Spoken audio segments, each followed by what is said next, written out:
Barangay Love Stories. Love Stories.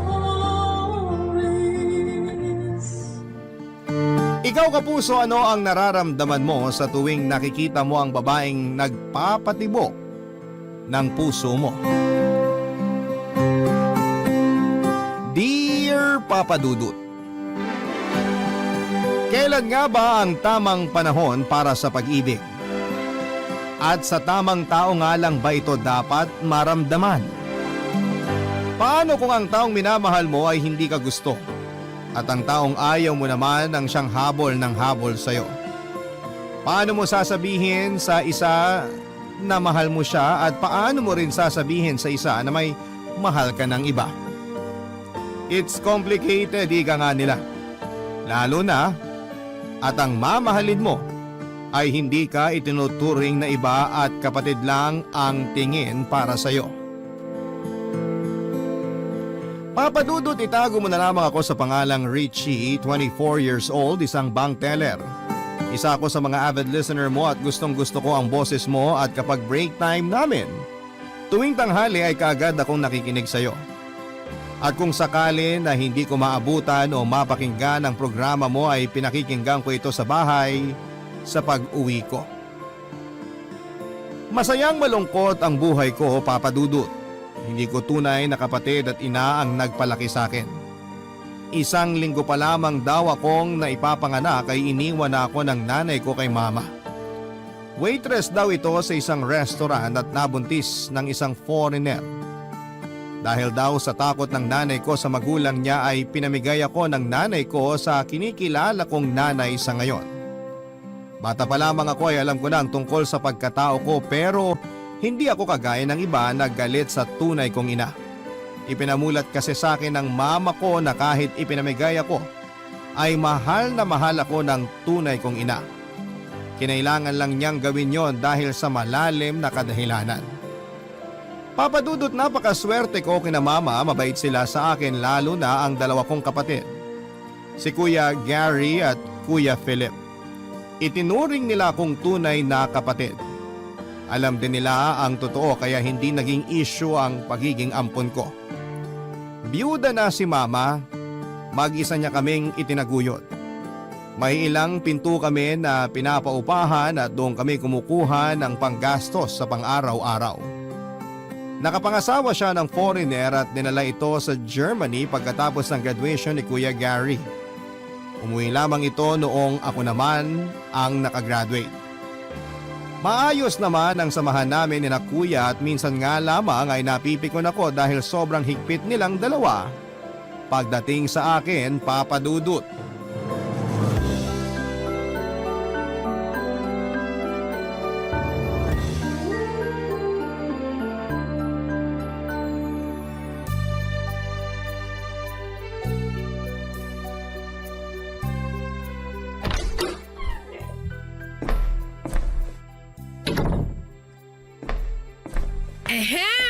Kuya Gary, mukhang nakipag-date ka na naman Hindi nagkayayaan lang kaming magkakaibigan. Tsaka wala namang maganda sa opisina Ang mga babae ron kung di matanda may mga asawa na. Sus! Choosy ka lang siguro kaya ang tanda mo na wala ka pa rin girlfriend hanggang ngayon. Uy, bata pa ako 12 pa lang kaya ako. Baka tong si Kuya Philip ang matanda na. Baliw. Sige, ako nang matanda. At least ako may girlfriend. Ikaw, bata nga, wala naman chicks. Teka sandali. Huwag mong sabihing bakla ka, tol. Baka kaya wala ka ni isang babaeng pinakilala sa amin kasi bakla ka pala. Sira, hindi ako bakla no. Wala pa lang talaga ako nakikitang babae na para sa akin. Siguraduhin mo lang. Pero kung bakla ka naman, wala namang problema sa amin ni Mama at Richie. Mas matutuwa pa nga siguro si Mama kung bakla ka Oo nga kuya, umamin ka na. Maigi na yung ikaw na magsasabi sa amin ng totoo kaysa sa iba pa namin malalaman. Tigilan niyo nga ako. Nga pala, Kuya Philip, sabi ng kaopisina ko aakyat daw siya ng ligaw sa akin. Okay lang ba? Hoy, hindi pwede. Ano ba yan, Kuya Gary? Wala akong balak gumaya sa'yo Gusto ko rin magka-boyfriend tulad ng normal na babae. Wala akong balak tumandang dalaga. Kung gusto mong tumandang binata, ikaw na lang, wag mo kong idamay. Sige, Dalhin mo dito sa bahay para makilala namin. Salamat, Kuya Philip. Kuya, bata pa si Richie, hindi pa dapat ligawan yan. 24 na si Richie, Gary. Hindi na bata yan. Isa pa, tapos na naman siya sa pag-aaral. Kaya wala akong nakikitang masama doon. Paano kung lokohin lang siya? O kaya naman babaero yung lalaking yun?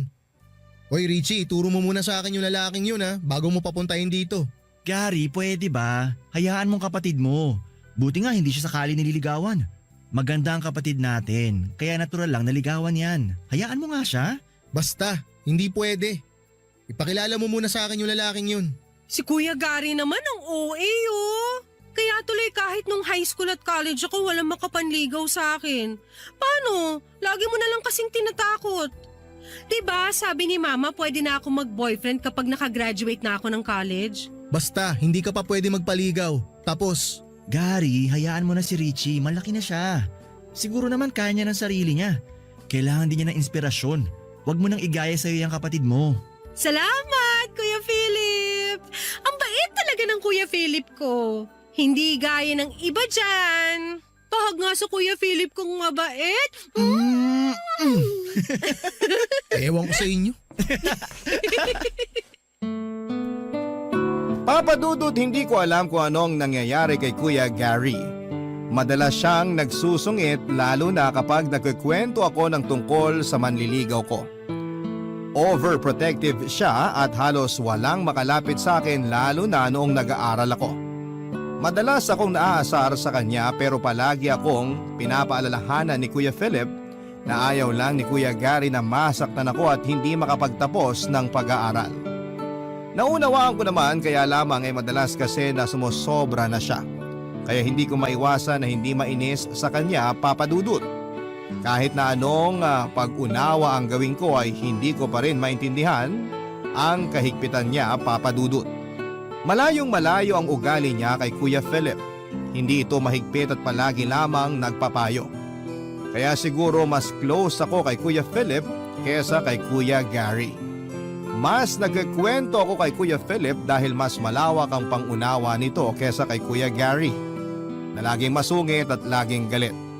Kahit wala naman akong ginagawa sa kanya, Papa Dudut. Nalaman ko sa kasama ko sa trabaho na kinausap ni Kuya Gary ang lalaking nagbabalak na manligaw sa akin. Binawalan daw itong pumunta sa bahay namin, bagay na pinagtataka ko. Alam kong narinig niya ang sinabi ni Mama bago umalis na kung sakali na may manligaw sa akin ay ayos lang. Basta sa bahay pupunta at ipapakilala sa mga kapatid ko. Kaya nagtataka ako sa kakaibang ugali ni Kuya Gary. Naguguluhan man ako sa ugali ni Kuya Papa Dudut ay minabuti ko na kausapin na lamang si Kuya Philip. Sinabi ko sa kanya na kausapin ng masinsinan si Kuya Gary para hindi na niya ulitin ang ginawa niyang pagkausap sa manliligaw ko. Sinadya kong huwag munang umuwi ng maaga para makapag-usap silang dalawa. Namasyal muna ako, Papa Dudut. Sawang-sawa na kasi ako sa kahigpitan ni Kuya Gary at natatakot ako na baka iyon pa ang dahilan sa hindi namin pagkakaunawaan in the future.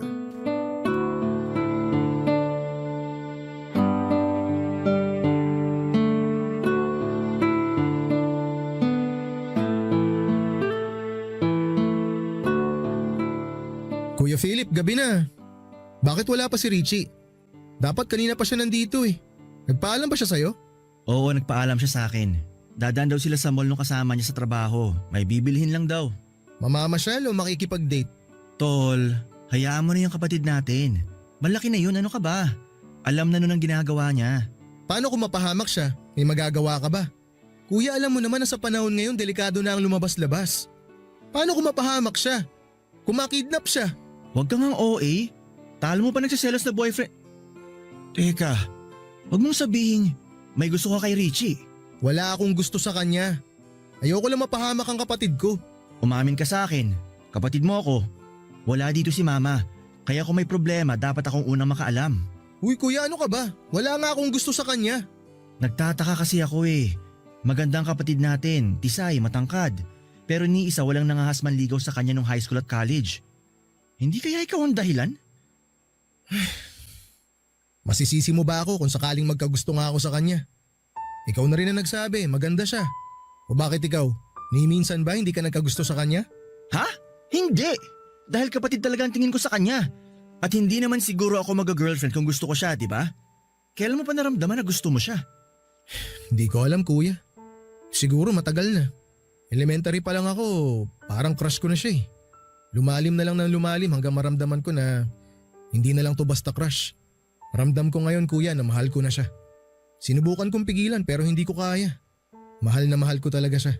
Ngayon pa lang kalimutan mo na ang nararamdaman mo para sa kanya. Hindi magandang tingnan. Kapatid natin siya. Alam natin pareho na hindi natin siya tunay na kapatid kuya. Tsaka hindi ko kayang makita siya na may kasamang iba. Nagsiselos ako tuwing malalaman ko na may nagkakagusto sa kanya. Sa tuwing may naghahatid sa kanya. At oo, aaminin ko. Ako ang dahilan kung bakit wala ni isa na nangahas manligaw sa kanya. Dahil lahat sila tinakot ko. Lahat sila pinagbawalan ko. Walang pwedeng manligaw sa kanya dahil akin siya. Hindi siya sa'yo, Gary. Sa atin na siya lumaki at kulang na lang si mama na nagluwal sa kanya eh. Kalimutan mo nang nararamdaman mo para sa kanya. Hindi maganda kung sasamantalahin mo yun. Anong gusto mong gawin ko? Iwasan siya, ganon. Hindi ko gagawin yun kuya. Mahal ko si Richie at sasabihin ko sa kanya ang totoo. Nahihibang ka na ba? Alam mo na magagalit sa iyong kapatid mo kapag nalaman niya yan. Hindi ko nga siya kapatid kuya. Hindi ko siya kapatid. Kapatid mo siya. Yan ang itanim mo sa kokote mo. Ano na lang iisipin ni Richie kapag nalaman niya ang totoo? Na mapagsamantala ka. Alam mo na magagalit siya sa oras na sabihin mo sa kanya yan. Magalit na siya kung gusto niyang magalit. Ang mahalaga malaman niya ang totoo. Hirap na ako kuya. Mga bata pa lang tayo, alam ko na kung anong nararamdaman ko para sa kanya. Pinilit ko naman siyang iwasan eh. Kaya lang hindi ko magawa. Pinilit kong itago yung nararamdaman ko pero pilit pa rin kumakawala. Mahal ko siya kuya. Mahal na mahal ko siya. Pero Gary… Hindi mo na ako mapipigilan kuya. Magalit man siya sa sasabihin ko, ayos lang. Ang mahalaga sa akin mapalaya ko na ang nararamdaman ko. Mapalaya ko na ang sarili ko. Hirap na ako kuya eh. Gusto kitang intindihin pero paano kung wala siyang nararamdaman para sa'yo? Masasaktan ka lalo. Paano kung iwasan ka niya? Masaktan ako, masasaktan kuya. Tatanggapin ko kung ano man na maging desisyon niya. Tatanggapin ko ang galit niya. Lahat kuya tatanggapin ko. Kung yun lang ang paraan para makalaya ako sa matagal ko ng kinikimkim na pagmamahal ko sa kanya. Hindi kita papayagan, Gary. Mahiya ka sa kapatid mo. Ilang beses ko bang sasabihin sa'yo kuya, hindi natin siya kapatid. Hindi man natin siya tunay na kadugo, tayo na nagpalaki sa kanya. Hindi matutuwa si mama kapag nalaman niya yan. Sa tingin mo ba matutuwa si Richie? Ha? Kapag nalaman niya yung nararamdaman mo para sa kanya? Habang maaga pa, kalimutan mo ng kalokohang mong yan. Dahil hindi kita hahayaan na gawin sa kanya yan. Wala ka nang magagawa. Hindi ikaw ang magdedesisyon. Si Richie. Hoy, Gary! Sandali! Papadudot narinig ko ang mga pinag-usapan ni Kuya Philip at ni Kuya Gary. Nagulat pa si Kuya Gary noong lumabas ito. Tinanong ako kung may narinig ako pero nagkunwari akong walang narinig. Sinabi ko na lamang sa kanya na kadarating ko lamang at wala akong narinig. Papadudot gulat na gulat ako sa mga narinig ko. Hindi man lang pumasok sa isipan ko na may gusto sa akin ang kapatid ko. Kaya pala walang nangahas na manligaw sa akin dahil kay Kuya Gary. Hindi ko man lang nahalata yon at akala ko noon ay sadya lamang overprotective siya sa akin. Gulong-gulo ako ng mga sandaling yon pero mas pinili ko ang magkunwaring walang alam sa mga nangyari. Hindi ko alam kung paano ako kikilos kapag nakaharap akong muli kay Kuya Gary.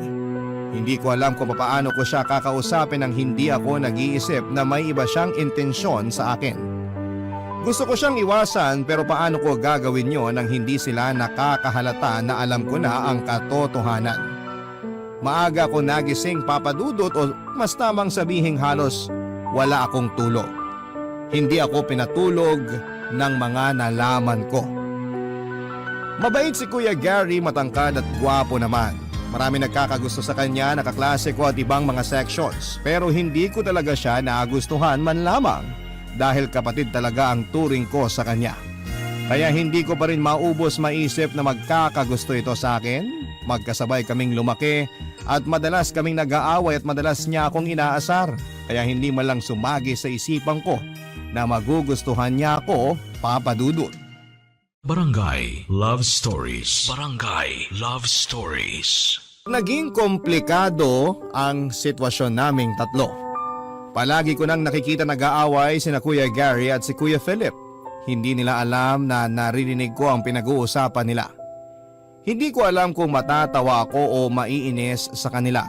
Pero pinili ko na lamang na manahimik para hindi lalong lumaki ang gulo. Pero hirap na hirap din ako dahil naiipit ako sa kanilang dalawa. Papadudot na awa ko kay Kuya Gary dahil sa sitwasyon pero wala talaga akong nararamdaman para sa kanya.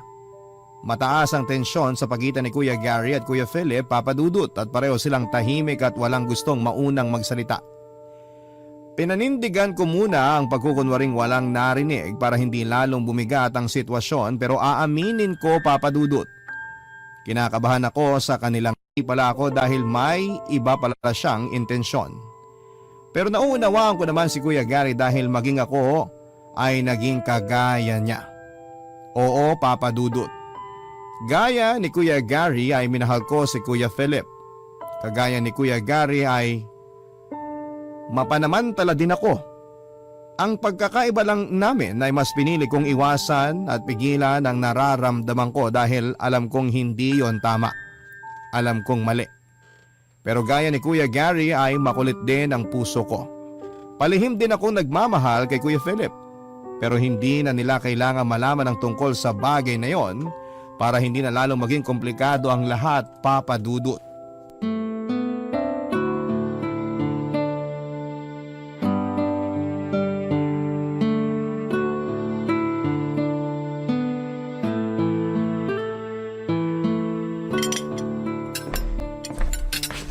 Kuya Gary, andyan ka na pala. Tara, kain tayo. Sige, salamat. Busog pa ako. Si kuya ba? Nandito na? Wala pa, pero tumawag siya sa akin kanina. Gagabihin daw siya. Hindi daw siya dito kakain. Mabuti naman. May sinasabi ka, kuya? Wala. Sabi ko baka may date siya kaya wala pa siya dito sa bahay. Ah, siguro nga. Tara, kain tayo, kuya. Sabayan mo ako. Hindi na. Salamat na lang. Pwede ba tayo mag-usap pagkatapos mong kumain? Sige. Tungkol saan? Mamaya na lang. Tapusin mo muna yung pagkain mo. Tapos naman na ako. Ano bang pag-uusapan natin, kuya?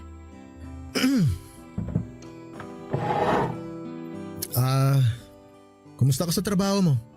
Okay naman, kuya. Minsan nakakapagod ang trabaho pero masaya naman ako. Ikaw, kuya, kumusta rin trabaho mo? Maaga ka yata umuwi ngayon. Wala ba kayong lakad ng mga barkada mo? Wala kaming lakad. Sinadya ko talagang umuwi ng maaga. Mabuti nga wala si kuya para magkausap tayo na maayos at walang istorbo. Naks, ang seryoso ng kuya ko ah. Ano bang napaka-importanteng pag-uusapan natin na hindi dapat malaman ni Kuya Philip? Baka mamaya magtampo yun at hindi natin siya sinali sa usapan. Hindi naman lahat ng pag-uusapan natin dapat alam niya eh. Kilala mo naman si kuya, di ba? Masyadong pakialamero yun. Sus! Hindi ka pa nasanay kay Kuya Philip. Ganon naman talaga yun. Hayaan mo na. Ganon talaga pagpanganay. Minsan kasi kuya makulit ka rin eh. Richie, ayoko na siyang pag-usapan. Tungkol sana sa atin ang gusto kong pag-usapan nating dalawa. Ang seryoso mo kuya ha. Kinakabahan ako. Pero sige, sabihin mo nang sasabihin mo. Basta kuya, wag mo lang ako utangan ha. Wala pa akong sweldo. Hindi ako uutang. Ang gusto kong sabihin sa'yo eh, Richie, mahal kita. Mahal din naman kita kuya eh. Kapatid kita kaya mahal kita. Mahal ko kayo ni Kuya Philip. Mahal kita hindi lang bilang kapatid. Mahal kita higit pa sa isang tunay na kapatid. Alam ko na hindi tama. Pinalaki tayo ni mama na hindi iba. Ipinamulat niya sa atin na kahit na hindi tayo tunay na magkadugo, dapat magturingan tayong magkakapatid. Pero anong gagawin ko? Hindi ko mapigilan ang nararamdaman ko eh. Pero kuya… Alam ko na magugulat ka kapag nalaman mo ang totoo. Pero gusto kong malaman mo na pinigilan ko naman ang nararamdaman ko para sa'yo eh. Pero hindi ko na kaya. Hirap na ako. Kuya, alam ko na masakit ang sasabihin ko pero Pero kapatid lang ang tingin ko sa'yo. Hindi kita gustong saktan pero yun lang ang nararamdaman ko para sa'yo eh. Hindi kita kayang mahalin ng higit pa ron. Dahil ba si Kuya Philip ang gusto mo? Richie, hindi ako bulag. Alam ko na gusto mo si Kuya. Gusto mo siya ng higit pa sa isang kapatid. Pero gaya ko, pinipigilan mo lang din ang sarili mo. Hindi totoo yan! Wala akong gusto kay Kuya Philip! Talaga? Hindi ako manhid, Richie. Bakit? Ano bang meron si Kuya Philip na wala ako? Ewan ko sa'yo! Wala naman pala tayong mahalagang pag-uusapan. Mabuti pa matulog na lang ako. Itulog mo na lang rin yan, Kuya Gary. Sige, mauna na ako sa'yo. Maaga pa ako bukas. Teka, Richie, sandali. Good night, Kuya. Papadudot pagkatapos ng pag-amin ni Kuya Gary sa nararamdaman niya sa akin ay pinilit kong umiwas sa kanya. Alam ko na alam niya ang dahilan. Pero sa halip na tumigil siya at ipi kong ginagawa sa kanya at hindi ko na siya mayakap o mahalikan sa pisngi bago ako umalis. Nagaya ng nakasanayan ko ng ginagawa sa kanila ni Kuya Philip, Papadudot. Nagulo ang mundo ko sa ginawang pag-amin ni Kuya Gary sa akin. Ang daming nabuong sagot sa mga tanong ko. Kaya pala ganoon na lamang ang pagprotekta niya sa akin ni Kuya Gary, kaya pala sobrang higpit si Kuya Philip at mas mabait kumpara kay Kuya Gary. Easy go lucky kasi si Kuya Gary at parang walang balak magseryoso sa buhay. Samantalang si Kuya Philip naman ay seryoso at responsableng tao. Alam ko kung gaano kahirap ang nararamdaman ni Kuya Gary ngayon. Dahil pareho lang kami ng sitwasyon. Mahal ko si Kuya Philip pero hindi ako kasing tapang ni Kuya Gary na aminin ang katotohanan, Papadudot.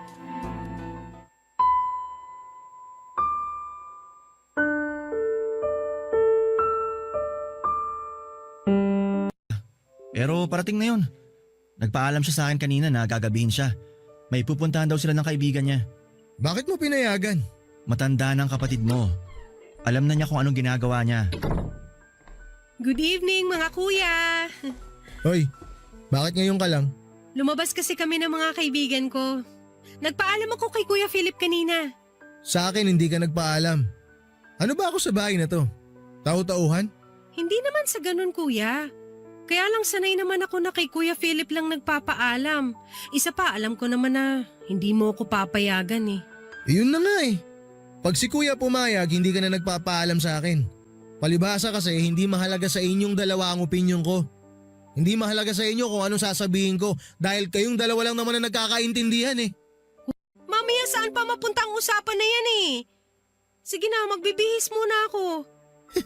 Eto kasing kuya na ipinagmamalaki mo eh. Akala mo kung sinong santo. Eh baka nga nagsiselos din to kapag may ibang lalaki naman niligaw sa'yo. Kasi may gusto din sa'yo tong si Kuya Philip. Hindi ba kuya? Hoy! Hindi ako kagaya mo. Mahal ko si Richie bilang kapatid. At isaksak mo yan sa kokote mo. Isaksak mo sa kokote mo na hindi iba sa atin si Richie. Kapatid natin siya. Hindi ko siya kapatid! Nasasabi mo yan sa harap ng kapatid mo? Hindi ka na nahiya. Ni minsan hindi ko inisip na hindi natin siya kadugo. Yan ang ipinamulat sa atin ni Mama. Mahal ko siya kuya. Hindi bilang kapatid. At uulit-ulitin ko yon sa mukha mo. Palibasa kasi, ikaw kahit may gusto ka na sa kanya, pinipilit mo pa rin itago dahil hipokrito ka!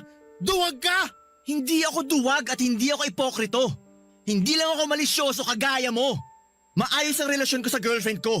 At hindi ko sisirain ang samahan namin dahil lang sa maling akala mo. Tumigil na kayo!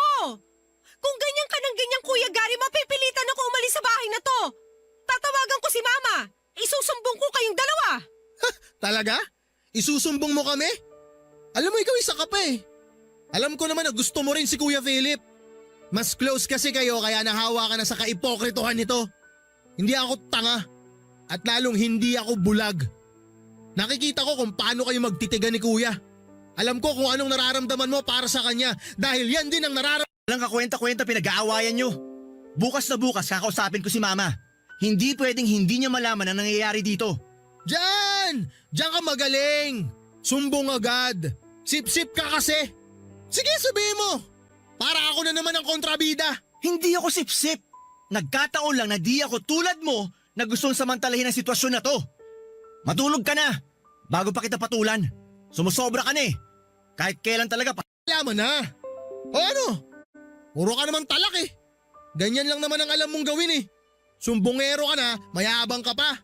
Masyado kang bait-baitan. Sobrang pabibo mo kay mama. Para ako na naman ng masama. Alam ko na yan. Style mo, bulok. Kapal na mukha mo.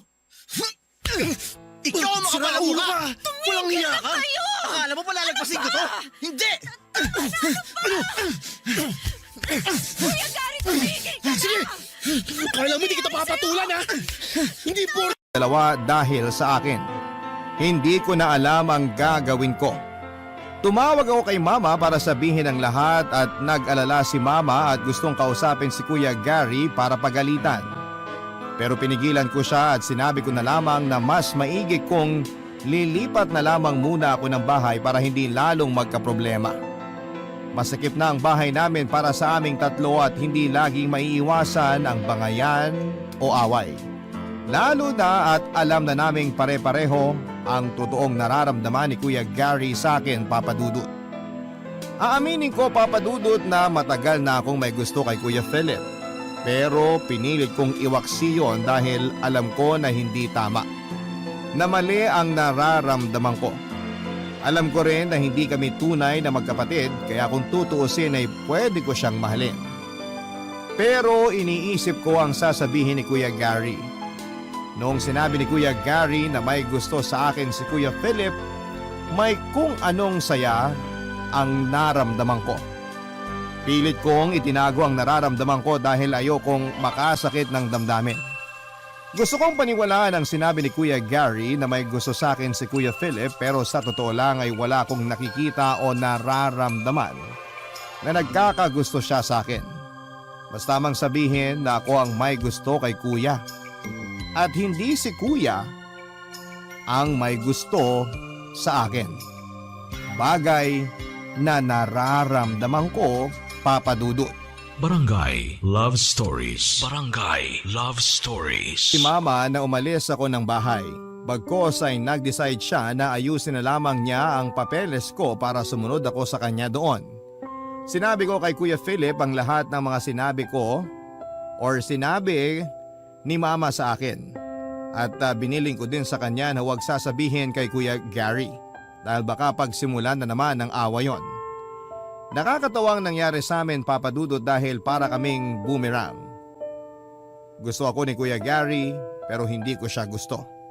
Gusto ko si Kuya Philip pero si Kuya naman may mahal ng iba. Sana si Kuya Gary na lamang din ang minahal ko para hindi na naging mahirap ang lahat. Alam ko naman na papayag si Mama kung sakali kaya nga lang ay wala talaga akong nararamdaman sa kanya.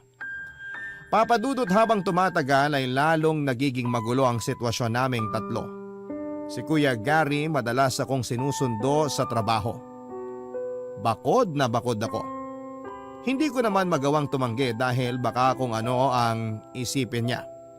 Hindi ko alam kung paano ako titigilan ni Kuya Gary kaya naisipan ko na ipakilala sa kanya ang katrabaho ko na nanliligaw sa akin. Nagkunwari akong sasagutin ko na ang katrabaho ko pero nagbanta si Kuya Gary. Papa Dudut, natatakot ako kay Kuya Gary kaya naman nagsumbong ako kay Kuya Philip. Pero sa ginawa kong pagsusumbong ay lalo lamang lumala ang away nilang dalawa. Hindi ko na alam kung ano ang gagawin ko kung dati ay kaya ko pa ang sarili ko. Ngayon ay nakakaramdam na ako ng takot sa Kuya Gary ko. Papa Dudut, hindi man sang-ayon si Mama at Kuya Philip sa gagawin ko, ay pinaliwanag ko sa kanila na kailangan kong umalis sa bahay dahil iba na ang sitwasyon. Naawa din naman ako kay Kuya Gary kaya nga lamang ay hindi ko talaga siya gusto. Kung halimbawa naman na si Kuya Philip ang nagkagusto sa akin ay hindi ko rin siguro sasagutin dahil hindi magandang tignan. Lumaki kami na magkakapatid at mamamatay kaming magkakapatid. Alam ko na ang nangyayari lamang na ito ay dahil sa malayo si Mama. Pero alam ko na malalampasan namin ang kaguluhang ito, Papa Dudut.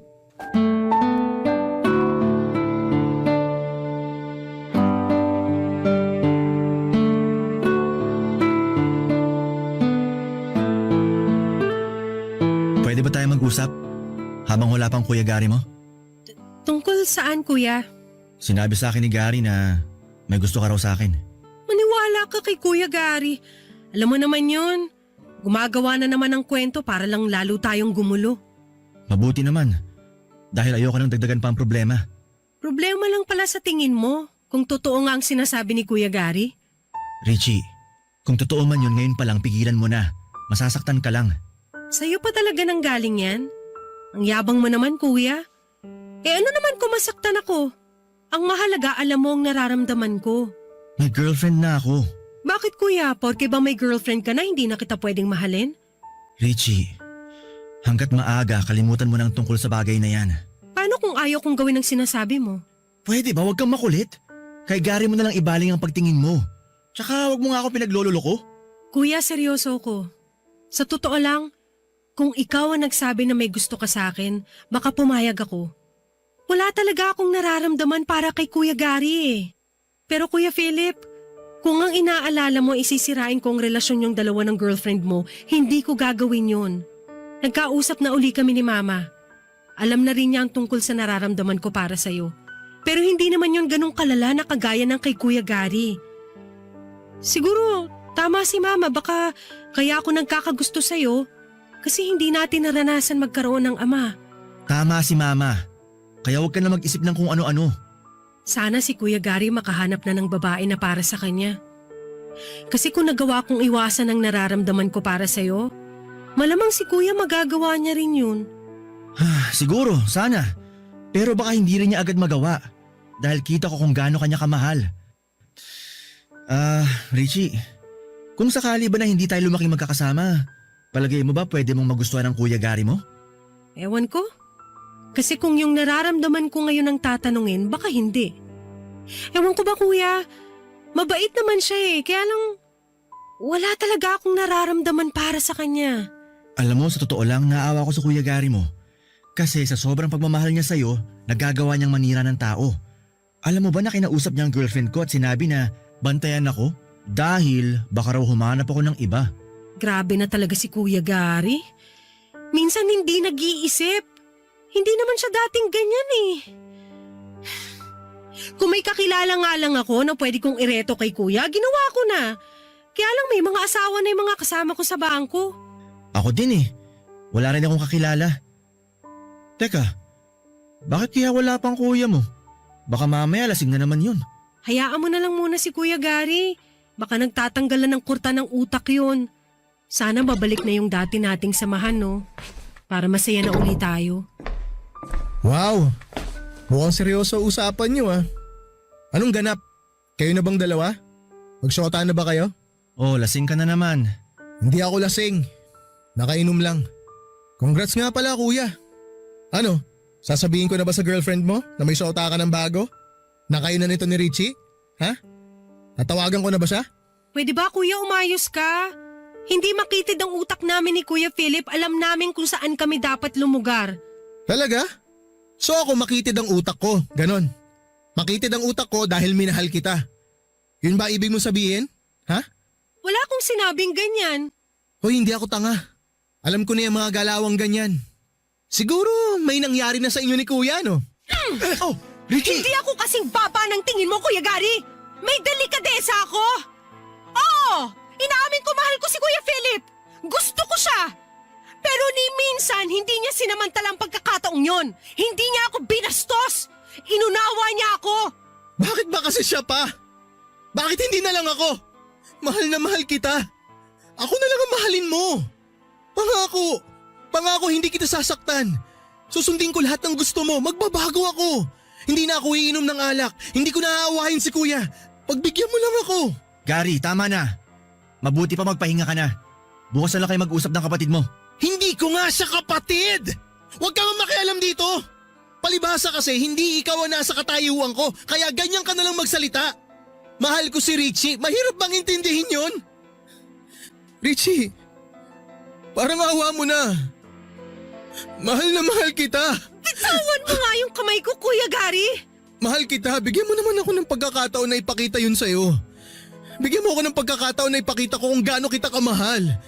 Sige naman na, Richie. Please. Kuya, pwede ba? tigilan mo nga ako! Ilang beses ko bang sasabihin sa'yo na wala akong nararamdaman para sa'yo? Magpahinga ka na. Lasing ka lang eh. Sige na kuya, bukas na tayo mag-usap. Halika na! Ihatid na kita sa kwarto mo. Bukas na kayo mag-usap ni Richie. Kuya, tulungan mo naman ako. Mahal ko talaga si Richie. Kuya, sabihin mo naman sa kanya. Sabihin mo sa kanya para maniwala siya. Tulungan mo naman ako, kuya. Halika na sabi eh. Lumakad ka. Halika na. Kuya. Kuya, mahal ko si Richie, kuya. Kuya. Papadudot dahil sa mga nangyari ay nag-decide akong lumipat ng bahay pansamantala. Lumipat ako sa isa sa mga bakanting bahay na paupahan ni Mama. Nasa isang compound din kami, ayaw kasing pumayag ni Mama na malayo ako sa mga kapatid ko. Gusto niya na mababantayan pa rin ako ng mga kapatid ko. Ang pagkakaiba nga lamang ay wala kami sa iisang bubong. Hindi na ako maiilang sa tuwing uuwi si Kuya Gary. Makakakilos ako ng maayos na walang inaalalang tao. Kahit na hindi ko gusto na umalis sa bahay ay ginawa ko pa rin. Dahil alam ko na yon lamang ang paraan para makaiwas ako kay Kuya Gary. Papadudot palagi pa rin nakabantay sa akin si Kuya Gary. Natatakot man ako sa kanya ay hindi ako nagpapahalata. Madalas kong kausap si Kuya Philip at alam ko na lalong ikakagalit ni Kuya Gary kapag nalaman niya na nag-uusap kami ni Kuya Philip. Pero natatakot na ako kay Kuya Gary, Papadudot. At si Kuya Philip lang ang alam kong pwede kong takbuhan. Kahit na inamin ko sa kanya na mahal ko siya ay hindi niya yon sinamantala. Nakita ko na tunay na kapatid lang ang turing niya sa akin, Papadudot. Matagal kong pinaglabanan ang nararamdaman ko kay Kuya Philip at napagtagumpayan ko yon. Maayos man ang pamilyang napuntahan ko, ay may mga pagkakataon na hindi ko pa rin maalis sa isipan ko ang tunay kong nanay. Kahit na sabihing masaya naman ako sa buhay ko ngayon ay parang may kulang. Parang bigla ko naisip kung ano kaya ang itsura ng nanay ko, kung nasaan na siya, kung ilan na ang kapatid ko. Ang daming tanong na biglang pumasok sa isipan ko tungkol sa tunay kong pagkatao. Pero hindi ko na inalam uli kay Mama ang tungkol sa tunay kong ina. Hindi raw ito nag-iwan man lang ng picture dahil katwiran daw nito ay para mukha na lang ni Mama ang isipin ko na nanay ko. At makakagulo lamang daw sa akin pagdating ng panahon kapag naisip kong hanapin siya. Ayaw daw nitong magkaroon ng anumang kaugnayan sa akin. Masakit sa akin, Papadudot, pero wala naman ako magagawa. Siguro ay tama na rin na wala na nga akong alam tungkol sa tunay kong ina para hindi na magulo lalo ang mundo ko.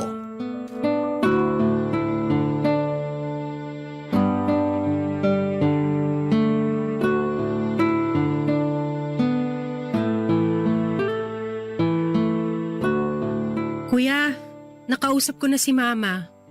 Mukhang mapapabilis ang pag-alis ko. Gusto ko nga sana makausap si Kuya Gary ng maayos.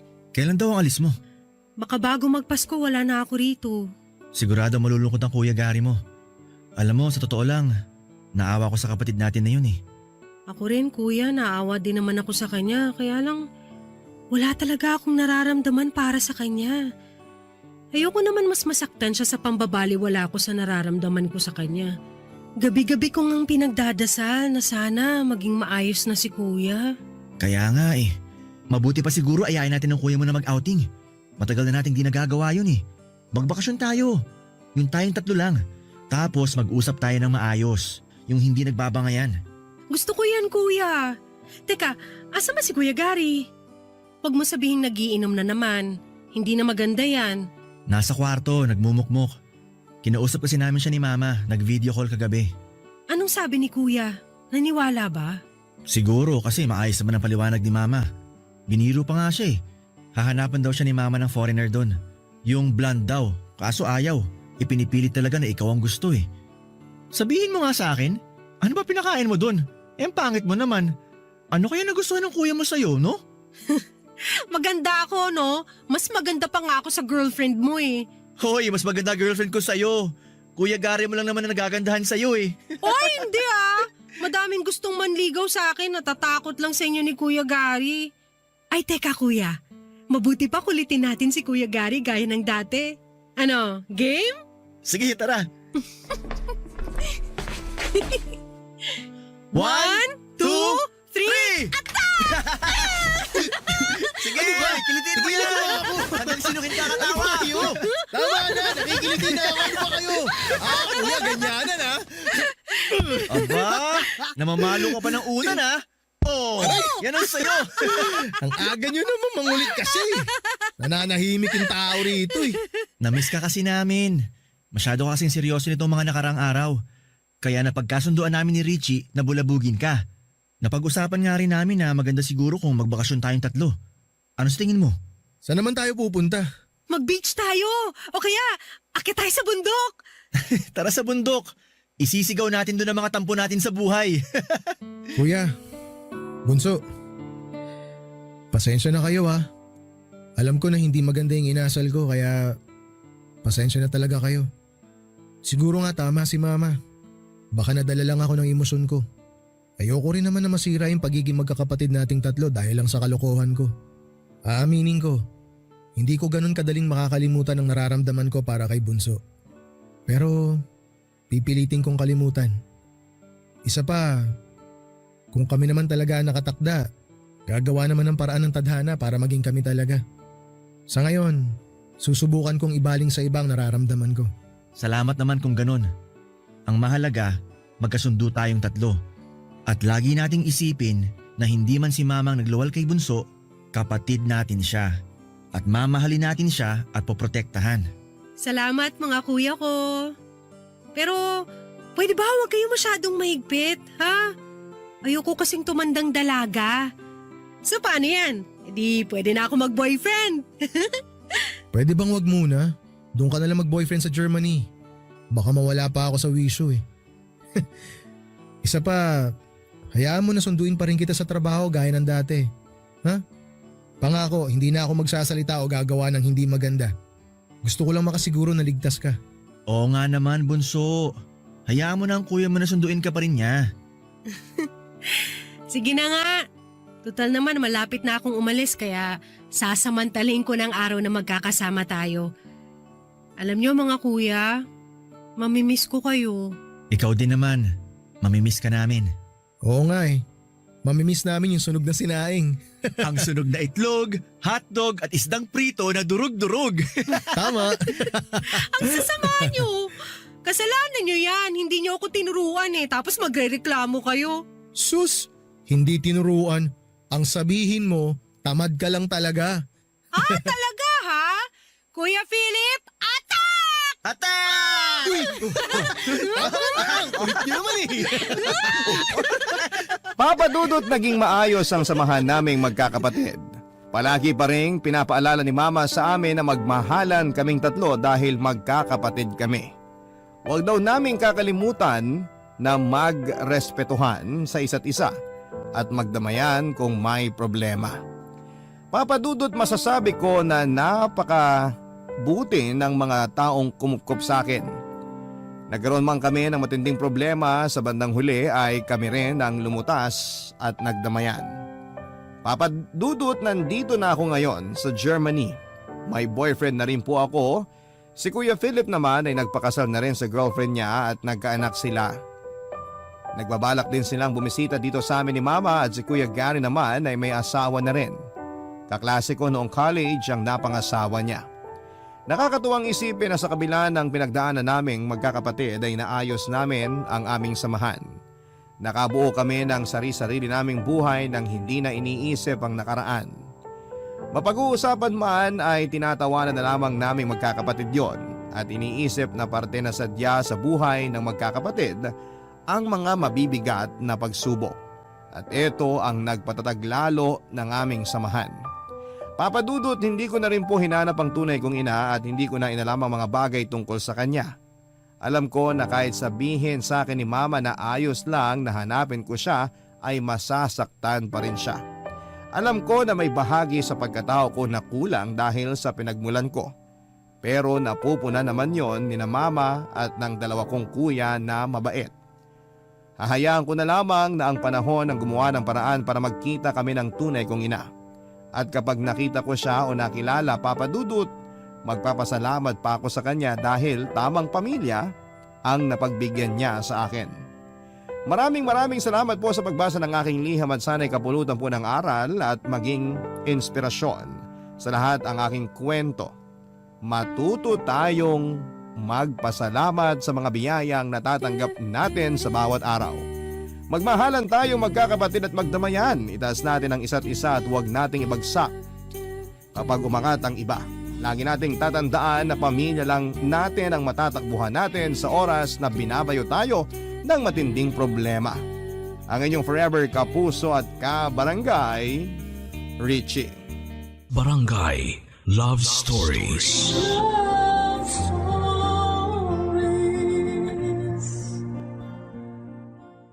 Barangay LS 97.1. 97.1. Number 1. Forever. Kabarangay, i-share mo ang iyong barangay love stories. Sabay-sabay nating pakinggan ang iyong kwento ng pag-ibig, buhay at pag-asa. Ipadala lang sa barangaylovestories@yahoo.com. Ang mga kwento ng pag-ibig, kwento ng buhay at kwento ng pag-asa dito sa Barangay Love Stories.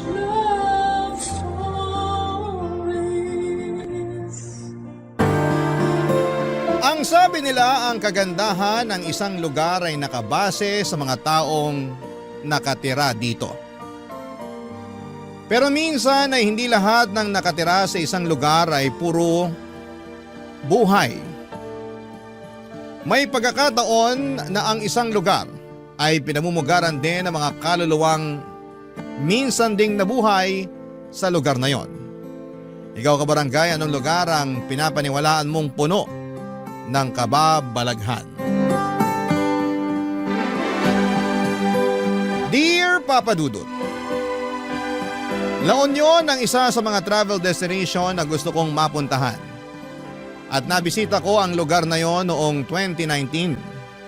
Hinding-hindi ko makakalimutan ang experience kong yon sa La Union dahil yon ang unang pagkakataon na nakaramdam ako ng kababalaghan. Tawagin niyo na lamang po ako sa pangalang Aldred. Nagtatrabaho ako bilang computer technician sa isang ospital sa Makati. Matagal ko na talagang gustong puntahan ang La Union. Pero dahil sa busy na schedule namin sa trabaho ay natagalan bago ko ito nabisita. Kaya naman noong nasakto ang undas sa long weekend ay ginamit na namin ang opportunity na yon para magbakasyon sa LU. Kasama ang kaibigan kong si Jim ay plinano namin ang long weekend trip namin sa San Juan, La Union. Ako ang natoka sa paghahanap ng transient house na tutuluyan namin, samantalang si Jim naman ang gumawa ng itinerary. Mula sa Facebook ay may nakita akong transient house na sikat at aesthetic tignan. Agad ako nag-book ng 2-bedroom para sa aming dalawa, Papa Dudut. Sa kabilang banda ay naghanap naman si Jim ng mga sikat na kainan, pasyalan at bar na pwede naming puntahan sa 3 araw ng pananatili namin doon. Matapos makumpleto ang pagpaplano ay agad kaming nagpunta sa pinapangarap kong lugar matapos kaming mag-file ng leave sa aming mga trabaho.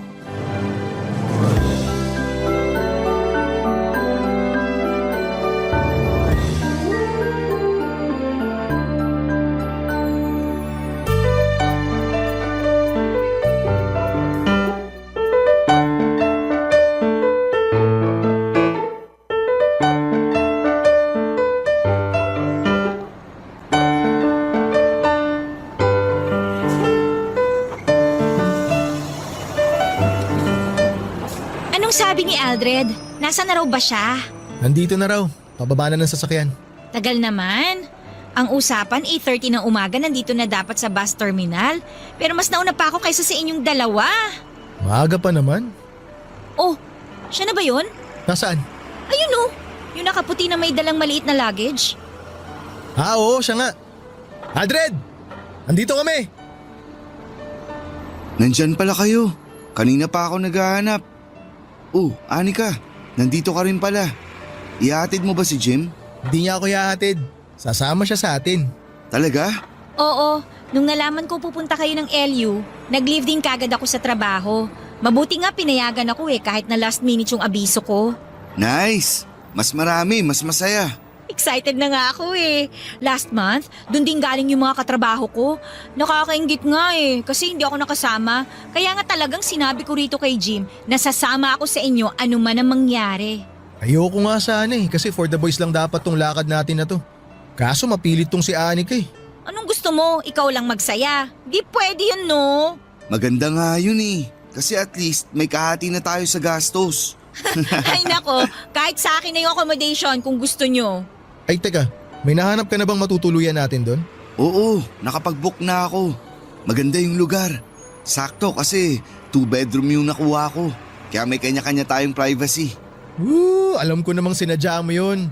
Para kung sakaling may makilala kang babae, dun mo iuuwi. Loko, ayaw lang kitang makatabi sa pagtulog. Kasi malakas kang humilik. Asus! Palusot pa. Ano pang ginagawa natin? Bili na tayo ng tiket. Nakabili na kami. Nung nakita naming maraming tao kanina, pumila na kagad kami habang inaantay ka namin. Oh, ticket mo. Salamat. Anong oras naman tayo aalis? 10:00 yung susunod na trip. Nagkaubusan na raw yung pang 9:00 biyahe. Mukhang maraming magbabakasyon ngayon. Mukha nga. Long weekend din kasi. Sakto, may 30 minutes pa tayo. Ano, breakfast muna kaya tayo? Wala pa akong kain mula kagabi. May kainan ba rito? Sa tingin ko walang kainan na malapit dito Mag-order ka na lang online. Hindi ka nagsabi. Dumaan kami kanina sa fast food bago nagpunta rito. Di sana nakapag-takeout kami para sa'yo.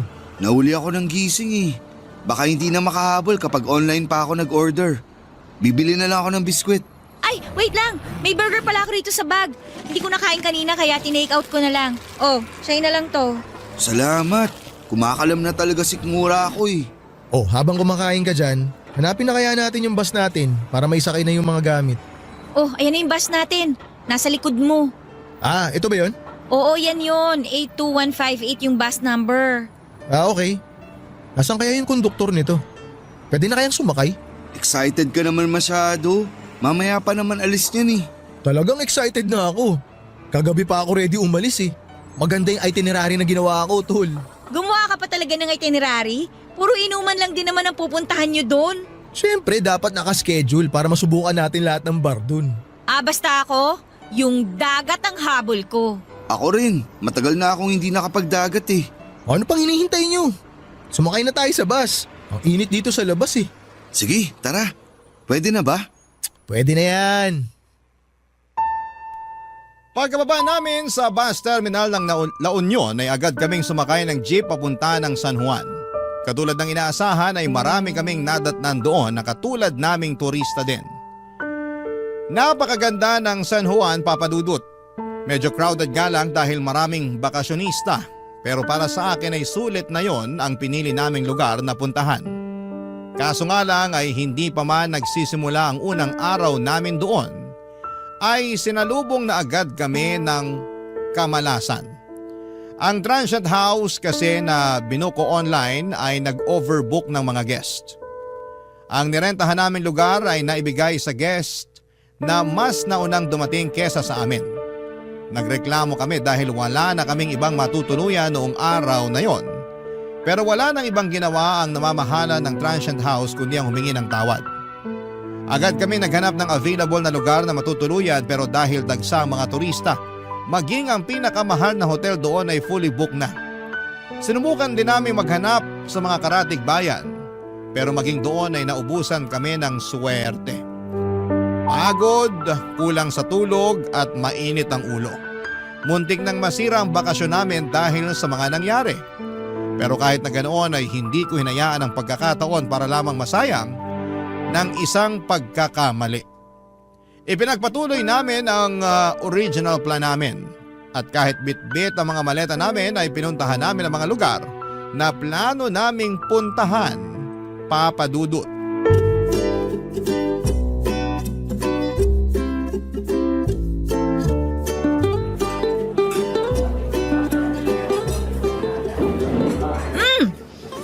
fairness ha, medyo mahal pero masarap tong kape nila dito ha.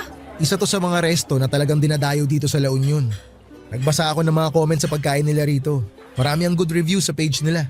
Hindi siya matamis pero hindi rin naman masyadong mapait. Sakto lang yung lasa. Nako, sure ako, magugustuhan to ng mga coffee lover. May isa pa dito na masarap din ang kape. Check ko mamaya sa listahan ko. Uy, Aldred, ang tahimik mo naman dyan. Nagche-check ako ng matutuluyan.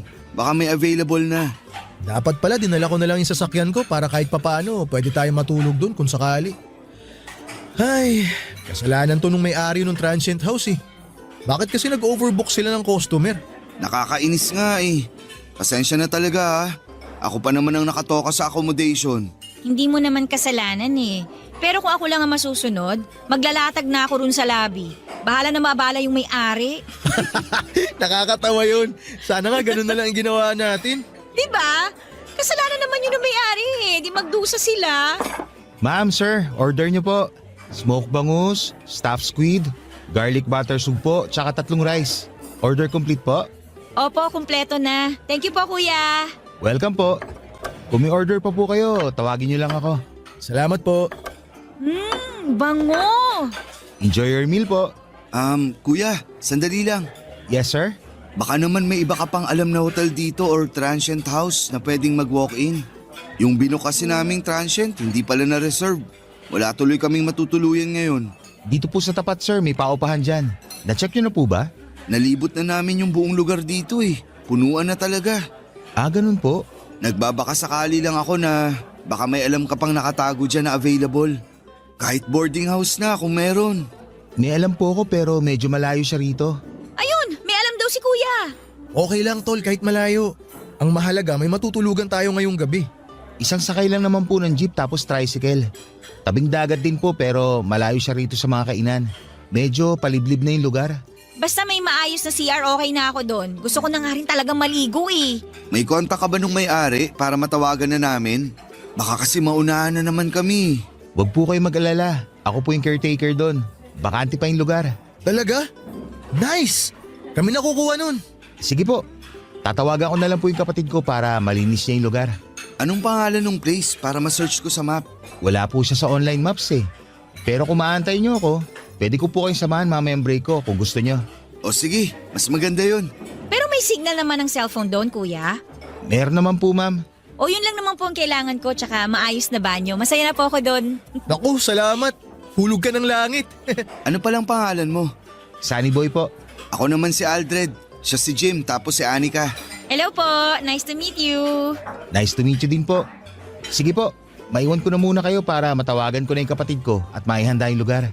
O sige, salamat Sunny Boy. Oh my gosh! Sa wakas, may place na tayo! Mabuti na lang naisip kong tanungin si Kuya. Oo nga, buti na tanong mo si kuya. Inaantok na rin ako eh. Gusto ko sanang umidlip bago manood ng sunset mamaya. Ako, kanina ko pag gustong maligo sa dagat. Ako gutom na ako. Kumain na tayo. Mukhang masarap tong pusit na to ah.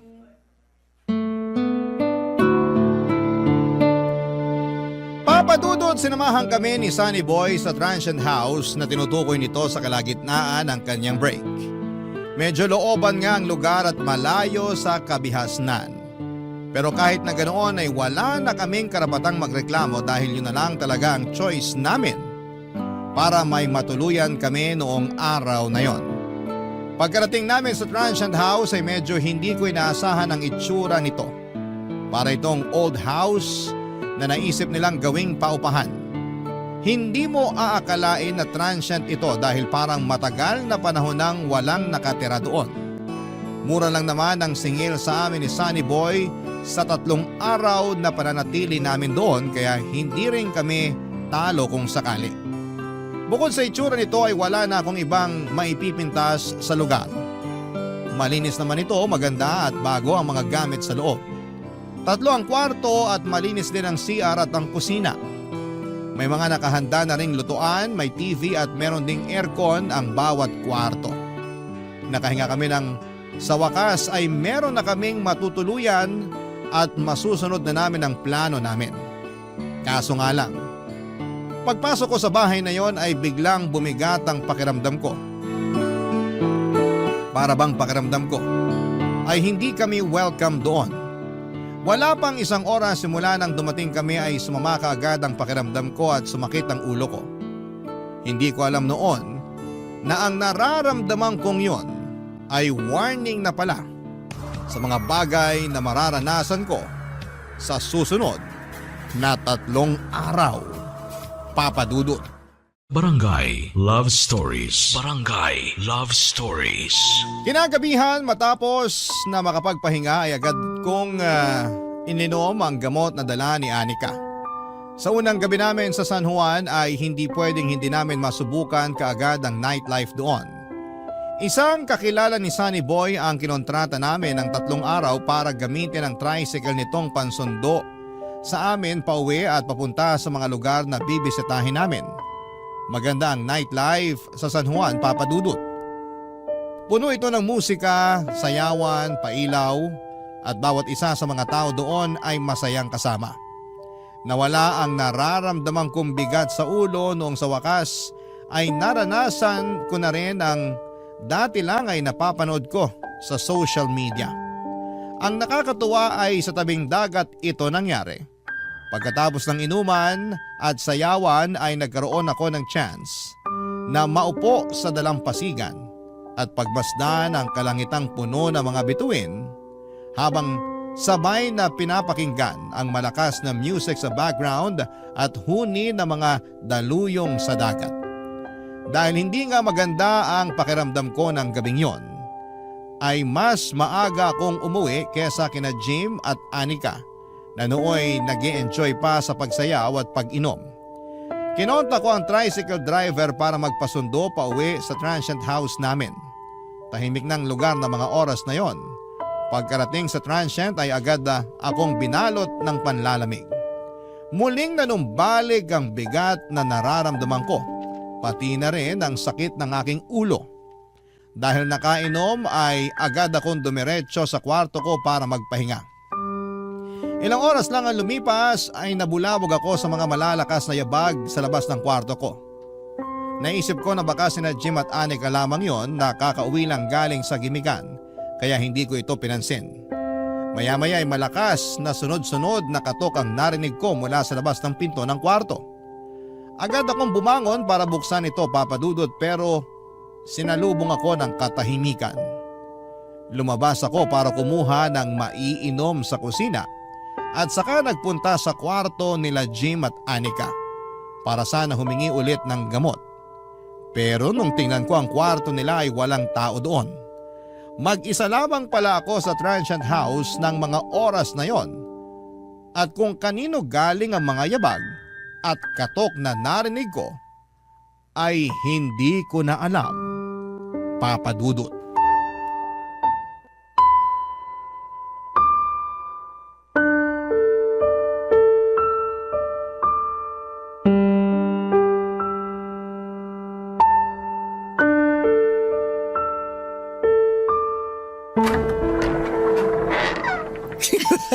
Diba? Grabe, ang saya! Oh, Aldred, ang aga mo nagising ah. Kauuwi nyo lang? Oo, doon kami natulog sa tabing dagat. Paano? Literal na dun kayo sa buhangin natulog? Hindi. May nakilala kasi kaming grupo ng mga BPO employee na nagbabakasyon din. Jumoin kami sa kanila tapos doon na rin kami natulog kasi may dala silang mga tent. Ang saya nga eh, sayang hindi mo sila nakilala. Magkikita-kita ulit kami mamayang gabi. Hindi na kasi namin makontak si Manong driver kagabi. Feeling ko tulog na siya nung time na yon kaya no choice na talaga kami kundi matulog na rin dun. As in, hindi kayo umuwi? Hindi, kakauwi lang namin since kagabi. Bakit? Akala ko umuwi kayo saglit tapos lumabas din agad. Bakit naman kami uuwi tapos aalis din? Hindi ko alam. Kagabi kasi, habang natutulog ako, may mga yabag ako narinig sa labas ng kwarto ko. Akala ko kayo yun. Hindi kami yun. Uy, Aldred, huwag mo akong tinatakot ng ganyan. Baka naman si Sunny Boy lang yun. Ano namang gagawin ni Sunny Boy dito ng ganung oras? Aba malay ko. Tapos eto pa, May kumatok din sa kwarto ko. Malakas na katok na para bang nagmamadali. Tapos nung bumangon ako, wala namang tao. Sinek ko yung kwarto nyo. Wala din kayo. Kaya akala ko umuwi kayo tapos umalis din. My gosh, bigla akong tinayuan ng balahibo. Uy, wag ka naman nananakot dyan. Seryoso ako. Alam ko kung ano yung narinig ko. Baka naman nananaginip ka lang. Hindi na nga ako nakatulog simula nun eh. Nagluto na lang ako ng maaga tsaka inantay ko kayo na makauwi. Baka naman si Sunny Boy ngayon. Baka chinecheck lang niya tayo. Oo nga. Di ba dyan lang siya nakatira sa malapit? Hindi naman siguro yun mambubulabog ng ganong oras. Tsaka may trabaho yun sa umaga. Kaya sure akong maaga yun natutulog. Lasing ka lang kaya kung ano-ano naririnig mo. Kumain na nga tayo. Ano ba yung niluto mo? Niluto ko na lang yung dala kong instant noodles. Tsaka yung greenosity nating itlog. Halina kayo, kumain na kayo. Mauna na kayong kumain. Maliligo muna ako. Baho ko na eh. Sige, maligo ka na muna. Ipagtatabi na lang kita. Maupo ka na dyan, Jim. Tol, so ano namang ginawa mo rito kagabi? Nag-uwi ka ng babae, no? Natulog nga lang ako kagabi. Masama pakiramdam ko eh. Tsaka lasing na rin ako kaya wala na akong oras mambabae. Sus! Ako lang naman kausap mo kaya aminin mo na. May kasama kang babae kaya yun yung mga ingay na narinig mo kagabi. Hindi mo lang maalala kasi lasing na lasing ka na. Kahit itanong mo pa kay kuya na naghatid sa akin, wala akong dinalang babae rito. Anong kahit itanong sa kanya, siya nga yung nagkwento sa akin nun. Ano? Sinabi niyang may kasama akong babae kagabi? Oo! Nakwento niya sa akin kanina habang nasa biyahe kami ni Anika pa uwi dito. Sabi niya nung ibinaba ka raw niya, may babaeng nag-aantay sa may pinto. Gagi! Wala nga akong kasama kagabi. Mag-isa lang ako rito. Tol, kinuwento niya lang yung nakita niya. Huwag ka na kasing magsinungaling. Ako rin naman eh. Kung hindi ko lang kasama si Anika, mag-uuwi talaga ako ng babae rito. Wala talaga, tol. Mag-isa lang akong umuwi kagabi. O sige na, mag-isa ka na kung mag-isa ka.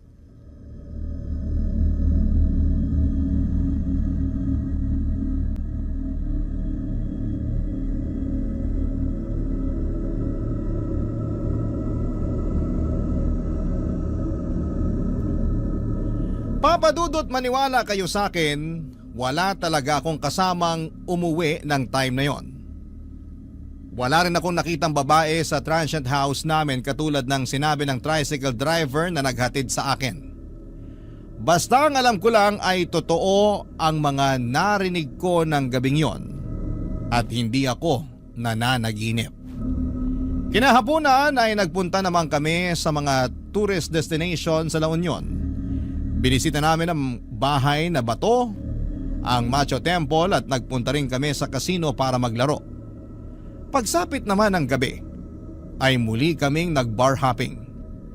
Hindi ko alam pero tuwing nasa labas ako ay bigla na lamang nawawala ang sakit ng katawan ko. Pero kapag nasa transient house ako ay para bang ang bigat-bigat ng pakiramdam ko.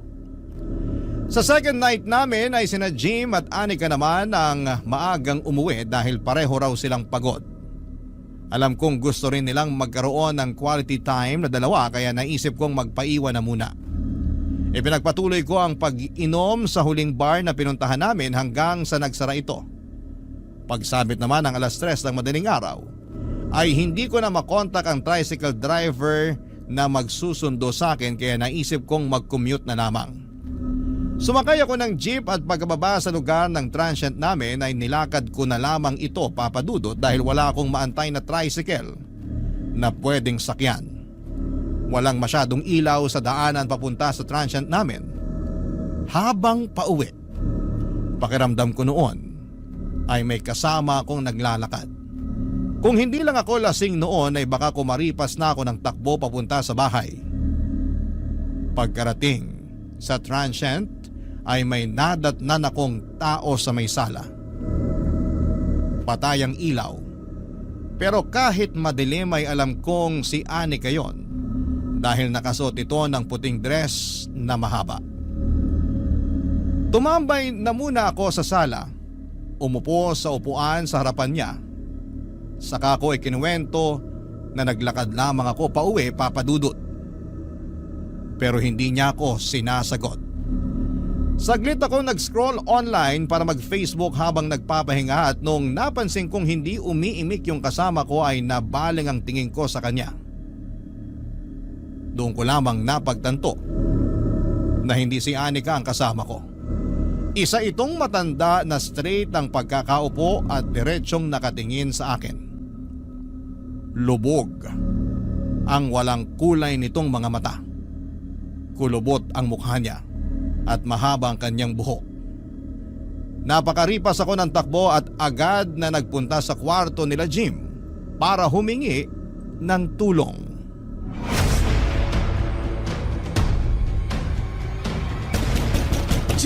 Jim! Gumising kayo dyan! Balagbag naman kung makakatok. Aldred! Nauuwi mo lang ba? Bumangon ka dyan! May matanda sa sala! Matanda? Anong matanda pinagsasabi mo? May nakita akong matanda sa sala! Bakit ba ayaw niyong bumangon dyan? Teka nga babe, bubuksan ko lang yung pinto. Ang ingay mo naman, Aldred. Ano bang meron? Asan yung matanda sinasabi mo? Halika, samahan niyo ako. Nandun siya sa sala. Anong matanda? Okay ka lang ba?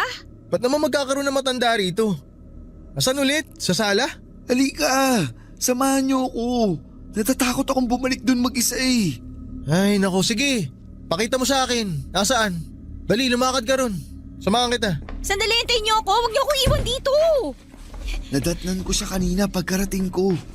Akala ko nga si Anika yun eh. Tinanong ko pa siya kung bakit di pa siya tulog. Kanina pa kami tulog ni Jim.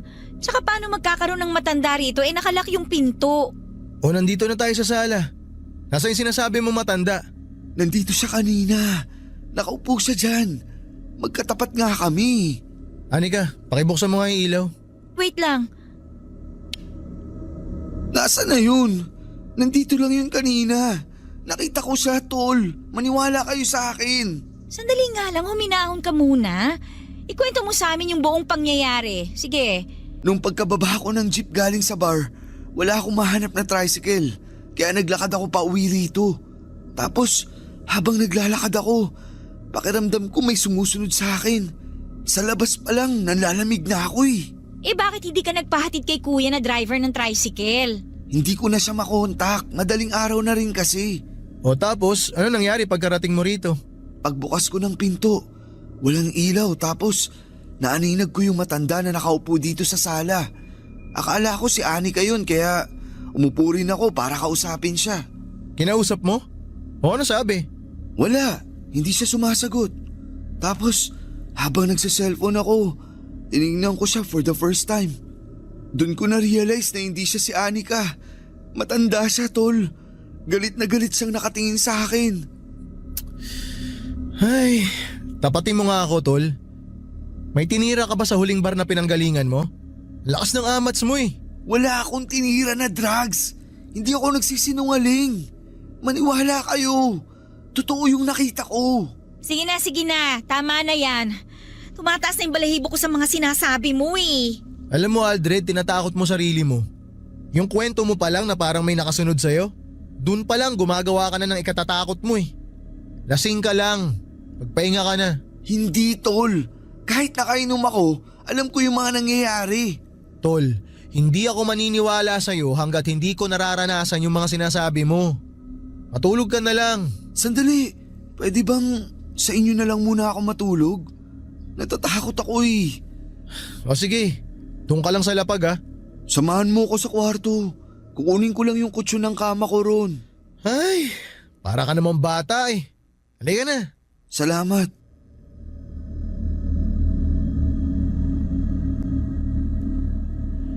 Papadudot kahit nakainom, pagod at kahit kasama ang mga kaibigan ay hindi pa rin ako nakatulog ng gabing yon. Kapag nakapikit ako ay palaging pumapasok ang itsura ng matanda sa isipan ko. Para bang anytime ay bigla na lamang siyang magpapakita sa akin. Pakiramdam ko, bawat sulok ng kwarto kung saan ay nababaling ang tingin ko ay may nakatayong tao. Kahit na wala naman akong nakikita. Pagsapit ng umaga ay saka lang ako nakatulog. Kaso nga lang ay ilang oras pagkatapos noon ay bigla akong nagkaroon ng masamang panaginip.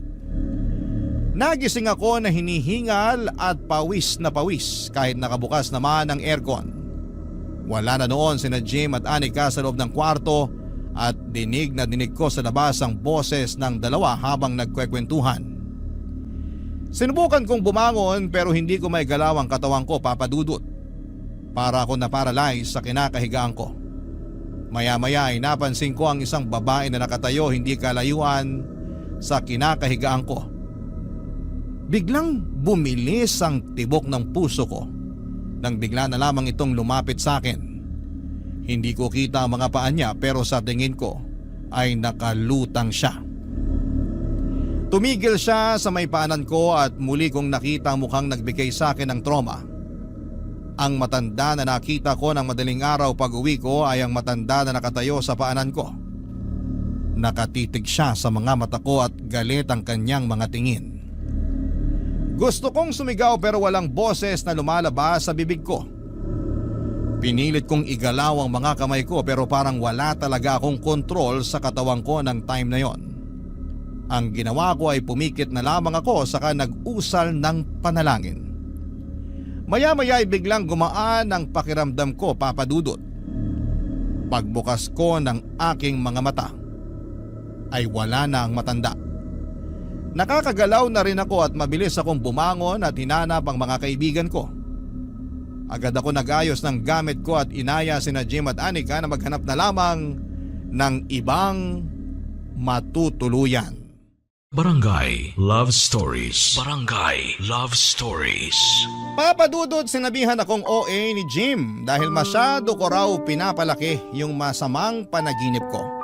Para sa akin ay hindi panaginip ang mga nangyari. Totoo ang mga nakita ko at 2 beses na nagparamdam sa akin ang matandang yon. Pero dahil malapit na rin namang matapos ang bakasyon namin, ay hindi na pumayag sina Anika at Jim na lumipat ng matutuluyan. Total ay uuwi na rin kami at hindi na kami umalis pa sa transient na yon hanggang sa matapos ang bakasyon namin. Wala akong ginawa noon kundi ang bumuntod sa 2 kong kaibigan kahit saan sila magpunta. Ayoko noong maiwang mag-isa dahil baka bigla na namang magpakita sa akin ang matanda. Simula kasi noong may nagparamdam sa akin ay para bang lagi nang mayroong elementong nakabuntot sa akin. Lagi akong tinatayuan ng balahibo. Kahit na nasa labas kami at napapalibutan ng maraming tao ay para bang laging may nakatingin sa akin. Nanlalamig ang buong katawan ko at laging mabigat sa pakiramdam yon. Sa huling gabi namin sa San Juan ay nag-request sina Jim at Anika na mamamasyal silang 2 na hindi ko na kailangan pang sumama. Gusto raw nilang magkaroon ng moment bilang magkasintahan. Ayoko sanang pumayag dahil ayokong maiwang mag-isa sa transient pero pagod na rin ako noon at masama na rin ang pakiramdam ko. Noong iniwan nila ako ay tumambay lamang ako sa labas ng transient at doon ko hinintay ang pag-uwi ng mga kasama ko. Doon ay nadatnang ko si Sunny Boy na magtitirik sana ng kandila sa harap ng transient, Papa Dudut.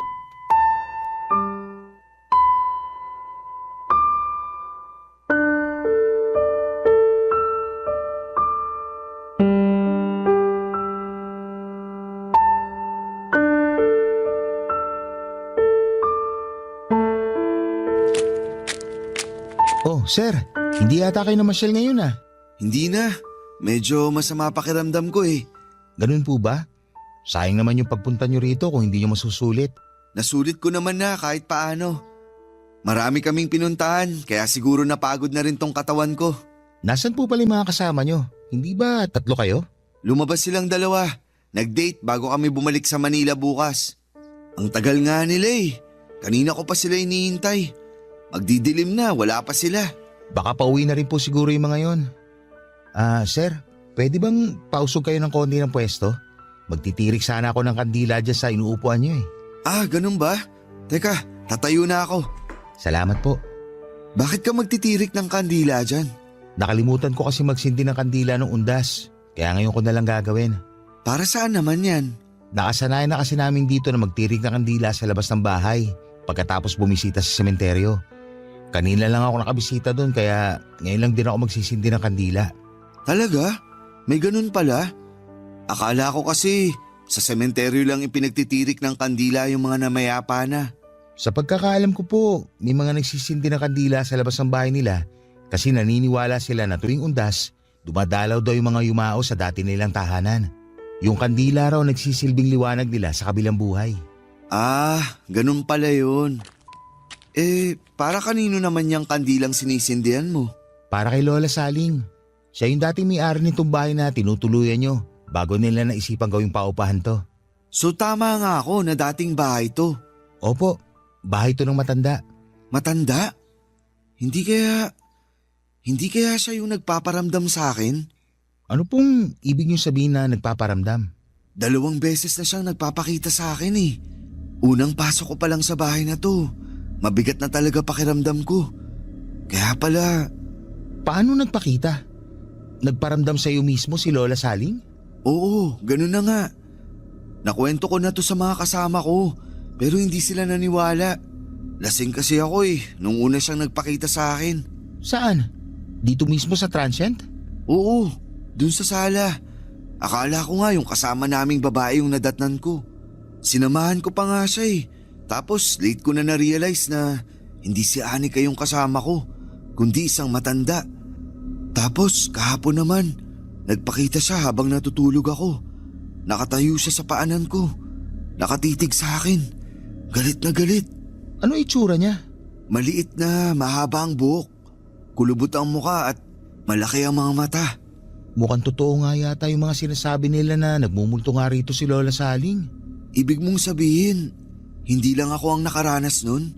Dati na talaga nila sinasabi na may multo sa bahay na to. May isang tanod noon ang nakapansin na may babaeng nakatayo dito sa tapat ng transient. Dito mismo sa kinatatayuan natin. Tapos nung nakaraang taon, may reklamo din yung mga tumuloy dito na marami daw silang naririnig na kalabog sa kalagitnaan ng gabi. Bigla tuloy akong kinilabutan. So, totoo nga yung mga nakita ko? Hindi ko lang guni-guni yun tulad nung sinasabi sa akin ng mga kasama ko? Hindi ko alam kasi hindi ko pa naman naranasan yung mga nakukwento sa akin. Pero hindi ikaw ang una nagsabi sa akin yan na nagpaparamdam nga si Lola Saling sa bahay na to. Pakiramdam ko nga, parang nandito siya ngayon Pero mabait naman si Lola Saling. Noong nabubuhay pa siya, isa ako sa mga tinulungan niya para makapag-aral. Kahit na, hindi na dapat siya nandito kasi matagal na siyang patay. Maganda siguro na magdasal na lang tayo para sa ikapapayapan ng kaluluwa niya. Mabuti pa nga. Lola Saling, kung nandito ka man ngayon, sana wag mo naman pong gambalain yung mga nandito sa bahay. Opo, aalis na rin naman po kami bukas Pasensya na po kung naabala namin kayo. Mababait po sila kaya wag po kayo mag-alala. Oo nga po. Sir, magdasal na lang po kayo kapag nagparamdam siya ulit. Paano po yan? Maiwan ko na po kayo. Teka, saan ka pupunta? Uuwi na po ako. May gagawin pa ako sa bahay. Sandali. Pwede bang dito ka muna? Pasama muna ako habang wala pa yung mga kaibigan ko. Natatakot talaga ako Ganun po ba? O sige, dito na lang muna ako.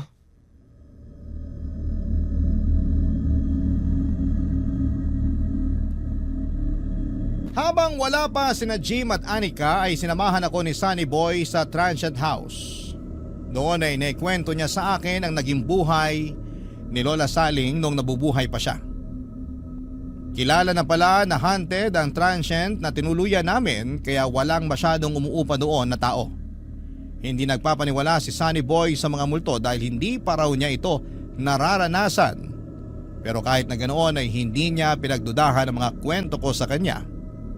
Simula nung namatay si Lola Saling ay si Sunny Boy na raw ang naging caretaker ng bahay. Malayong kamag-anak si Sunny Boy, si Lola Saling. Ang mga anak nito na may kanya-kanya ng buhay ay naisipang ibenta na lamang ang bahay at lupa noong namatay ito dahil wala naman ang titira doon. Pero naisip ng isa sa mga anak nito na gawin na lamang paupahan ng bahay para sa ganoon ay may kitain sina Sunny Boy bilang caretaker. Si Sunny Boy ang nagpapaayos ng dating bahay ni na Lola Saling para gawin itong transient. Noong una ay naging maayos naman ito, Papa Dudut. Maraming turista ang tumuloy sa naturang transient, pero noong nagsimula na nga ang mga kababalaghan doon ay unti-unti ring humina ang kita nito.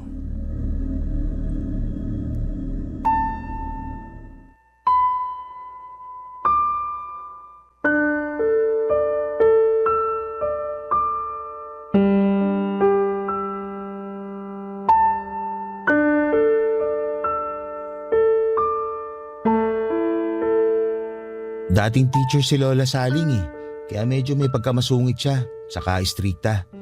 Pero sa amin mabait siya. Kami na yung tinuring niyang anak simula nung nagsialisa ng mga anak niya. Ilan ba ang anak ni Lola? 4 silang lahat. Yung 2 nakatira na sa abroad. Yung 2 naman nasa Maynila. Siya na lang mag-isang naiwan dito noon. Yung asawa niya? Maagang nabiyuda si Lola Saling. Bata pa lang daw yung mga anak niya noon nung naaksidente ang asawa niya sa daan. Ang totoo niyan, itong transient na to ang unang naipundar nila mag-asawa. Kaya alam ko kung gaano kahalaga ang bahay na to para kay Lola Saling. Noon ngang nalaman kong plano nilang ibenta tong bahay na to, nalungkot ako eh. Mabuti na lang, naisipan nila tong gawing transient. Pero medyo luma na rin kasi tong bahay. Nasabi mo 'di ba na wala nang masyadong umuupa rito? Oo, medyo matumal nga. Malayo din kasi ito sa sentro eh. Minsan, yung mga nagiging customer namin yung mga wala na talaga matuluyan katulad ninyo. Pero sa tingin mo, bakit naman kaya nagpaparamdam si Lola Saling sa mga tao? Hindi kaya may gusto siyang ipahiwatig? Hindi ko alam. Hindi rin naman kasi siya nagpaparamdam sa akin eh. Ni anong klaseng kababalagan, wala akong naramdaman sa pamamahay na to. Baka naman ayaw niyang gawing paupahan tong bahay niya. Sabi mo, mahalaga tong bahay na to para sa kanya eh. Baka ayaw niyang may ibang tao siyang nakikita rito. Naisip ko na rin yan. Noong nabubuhay nga siya, galit na galit siya sa mga turista eh. Bakit naman? Kasi nung araw, dyan sa may bukana ng barangay namin, dyan sa may pasukan, may nagtayo ng inuman. Parang bar? Oo. Sumisikip na kasi noon yung nightlife dito sa San Juan. Kaya isa-isa nagsulputan yung mga bar. Dahil sa bar na naipatayo malapit dito, dumami ang mga tao, ang mga turista. Galit na galit noon si Lola Saling. Bakit naman siya nagalit? Paano naman kasi matutulog yung matanda kung gabi-gabi siyang binubulabog ng ingay ng mga taong dumadaan galing sa galaan? Nasira daw yung katahimikan ng lugar dahil sa mga mahilig uminom na walang ibang ginawa kundi ang magkalat at magwala. Sa bagay, may punto nga rin naman siya. May pagkakataon nga noon na may nag-aaway dito mismo sa harap ng bahay niya. Ang ginawa niya, kumuha siya ng isang palangganan ng tubig saka ibinuhos sa nag-aaway. Paano naman siya namatay? Siguro dahil na rin sa katandaan. Dadatnan na lang namin siyang walang buhay dito sa sala ng bahay niya. Nakaupo sa rocking chair, hindi na gumagalaw, hindi na humihinga. Hindi niyo na siya itinakbo sa ospital? Hindi na, dinerecho na namin sa punerarya. Kaya hindi na rin namin nalaman kung anong rason ng pagkamatay niya. Ngayon alam ko na kung bakit siya sa sala nagpakita. Doon pala siya namatay. Tapos yung kwarto na sinasabi mo kung saan ka binangungot, yun yung kwarto niya nung nabubuhay pa siya. Grabe, tumatayo balahibo ko. Kaya nga sabi ko, Ha? Walang kuryente? Brown out? mukhang wala nga. Sandali, may extra kandila akong naiwan sa labas. Kukunin ko lang. Sandali, tol. Huwag mo akong iwan dito. Diyan lang naman oh. Teka, ano yun? Nakikita mo ba yun? Ang alin? Doon sa may bintana, sa tabi ng pinto. Parang may nakasilip na matanda. Sir, huwag niyo naman po akong takutin. Hindi kita tinatakot. Tingnan mo kasi. Tao yun, di ba? Nakatingin siya sa atin. Sir, sige ha. Mauna na po ako sa inyo. Baka hinahanap na po ako sa amin. Sandali. Huwag mo akong iwan dito.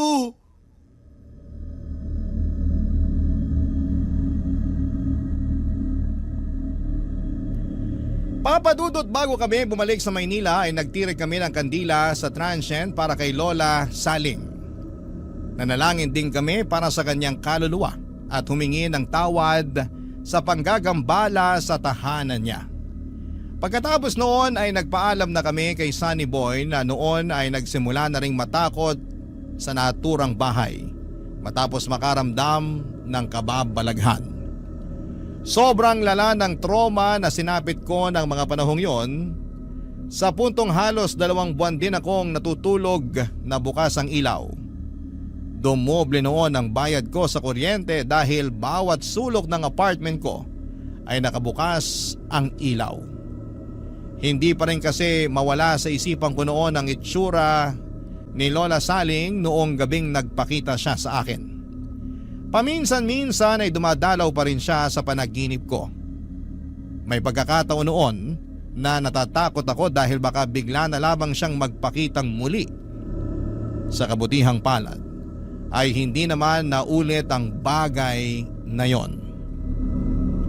Sa paparating na araw ng mga patay, sana'y huwag nating kalimutan ang mga kamag-anak nating namayapa na.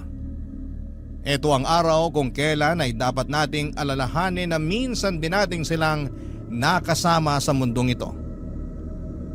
Dito na po natatapos ang sulat ko sa inyo, Papa Dudut. Maraming salamat po at Barangay Love Stories. Barangay Love Stories. Kwentuhan naman tayo dito sa comment section. Nagustuhan ng iyong napakinggan? Ituloy yan via live stream sa www.gmanetwork.com/radio. Barangay LS 97.1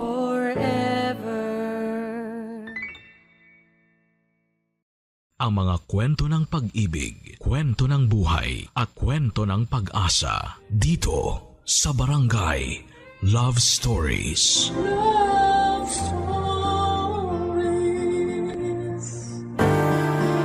may kasabihan na sa bawat pintong nagsasara ay merong bintanang nagbubukas. Ibig sabihin sa bawat pagkakataong nawawala ay merong bagong pagkakataon na dumadaloy. Ikaw kabarangay, naniniwala ka ba sa ikalawang pagkakataon?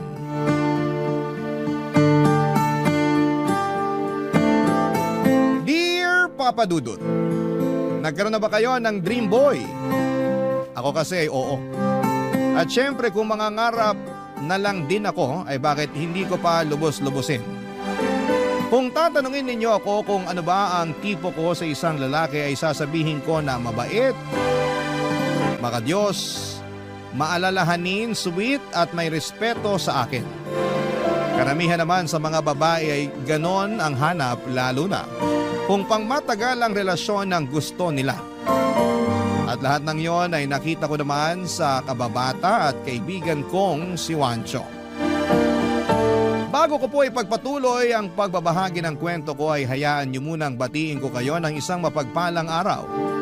Sana'y nasa mabuti kayong kalagayan at masayang nakikinig ng paborito kong programa sa radyo na Barangay Love Stories. Tawagin niyo na lamang po ako sa pangalang Melissa. 31 years old at taga Marikina pero nagtatrabaho ako sa isang advertisement company sa Cubao.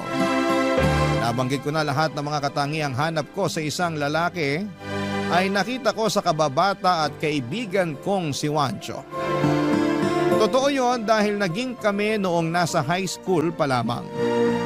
Iisa lang din ang eskwelahang pinapasukan namin ng kolehiyo, bagaman magkaiba kami ng kinuhang kurso. Sabay kaming nakapagtapos. At noong nagkaroon na ng kanya-kanyang trabaho ay nangarap namang kaming bumuo ng sarili naming pamilya. Pareho kaming nasa 25 years old nang magsama sa isang bubong. Pero taong 2020 ay may nangyari sa aming pinaka-iingatang relasyon, Papa Dudut.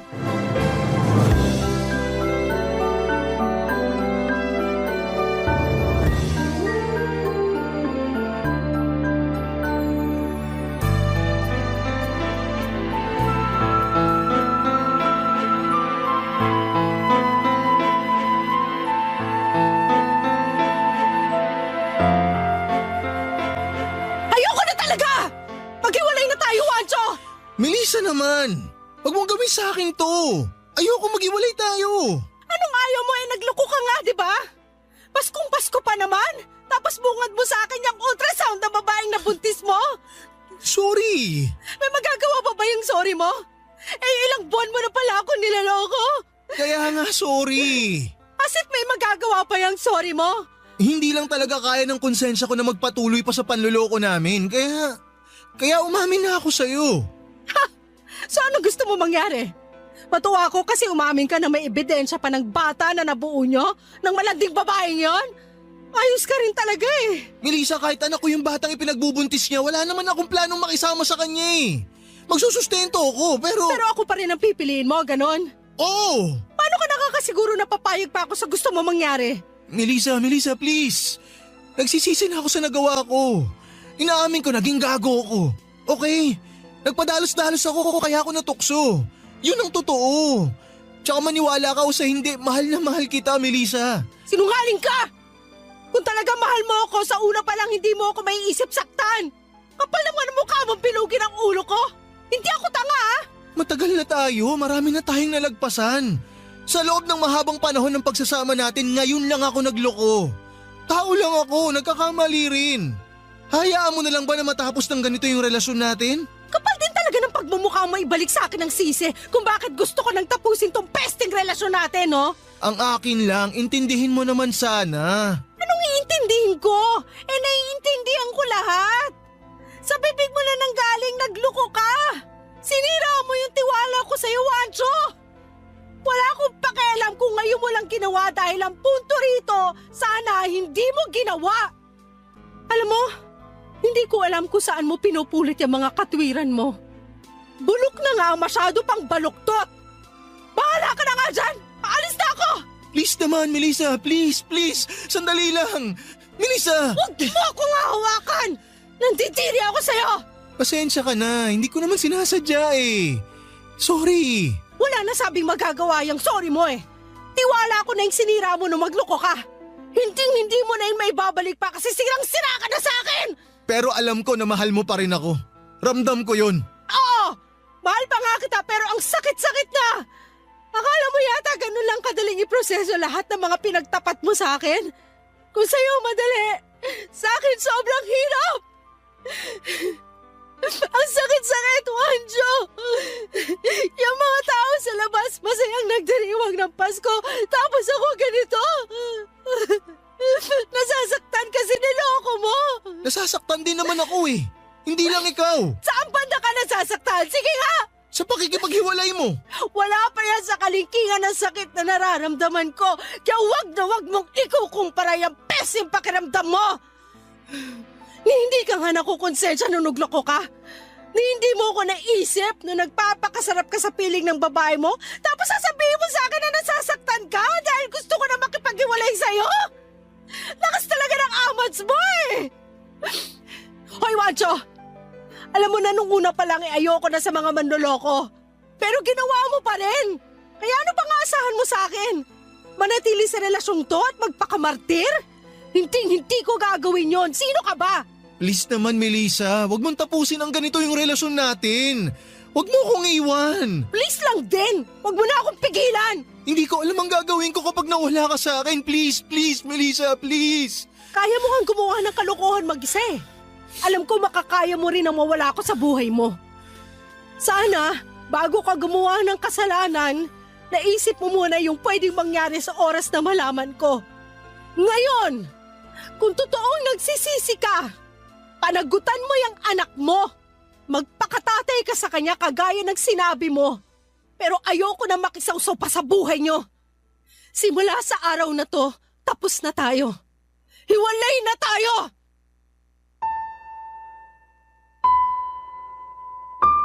Papadudot tulad ng sinabi ko ay dreamboy ko si Juancho. Pero dahil sa ginawa niyang panloko sa akin ay nawala na rin kaagad ang tiwala ko sa kanya. Nakakalungkot lang dahil alam naman niya na simulat sa pool ay hindi ko kayang konsintihin ang cheating. Malala pa dahil nag-anak siya sa babaeng kasama niyang niloko ako. Kaya naman ako na mismo ang kusang umalis sa buhay niya noong mga panahong yon. Naghiwalay kami ni Juancho kahit na mahal ko pa siya. Mabilis na lumipas ang ilang buwan, nitong 2024 lang ay nakatagpo ako ng bagong pag-ibig sa katauhan ni Allen. Magkatrabaho kami at siya ang pinakatahimik sa amin, Papa Dudut. Nagustuhan ko siya kahit na hindi siya sweet na tao. Sa kabila noon ay maalalahanin naman siya, nakikinig ng mabuti kapag nagkukwento ako. Bagay na na-appreciate ko sa kanya noong kailangan ng kaibigang makakausap. Hindi nga nagtagal ay nagka-developan kami. Nagkagustuhan hanggang sa nagkalakas siya ng loob na sabihin gusto niya akong ligawan. Tapos ay sinagot ko na nga siya pagkaraan ng isang buwan, Papa Dudut.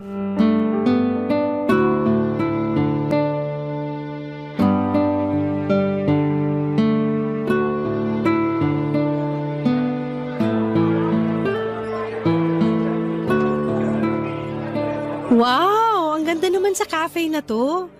Ang cozy at ang ganda ng ambience. Plus points din na masarap ang kape nila at pastries. Saan mo to nahanap? Nakita ko lang sa Facebook. Naghahanap kasi ako ng place na pagdadalhan sa'yo para sa sunod nating date. Baka nabobore ka na sa apartment ko kasi doon lang tayo lagi nagde-date kaya naisip kong lumabas naman tayo. Napaka-thoughtful mo naman. Pero iko-correct ko lang. Hindi ako nabobore sa apartment mo. But thank you kasi dinala mo ako rito. Ngayon lang ako nakapunta rito in fairness. Ako rin. Hindi kasi ako mahilig lumabas at tumambay sa mga cafe. Alam ko naman na bahay trabaho ka lang eh. Ganon na nga. Pero curious lang. Ano yun? Hindi ka ba nabobore? Sa apartment ko? Oo, tsaka sa hindi mo paglabas. Hindi. Baliktad kasi ako. Mas madali ako mabore sa labas kaya mas gusto ko nasa apartment.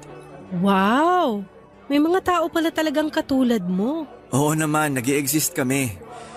Huhulaan ko. Nung hindi pa tayo, iniisip mo na weird ako, no? Actually, oo. Pero don't get me wrong ha. Okay lang naman. Sanay na ako na pag-iisipan o nasasabihang weird. Pero wala namang mali sa pagiging weird. Hindi ka naman gumagawa ng masama. Wala kang inaapakang tao. Hindi lang talaga pare-pareho level ng social battery ng isang tao. Siguro nga nung una, nagtataka lang ako kung bakit pag niyayaya ka naming lumabas uwing-uwi ka lagi.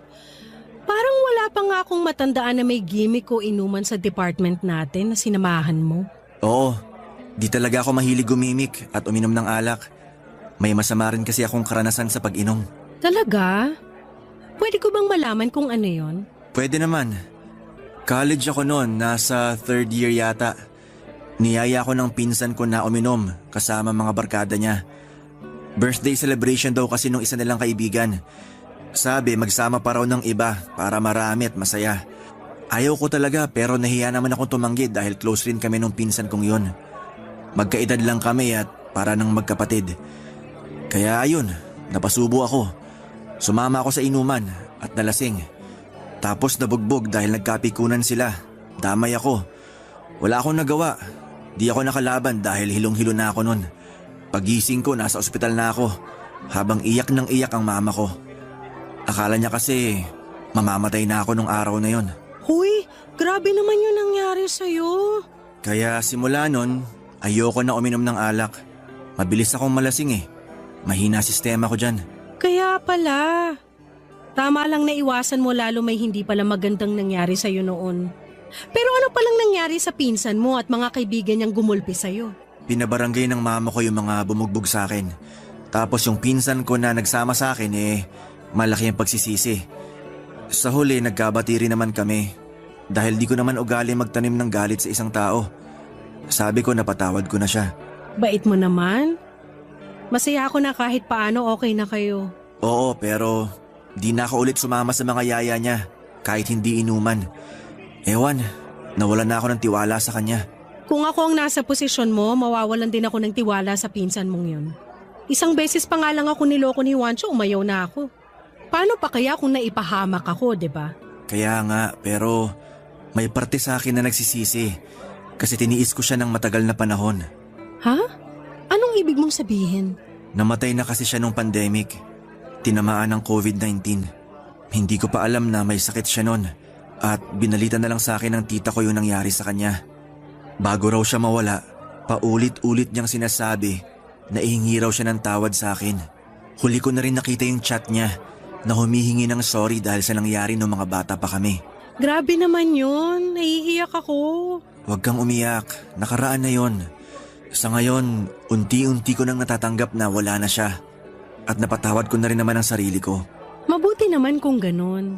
Pero wag na natin yung pag-usapan. Date natin to eh. Sabagay. Ay, babe, malapit na pala birthday ko. Nakapag-isip ka na ba kung pupunta ka sa bahay para samahan ako mag-celebrate? Tungkol sa bagay na yan, may iba kasi akong plano kaya di ako makakapunta sa inyo. Ganun ba? Sayang. Gusto ka pa namang makasama ni na mama at papa. Alam mo namang hanggang ngayon nahihiya pa rin ako sa kanila, di ba? Tsaka di ko alam kung paano pakikisamahan mga kapatid mong lalaki. Nakwento mo na mahilig sila sa mobile games pero ayoko nun eh. Pasensya na talaga, babe.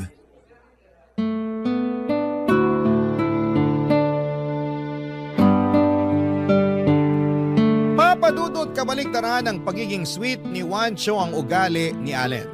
Hindi kasi siya masyadong showy lalo na kapag nasa public kami. Madalas tahimik lamang siya at nakikinig lamang kapag nagkukwento ako. Pero nagkukwento rin naman siya tulad na lang noong date naming yon. Hindi ko naman sila kinukumpara dahil minahal ko naman si Allen sa kabila ng mga ugali niyang yon. Marespeto naman siya sa akin, mabait siya at maalalahanin. Mahiyain lang talaga siya at feeling ko ay nahihirapan siyang i-express ang nararamdaman niya sa pamamagitan ng salita. Bukod doon ay wala pa siyang masyadong karanasan sa pagkakaroon ng karelasyon. Ako ang una niya, kaya naninibago pa rin siya. At bagaman hindi siya ang una ko, naninibago rin ako sa relasyon namin, Papa Dudut.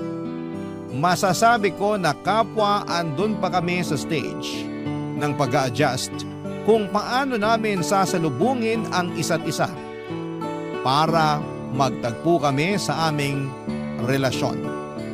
Alam ko na medyo matrabaho yon, pero sa nakikita ko naman ay pareho kaming willing na mag-compromise at yon ang pinakamahalaga, Papa Dudut. Barangay Love Stories. Barangay Love Stories. Papa Dudut, natuloy ang birthday ko na may dalawang selebrasyon. Una ay sa bahay namin kasama ang pamilya at malalapit kong kaibigan. Pangalawa ay yung kami lang ni Allen. Bale, sinurpresa niya ako sa apartment niya, may pa-wall decoration pa siya at lobo. At may mini cake na rin. Naganda rin siya ng mga paborito kong pagkain, palibas ay magaling magluto ang boyfriend ko. Bagay na gustong gusto ko sa kanya. Kaya naman sobrang saya ko ng mga panahong yon, Papa Dudut. Sa kabila ng lahat ay hindi pa rin gaanong kapalagay ang loob ng pamilya ko sa boyfriend ko. Nasanay kasi sila na palagi kong kasama si Juancho sa mga family gathering namin. Bukod doon ay sobrang close nila ng mga kapatid kong lalaki. Magkasama silang naglalaro ng mobile games, malapit din ang ex ko, kina mama at papa. Kaya nung naghiwalay kami laking lungkot talaga nila. Lalo na ang mama na parang tunay na anak na ang turing sa ex-boyfriend ko, Papa Dudut.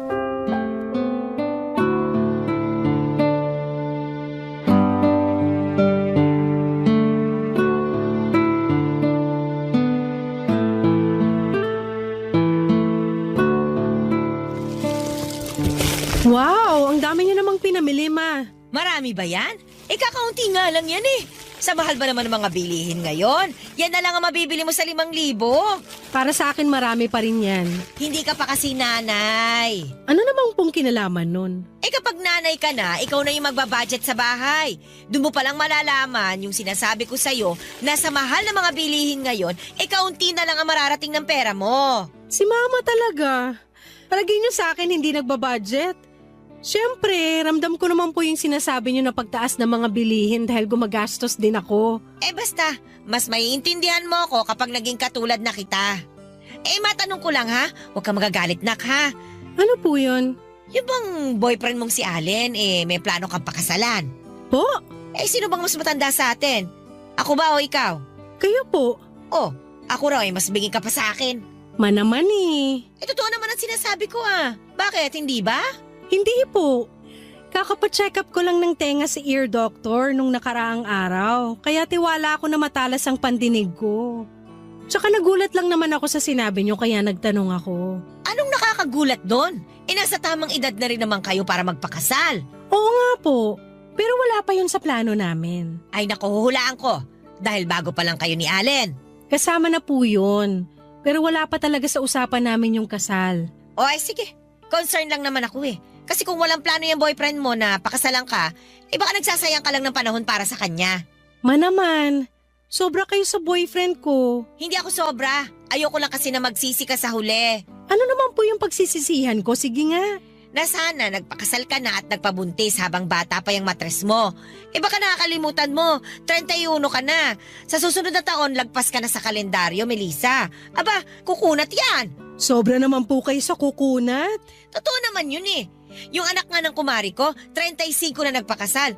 O ayun, hanggang ngayon nananalangin pa rin na sana magbuntis na siya. Hindi naman po kasi basta-basta ang pagpapakasal.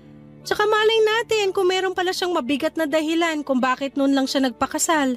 Ang mabuti nating gawin, manahimik na lang kung wala tayong magandang sasabihin. Grabe ka naman sa mama mo. Nagsasabi lang naman ako ng totoo. Hindi nyo na po kailangang sabihin kahit totoo kung makakapanakit kayo ng ibang tao. Alam ko hindi rin naman nila ginusto yung sitwasyon nila. Mabuti pa ipagdasal na lang natin na magkaroon na sila ng anak. Pati ba naman yan ako pa kailangan magdasal? Pwede bang ikaw na lang? Marami na akong pinagdarasal eh. Ibang klase talaga kayo, ma. Nasabi ko lang naman yun kasi gusto ka namin na magkaanak ng papa mo.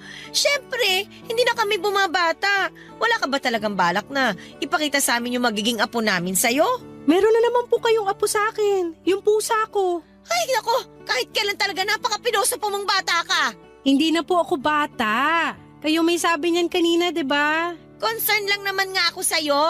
Bakit po ba bigla kayo naging concerned sa akin? Kasi kanina nakita ko si Wancho doon sa grocery eh. Si Wancho po? Oo, yung dati mong boyfriend. Okay. Ano pong nangyari? Wala naman. Nagkumustahan lang naman kami.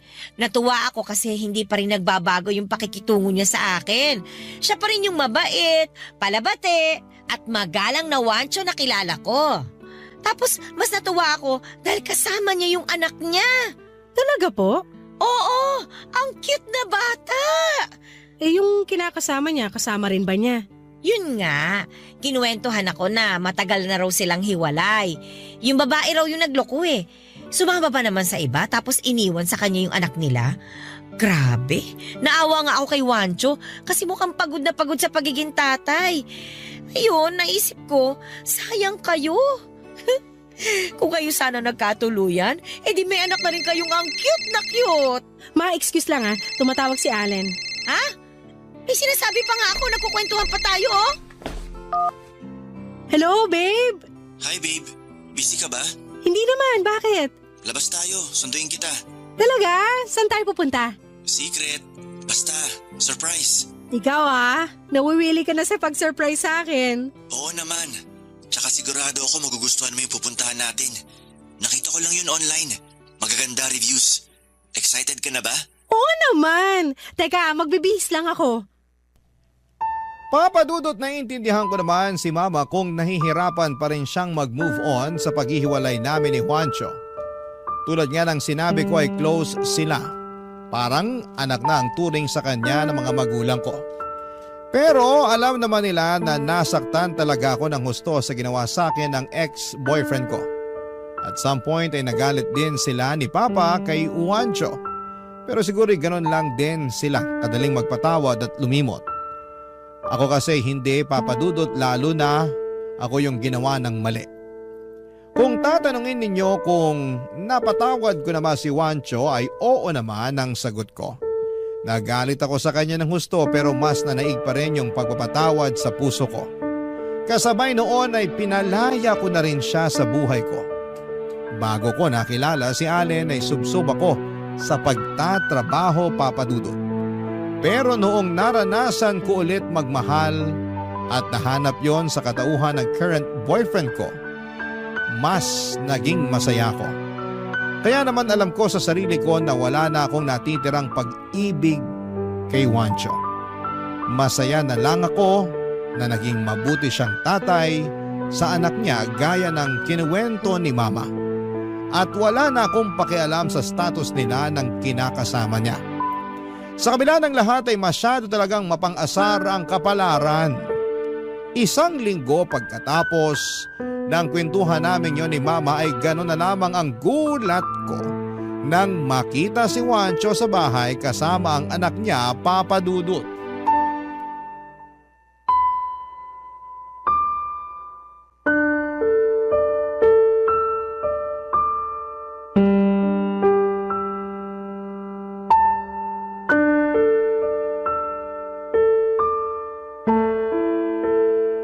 Ma, ano pong ginagawa ni Juancho rito? Inimbitahan ko. Chinat ko. Pumayag naman siya. Sabi ko isama niya yung anak niya. Dito na sila kumain ng hapunan. Bakit niyo po ginawa yun? Bakit naman hindi? Birthday ko naman ngayon. Alam ko po pero hindi niyo naman sinabi sa akin na papupuntahin niyo siya. Kung sinabi ko sa'yo, baka umalis ka. Alam ko ayaw mo siya makita kasi hanggang ngayon, hindi ka pa rin nakaka-move on sa nangyari sa inyo noon. Nakapag-move on na po ko pero hindi ibig sabihin nun okay na sa akin na makipagkaibigan sa kanya. Hindi naman ikaw ang pinunta rito ni Juancho. Ako naman, kaya huwag ka na masyado maraming sinasabi dyan. Excuse po tita. Oh, ikaw pala, Juancho. Bakit? Kanina ko pa po kayo hinahanap, nandito pala kayo. Kausap niyo si Melissa. O bakit? May kailangan ka ba sa akin? Meron po. Ibibigay ko po sana tong regalo ko sa inyo, nakalimutan ko ibigay kanina eh. Medyo nahiya po kasi akong iabot. Naku, nag-abala ka pa talaga ha? Syempre tita, hindi ko po pwedeng palagpasin na bigyan kayo ng regalo ngayong birthday nyo. Pagpasensya nyo na po kung hindi maganda yung pagkakabalot ko. Alam nyo naman na wala talaga akong talent sa pagbalot ng regalo eh. Ay, naku wala yun. Sisirain ko naman eh. Sa bagay. Paano? Doon ko na sa sala bubuksan ito ha? Ay, sige po. Samahan ko na po kayo, ma. Anong samahan? Hindi, maiwan ka dyan. Mag-usap kayo ni Juancho. Po? Sige na, doon na ako sa sala. Pansin ko parang ang weird ng nanay ko. Bakit naman weird? Parang hindi ka na nasanay kay tita. Hindi kaya ganun kadaling masanay kahit nasabihin mong nanay ko siya. Sa bagay. So, kumusta ka naman? Ayos lang. Good to know. Laki na ng anak mo ah. Tama nga si mama nung kinuwento niya, sobrang cute ng baby mo. At kamukhang kamukha mo pa. Siyempre, malakas dugo ko eh. Wow, yabang natin, mga 20. Ikaw, kumusta ka naman? Okay na okay ako. Busy sa trabaho as usual. May boyfriend ka na ba? Oo, meron na. Buti naman kung ganun. Ako kasi, balik sa pagiging single. Kaso may anak na kaya single dad. Okay. Hindi mo ba itatanong kung ano nangyari sa amin ng nanay ng anak ko? Nabanggit lang ni mama na hiwalay na kayo kasi nagloko yung babae. Totoo yun. Nagloko nga siya. Wala pang isang buwan yung baby namin nung malaman ko na matagal na pala niya ako niloloko. Kaya pala tinangka niya rin noon na makunan siya kasi ayaw pala niyang ipagpatuloy yung pagbubuntis niya. Buti na lang naging safe pa rin yung anak namin at naipanganak ng maayos. Grabe naman yung sinadyang makunan. Napakawalang kwenta naman niyang ina kung ganon. Ay, may mga ganong tao talaga. Hayaan na natin siya. Takot na takot ako noon para sa anak namin nung malaman ko na sinadya niyang tangkain na makunan siya. Galit na galit ako noon sa nanay ng anak ko. Ang katwiran niya kaya ayaw niyang ipagpatuloy yung pagbubuntis niya. Nagbago na raw yung isip niya. Dahil gusto niya raw sumama dun sa lalaking nakilala niya na taga-ibang bansa. Kaya nung ipanganak niya anak namin, nako, ura-uradang umalis. Ang hirap naman nun. Oo, ang hirap sobra. First time dad, walang kaalam-alam kung paano mag-alaga ng bata, buti na lang tinulungan ako ng ate ko. Inaral ko rin naman kung paano mag-alaga kaya kahit paano nagamay ko. Pero sobrang hirap na pagsabayin yung trabaho tsaka pagiging tatay. Wala akong masabi. Nalulungkot ako kasi naranasan mo yan. Pero hanga ako sa'yo dahil kinaya mo at kinakaya pa rin hanggang ngayon. Tama ka. Wala akong hindi kakayanin para sa anak ko. Mabuti naman kung ganun. Kayo, nung boyfriend mo, may plano na ba kayo magpakasal? Alam mo, ikaw na yung pangalawang tao na nagtanong sa akin yan. Una sa listahan si mama. Ganun ba? Pasensya ka na kung naitanong ko. Sana hindi mo maisip na nakikialam ako. Hindi naman. At para sagutin yung tanong mo, wala pa. Tsaka ini-enjoy muna namin yung estado ng relasyon namin. Hindi kami nagmamadali.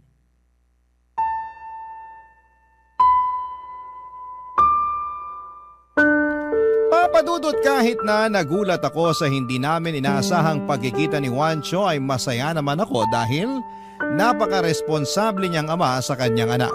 At kahit na hindi naging maayos, ang pagsasama nila ng nanay ng bata ay ginawa niya pa rin ang lahat upang maitaguyod ang anak niya. Sa isipan ko ay hindi ko mapigilang humanga kay Juancho. Sa tagal na panahon kasi naming nagsama ay noong ko lang siya nakitang naging dedikado sa isang bagay.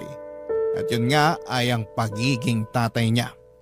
Nagpatuloy ang birthday celebration ni Mama at masasabi kong nawala na rin ang pagkailang sa pagitan namin ni Juancho. Para bang bumalik sa dati ang lahat, papadudot. Naobserbahan ko na kahit matagal din siyang hindi pumunta sa bahay simula nang naghiwalay kami, ay hindi pa rin nawala ang pagiging malapit niya sa mga kapatid ko. At mas lalo na nga kina Mama at Papa. Pakiramdam ko ay mas naging close pa sila noong gabing yon, pero ang pinaka hindi ko talaga makakalimutan ay ang walang tigil na pangaasar at pambubugaw sa akin ni Mama para sa ex kong si Juancho, papadudot. Barangay Love Stories. Barangay Love Stories. Pero syempre, papadudot, alam ko pa rin ang limitasyon ko. Hindi na kami ni Juancho at may boyfriend na ako, at kahit na may pinagsamahan kami ay hindi naman magandang makihalubilo ako sa kanya na parang tulad pa rin ng dati. Kaya kahit panay tukso at pasaring ni Mama sa amin ay hindi ko na po sinasakyan. Doon ako nagpaalam sa kanila na matutulog na, pero ang totoo ay makikipagtawagan ako kay Allen sa cellphone. Kinuwento ko kay Allen na pinapunta ni Mama si Juancho sa bahay namin, pero nilinaw ko sa kanya na wala na akong nararamdaman sa ex ko dahil siya ang mahal ko.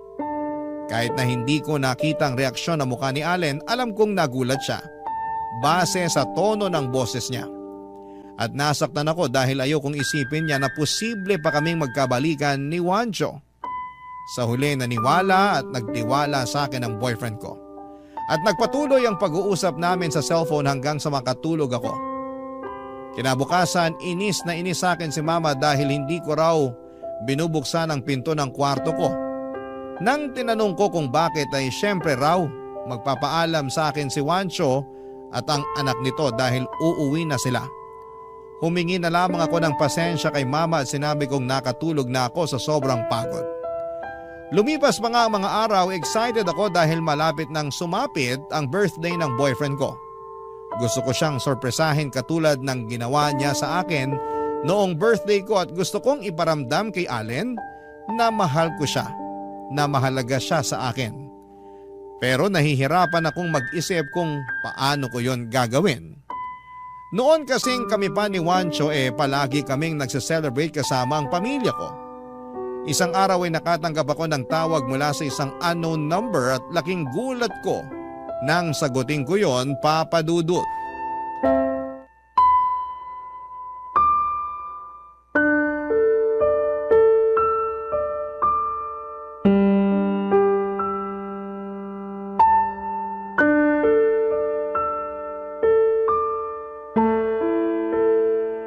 Melissa, please. Teka lang, huwag mo muna ibaba. Mag-usap muna tayo. Nag-uusap na tayo, tsaka teka nga lang. Lasing ka ba? Hindi ako lasing. Nakainom lang, konti. Ginawa ko yun para magkalakas ako ng loob na tawagan ka tsaka kausapin ka. Teka, kanino mo muna hiningi ang number ko? Kanino pa ba? Di sa mama mo. Alam mo namang sanggang dikit kami nun eh. Si Mama talaga? Huwag ka na magalit sa mama mo. Ginawa lang niya yun kasi para magkaroon tayo ng koneksyon ulit. Halata nga. Nung nandito ka, paniasar sa atin eh. Kaya ka ba umalis nun? Tapos nagkulong ka sa kwarto kasi naiinis ka sa pang-aasar niya sa atin? Medyo. Naiilang kasi ako. Tsaka bakit kailangan niya pang gawin yon? Alam naman niyang may boyfriend na ako. Baka kasi mas gusto pa rin ako ng mama mo kaysa dun sa boyfriend mo. Anong sinabi mo? Oo, teka, huwag kang magagalit. Ha? Nakwento lang sa akin ni tita na magkaiba daw kami. Kumbaga, mas gusto nila ako para sa'yo. Hindi raw kasi mahilig pumunta dyan sa bahay niyo yung bagong boyfriend mo eh. Kaya hindi malapit mga magulang mo sa kanya. Pati na rin yung mga kapatid mo, hindi niya close. Hindi katulad ko. Sabi rin ng mama mo, na miss niya na ako. Parang anak na raw kasi yung turing niya sa akin. Sandali, teka ha. Anong teka? Hindi lang ako makapaniwala na sinabi lahat yan ni Mama. Maniwala ka siya hindi. Sinabi niya sa akin yun. Kahit tanungin mo pa siya. Hindi na. Ramdam ko rin naman na ayaw nila sa boyfriend ko, pero hindi sapat na dahilan yon para ipagpilitan nila tayo magkabalikan. Bakit? Hindi mo na ba ako mahal? Hindi na, Wancho. Tsaka matagal na tayong tapos. Melissa, nung naghiwalay tayo, sabi mo mahal mo pa ako. Tapos ngayon hindi na? Parang unfair naman yata, ano? Paano naging unfair yun? Sige nga. Ang bilis naman mawala ng feelings mo sa akin. Ang tagal din natin ha. Nag-live-in pa nga tayo eh. 'Di ba? Napapaisip tuloy ako kung minahal mo ba talaga ako o hindi. Minahal kita para sa kaalaman mo. Pero niloko mo ako. Naghanap ka ng ibang babae bukod sa akin tapos binuntis mo. At kahit masakit kasi mahal pa kita noong mga panahong yon, pinalaya na kita. Kaya wala kang karapatan na isumbat sa akin yung pagmamahal ko sa'yo. Hindi ko naman sinusumbat. Nalulungkot lang ako. Bakit? Dahil may boyfriend na ako at masaya ako sa kanya? Tapos ikaw, niloko at iniwan ng babaeng kasama mong gumawa ng kalokohan sa akin, no? Tama ba? Ay, Melissa naman. Huwag mo naman ipamukha sa akin na kinarma na ako sa kasalanan ko sa'yo noon. At bakit hindi ko ipamumukha sa'yo ang kapal ng apag mong sabihin na mas gusto ka pa rin ng pamilya ko kaysa sa boyfriend ko? Kinumpara mo pa sarili mo sa kanya kaya lalo ako nabwisit sa'yo. Uy, kumalma ka lang. Pwede? Huwag mo ako sigawan. Masakit sa tenga eh. Hindi kita sinisigawan. Masyado kang ano dyan. Tsaka hindi ka ba nakakahalata na umiiwas ako sa'yo? Hindi dahil hindi pa ako nakaka-move on sa atin. Ayoko lang magkaroon pa ng koneksyon sa'yo. Si Mama lang naman yun ang aasar sa atin pero hindi naman ako nagpadala. Umiwas ako. Sana ganun din ginawa mo. Ano ko gagawin yun eh? Mahal pa rin kita. Ano? Oh, huwag mo sabihin na bingi ka na. Ang sabi ko, mahal pa rin kita. Hindi naman ako tumigil na mahalin ka eh. Hindi raw tumigil na mahalin pero nagawa mo nga ako lokohin. Ang alam ko, pag mahal mo ang isang tao, hindi mo siya sasaktan. Hanggang ngayon ba hindi mo pa rin ako napapatawad? Napatawad na kita. Pero sa mga sinasabi mo ngayon, parang gumagawa ka na naman ng bagong kasalanan sa akin. Makiramdam ka nga. Ayoko na sa'yo. Masaya na ako sa relasyon namin ng boyfriend ko. Mabuti pa wag na tayo mag-usap. Teka, Melissa, sandali lang. Sandali, huwag mo na ibaba. Bigyan mo naman ng respeto yung sarili mo.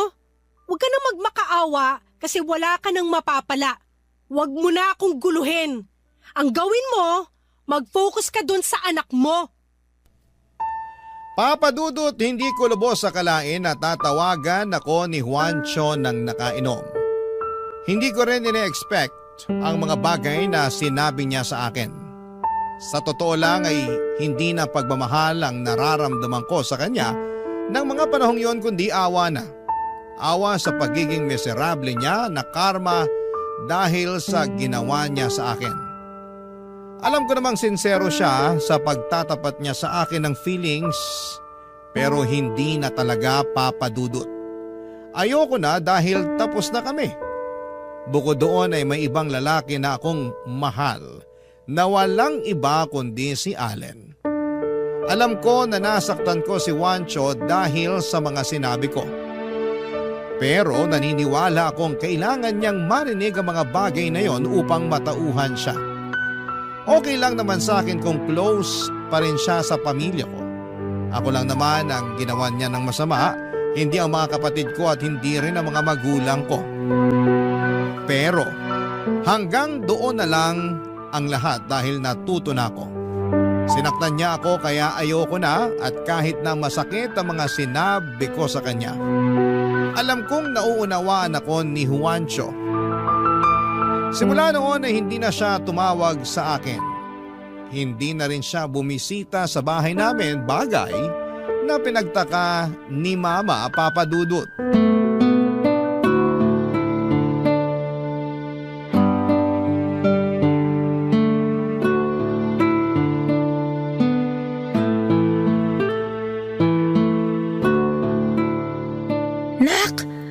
Pansin ko hindi na dumadalaw dito si Wancho ah. Bakit kaya? Hindi ko po alam, ma. Bakit hindi mo alam? Hindi na ba kayo nag-uusap? Hindi naman po talaga kami nag-uusap. Kayo lang naman yung may gusto na mag-usap kami. Baka lang naman kasi maisip niyong magbalikan. Hindi ko po yan naisip, lalo na may boyfriend ako. Sana naman irespeto niyo yun. Bakit mo ako sinisigawan? Hindi po ako sumisigaw. Naiinis lang ako kasi parang ang manhid niyo. Alam ko naman na hindi kayo close kay Allen pero siya na po yung mahal ko at hindi na si Wancho. Hindi naman po yata tama na ipagpilitan niyo yung bagay na ayaw ko porque gusto niyo. Ay, pasensya ka na Melissa ha.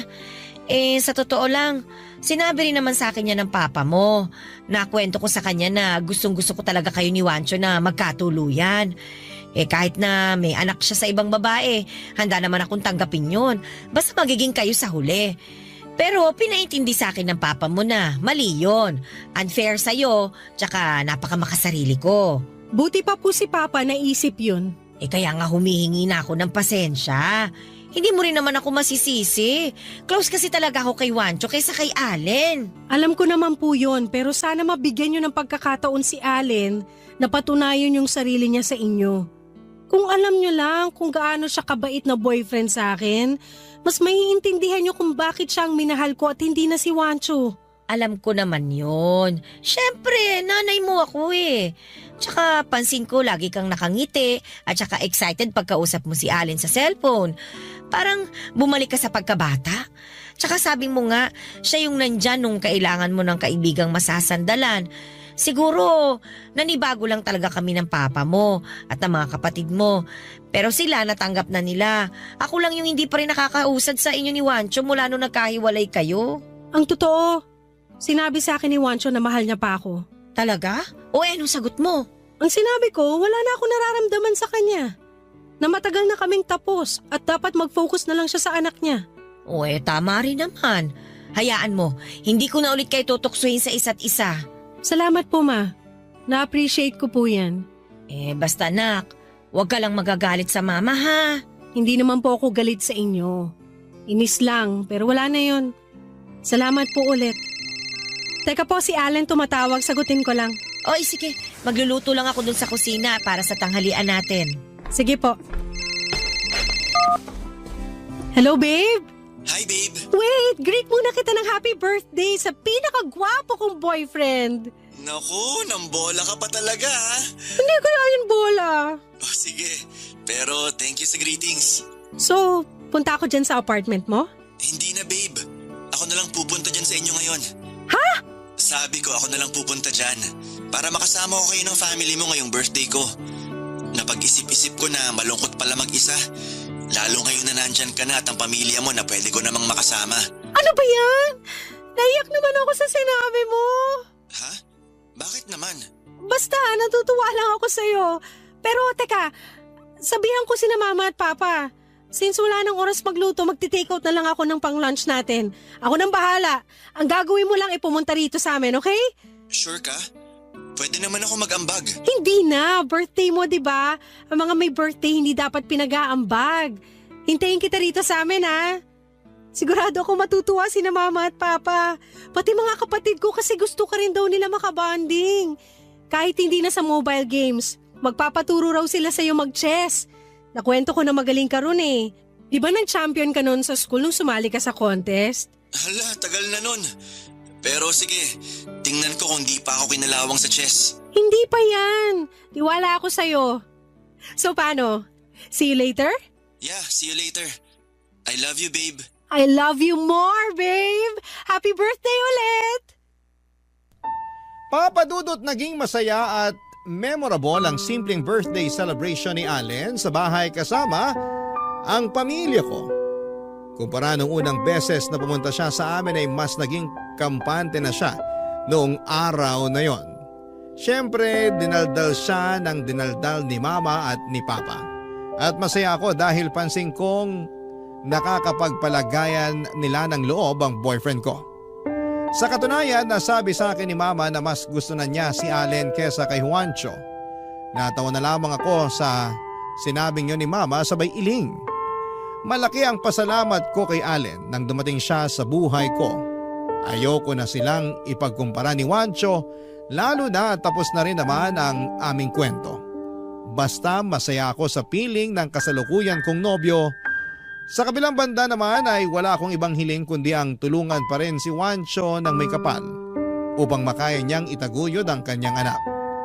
Hanggang dito na lamang po ang sulat ko, Papa Dudut. Maraming salamat sakaling mapili po ninyong basahin ang aking kwento sa inyong istasyon. God bless po sa Barangay Love Stories. At number 1 po kayo sa aming puso. And more power and God bless sa inyong lahat. Ang inyong forever kapuso at kabarangay, Melissa. Barangay Love Stories. Barangay Love Stories. Nakakaantig naman talaga ang ating kwento. Ikaw ba, kabarangay? Nakarelate ka ba sa story natin ngayon? Kwentuhan naman tayo dito sa comment section. Nagustuhan ang iyong napakinggan? Ituloy yan via live stream sa www.gmanetwork.com/radio.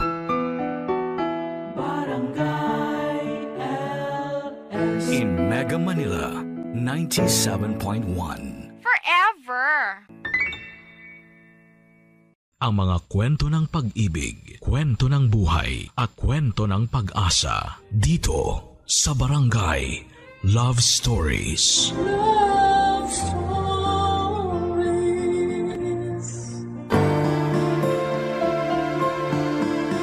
Yaman ng mga magulang ang magkaroon ng mabuting anak. At ang mabuting anak ay nagmumula sa magandang pagpapalaki ng mabuting magulang. Ikaw, kabarangay, isa ka bang mabuting tao? Dear Papa Dudut, nung bata ako ay madalas na sinasabi sa akin ni Mama na huwag raw ako makikipag-usap sa mga hindi ko kakilala. Baka raw kasi may gawin silang masama sa akin o di kaya ay kunin ako para dalhin sa malayong lugar. Ngunit nung tumanda na ako ay narealize ko na sa buhay natin ay meron tayong makikilala na mga estranghero na magiging malapit sa ating puso at ituturing natin na parang isang pamilya. Bago ako dumako sa sulat na pinadala ko sa inyong programa, Papa Dudut, ay pabati muna ng isang masaganang katanghalian sa inyong lahat at sa mga kabarangay natin. Tawagin niyo na lamang po ako sa pangalang Cecil, 30 years old at nagtatrabaho bilang layout artist sa isang private company sa Pasig City. Pero tubong Antipolo, Rizal kami ng pamilya ko. Doon ako sinilang at lumaki. Solong anak lamang ako ng Mama Edna pero kasama namin sa bahay ang lolo at lola ko na mga magulang ng nanay ko. Kung babalikan ko ang buhay namin noong araw ay masasabi kong may kahirapan. Lalo na't si Mama lamang ang nagtatrabaho sa amin. Dati dalawa sila ni Lola, kaya naman kaya pa naman niyang magtinda sa palengke noon. Pero dahil matanda na siya ay pinahintunan ni Mama. Bali cashier ang nanay ko sa isang 24/7 convenience store na malapit sa simbahan ng Antipolo at ang pasok niya ay 6 na araw sa isang linggo. Maliit lamang ang kinikita niya na siyang pinagkakasya namin na pambili ng pagkain at panggastos sa pang-araw-araw, Papa Dudut.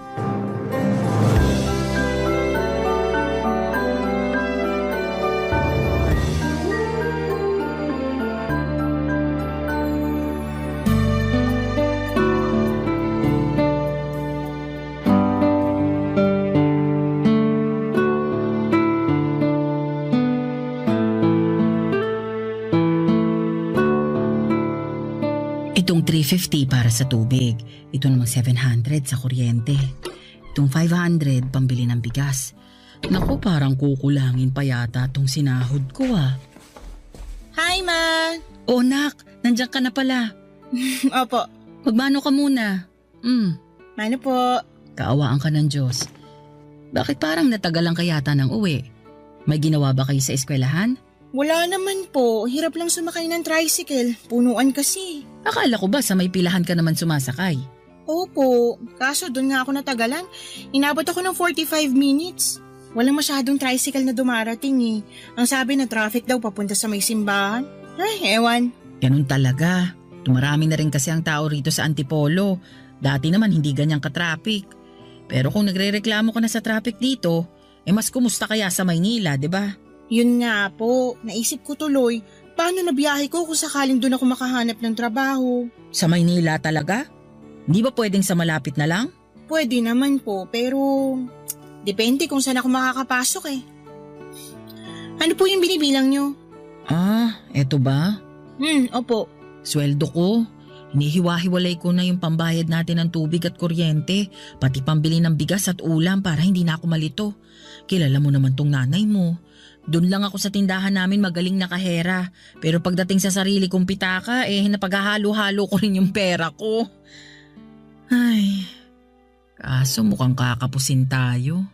Maliit lang sinweldo ko ngayon. Gawa ng ilang araw din akong absent dahil sa pagkakasakit. Hala, paano na po yan? Hindi bale, manghihiram na lang ako sa auntie mo pag kinapos tayo. Pero baka tubuan niya po kayo ng malaki.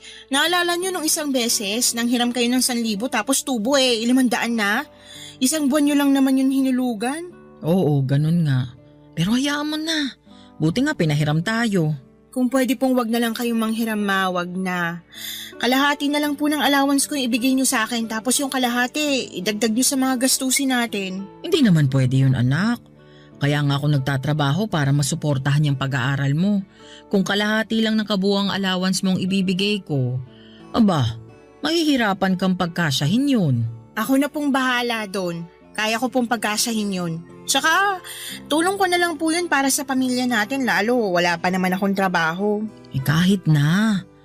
Pero wag mong mamasamain ha. Nagpapasalamat ako dahil sa edad mong yan naiisip mong tumulong sa pamilya natin. Kaya lang nag-aaral ka pa. At yun ang dapat mong pagtuunan ng pansin. Hindi ko naman po pinababayaan ang pag-aaral ko. Alam ko, pero ayoko lang mahati ang atensyon mo sa ibang bagay. Lalo na sa kaiisip ng kung paano matutulungan ang pamilya natin. Kaya ko na to. Ako nang bahalang dumiskarte rito. Sige po, pero pangako ko sa inyo kapag nakapagtapos na ako ng pag-aaral, tutulungan ko kayo sa pagtataguyod ng pamilya natin. Hindi na po kayo mapapagod masyado dahil ako na yung magtatrabaho. Salamat kung ganon. Pero bilang nanay mo, responsibilidad kong itaguyod ang pamilya natin. Kung sakali na makakatulong ka na pagdating ng araw, salamat. Pero wag mo pa rin kalilimutan ang sarili mo. Dapat ma-enjoy mo rin yung perang pinaghihirapan mo. Paano ko po gagawin yun? Gumala ka kahit paminsan-minsan. Puntahan mo yung mga lugar na hindi mo pa napupuntahan. O di ba nung bata ka marami kang gustong puntahan? Pangarap mo ngang makapunta sa Baguio, saka sa Ilocos kasi gusto mong magpicture dun sa vegan. Gawin mo yun hanggat bata ka at malakas ka. Parang hindi ko naman po kayang gumala ng mag-isa. Gusto ko kasama ko kayo nila lolo at lola. Kung isasama mo kami, dyan lang tayo sa malapit makakarating. Alam mo naman ang lolo at lola mo, napakabagal maglakad. Tatamarin ka na lang umalis ng bahay. Sobra naman po kayo kina lolo at lola. Nagsasabi lang naman ako ng totoo. Sige po kayo, baka marinig kayo ni lola. Kahit mabagal na maglakad yun matalas pa rin pandinig nun. Mismo. Naalala ko nung kunento niya na narinig daw niya na nag-aaway yung mag-asawa nating kapitbahay. At alam mo ba kung anong pinag-aawayan? Ano po? Babae. Babaero raw yung asawang lalaki. Tapos nabuking nung misis. Kaya yun, inimpake nung misis lahat ng mga gamit saka pinalayas. Buti nga. At narinig po yun lahat ni lola? Oo. Nagulat na lang daw kasi sila ng lolo mo nang may biglang nagsigawan. Abala siya nun sa pagaganchilyo. Kaya habang may kinukuting-ting ang kamay niya, nakikinig naman ang tenga niya. Ibang klase po pala ang talent ni lola. Naku, chismosa talaga yung nanay ko. Buti nga hindi ako nahawa sa kanya. O basta anak ha, nagkakaintindihan na ba tayo? Saan nga po ulit yon? Napag-aaral mo munang atupagin mo. Diyan ka muna mag-focus. Yung pagtulong mo sa pamilya natin, saka na. Kaya ko pa naman. Mangako ka. Opo ma, pangako po.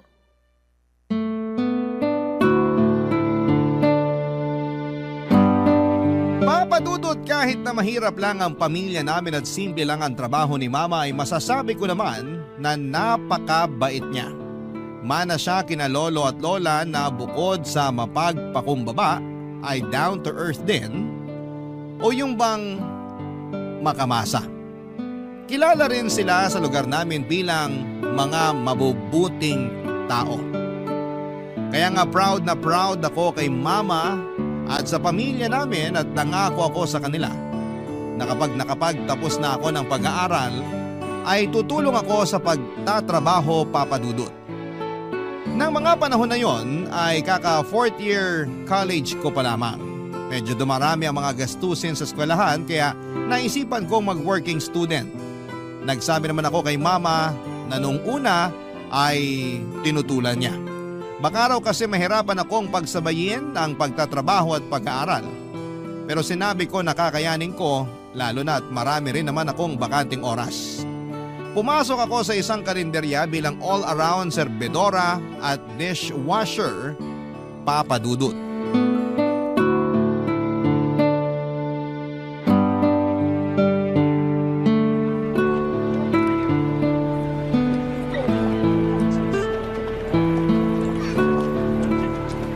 Neng, pwede bang makiupo rito sa bangko nyo?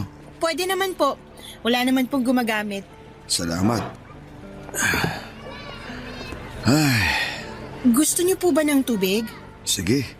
Nauuhaw na rin ako eh. Kukuha lang po ako ng baso at pagsasalinan ko kayo ng tubig. Napakabait mo naman para alokin ako ng tubig. Ito na pong tubig niyo. Salamat.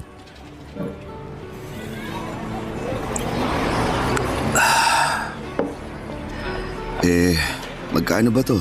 Babayaran ko. Naku, hindi na po. Libre po yan. Talaga? May libreng tubig pa pala ngayon? Meron pa naman po. Dito sa karinderya namin, pag kumain kayo, syempre libre na yung tubig. Kaso, di naman ako kumain. Ayos lang po yun. Huwag niyo na pong bayaran yung tubig. Tsaka, nakita ko kasi na mukhang uhaw na kayo eh. Sinabi mo pa. Kanina pa ako naglalako nitong mga paninda kong bimpo, panyo at panghugas ng pinggan dyan sa may palengke.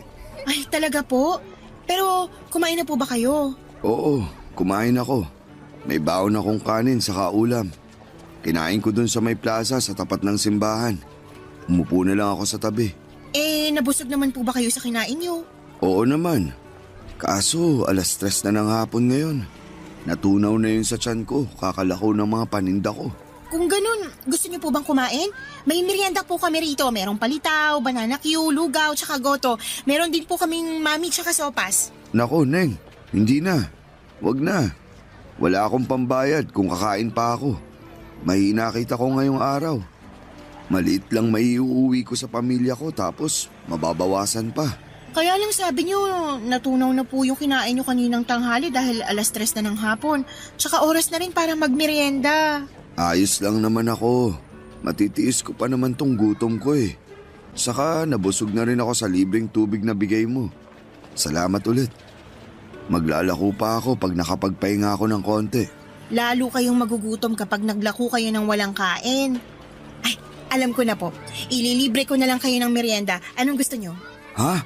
Sabi ko po, ililibre ko na lang kayo. Hindi na kailangan. Sige na po, mamili na kayo. Alam niyo ba na masarap po magsopas ang tagaluto namin dito, magatas, maraming gulay tsaka masahog. Hindi puro buto-buto ng manok, may makakain po kayong laman. Salamat na lang, pero wag na. Nakakahiya naman sa'yo kung ililibre mo pa ako. Hindi po yun nakakahiya. At saka gusto ko rin naman po na ilibre kayo. Wag na po kayong tumanggi ha. Mas masarap po magtrabaho ng busog. Sige na nga. Mukhang hindi ka na rin naman mapipigilan. Medyo po. Ano pong gusto niyo kainin? Yung sopas na lang. Parang gusto kong umigop ng mainit-init na sabaw. Sige po, teka lang. At ipaghahanda ko kayo ng order niyo. Salamat. Naalala ko tuloy yung isang babae na nagbigay ng maiinom at makakain din sa akin noon. Talaga po? Oo, pareho kayong mabait. Salamat po. Kaunti lang talaga kumakain sa karinderya nyo pag ganitong oras, no? Pansin ko kasi wala masyadong tao. Nagkataon lang po siguro. Madalas punuan, lalo pag ganitong oras ng merienda. Ito na pong sopas nyo. Wow! Ang bango. Saka mukhang malinamnam. Tama ka nga na magatas at masahog. Sabi po sa inyo eh. Pero mainit din po yan ha, kaya dahan-dahan. Salamat talaga ha. Kahit di mo ako kilala eh, pinainom at pinakain mo ko. Pagpalain ka ng Panginoong Diyos, Neng. Ano nga palang pangalan mo? Cecil po. Ako naman si Ray. Pwede mo akong tawaging Tatay Ray. Sige po, Tatay Ray. Parang kaedad mo na rin kasi yung panganay ko. Teka, tama ba? Ilang taon ka na ba? 20 years old na po ako. Tama nga ako. Magkasing edad nga kayo. Matanong ko na rin kung nag-aaral ka ba. Opo, kaka 4th year college ko pa lang. Pareho kayo ng panganay ko. Pero bakit ka nagtatrabaho rito sa karinderya? Sumasideline lang po ko dahil marami kaming bayarin sa school eh. Mama ko lang po yung may trabaho sa amin kaya medyo kapos sa mga gastusin sa bahay. Ang bait mo naman dahil nagkusa ka ng tumulong sa mama mo. Ayaw nga po niya kasi baka raw mahati yung atensyon ko. Gusto kasi ni Mama focus lang ako sa pag-aaral kaya lang nagkasabay-sabay naman po yung mga gastusin nung magkasakit sina lolo at lola. Kumusta na ang lolo at lola mo? Magaling na po sila. Mabuti naman.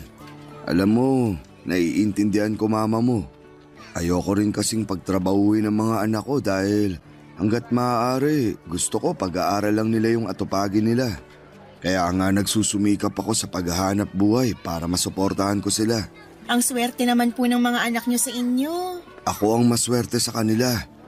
Kahit na mahirap lang ako, sila naman ang yaman ko. At alam ko, ikaw din ang kayamanan ng mama mo dahil mabuti kang anak, Cecil. Salamat po. Kain na po kayo ng sopas bago pa po lumamig. Sige, salamat ulit sa masarap na merienda.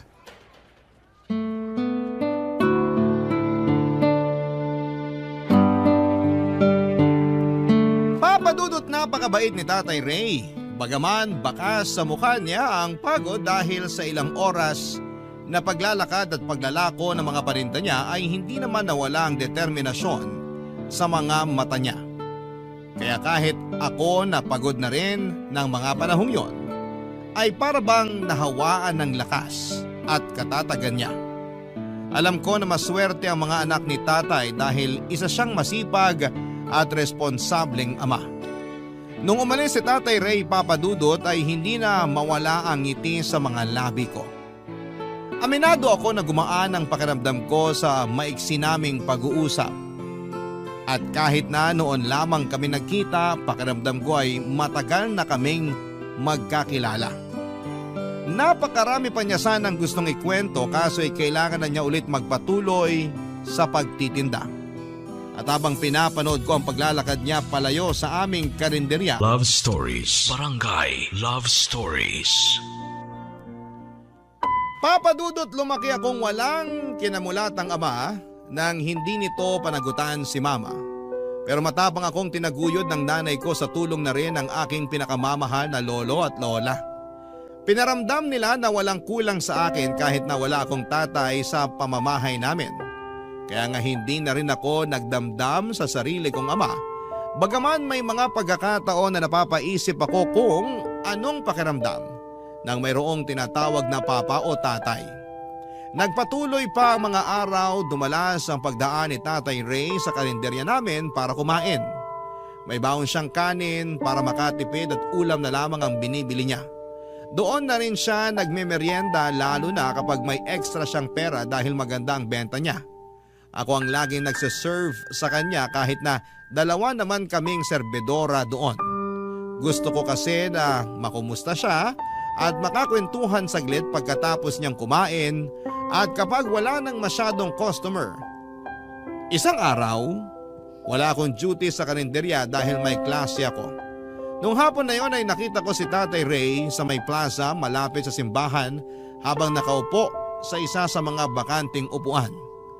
Agad ko siyang nilapitan para kumustahin, Papadudot. Nalaman ko na kaunti pa lang pala ang benta niya tapos ay nadukutan pa siya.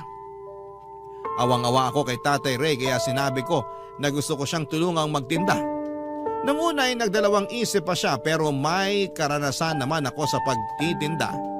Lalo at sinasama ako ni Lola noong bata ako sa paglalako ng mga kangkong at talbos ng kamote sa barangay namin, Papadudot.